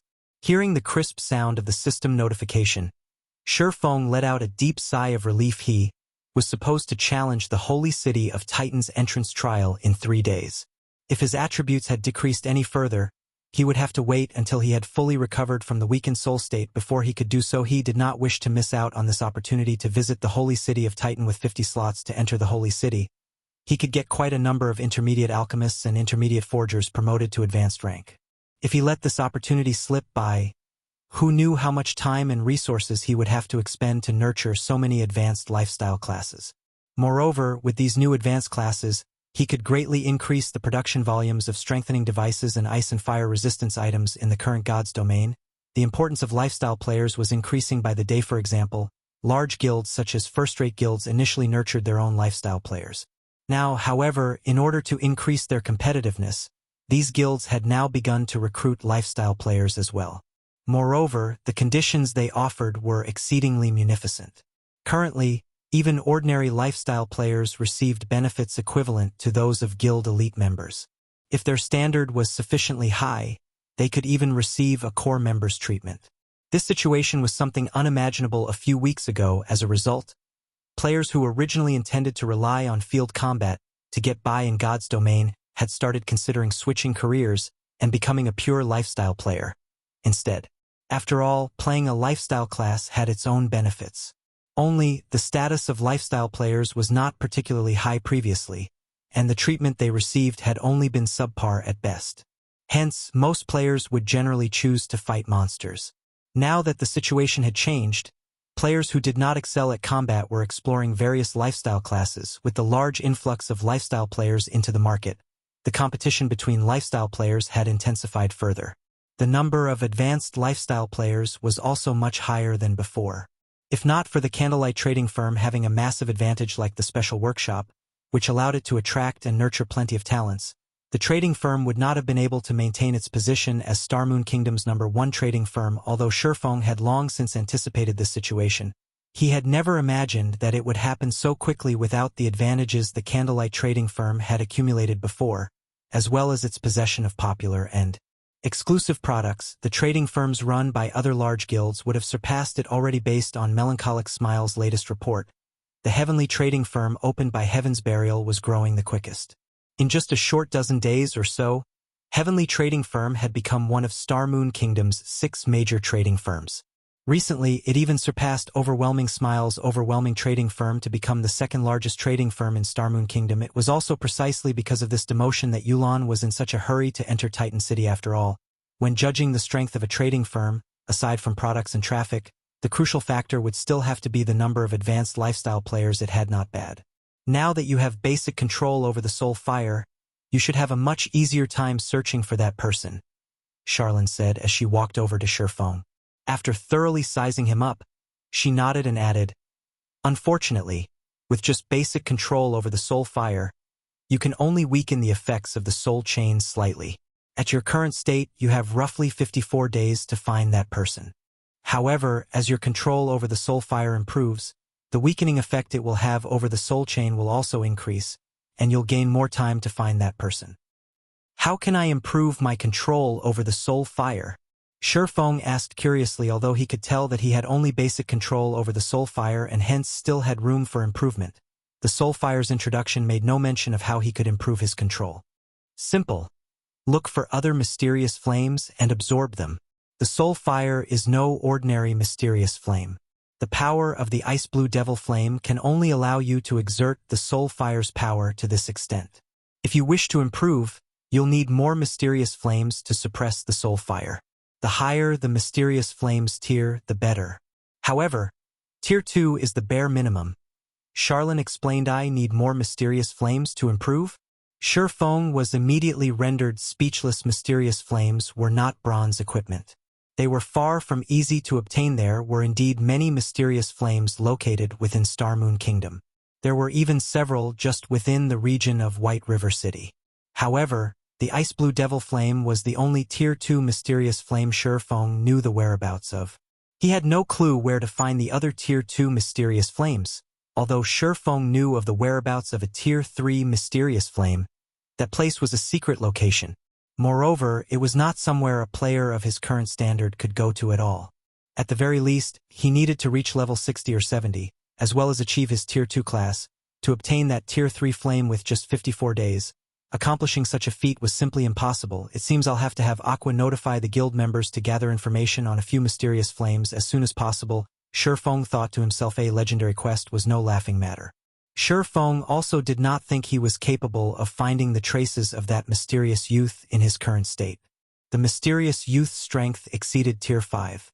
Moreover, seeing as the quest provided him with a way to extend its duration, this indicated that this quest was not one he could currently complete. Just the difficulty of locating and obtaining a Tier 2 mysterious flame was no lower than an epic quest based on the statistics players had collected on God's domain in his previous life.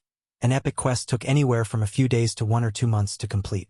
For legendary quests, however, players could take anywhere from 2 or 3 months to even 3 or 5 years to complete. The system's main goal right now was to have him delay for time. If he could not locate a sufficient number of mysterious flames and failed to delay for enough time, it would be equivalent to him failing the quest. In the end, he would become someone's puppet. At that time, his only option would be to delete his account and start all over again. This was the frightening aspect of legendary quests. It was not something an epic quest could possibly compare to, following which Feng shook the thought of the legendary quest out of his mind and calmed himself. He then began testing out the power of the soul fire. In the next moment, a silver flame appeared in each of Feng's dark pupils. The feeling he gave off also changed abruptly. Previously, when Feng intentionally hid his aura, he appeared to be as calm as the great ocean. When he was not hiding it, the feeling he gave others was like an unsheathed sword, sharp and domineering. Now, however, even though he had made no attempt to draw in his aura, he had an air about him that was similar to an iceberg's, silent and cold. One would shiver inadvertently when bathed in this aura. Not a hint of emotion could be found within Feng's eyes. There was only cold rationality present. It was as if nothing in the world could affect his composure right now. Is this the power of the soul fire? Shock filled Feng's heart as he observed his surroundings previously. When he activated the ice-blue devil flame, the mysterious flame only increased the damage of his fire and ice-type skills.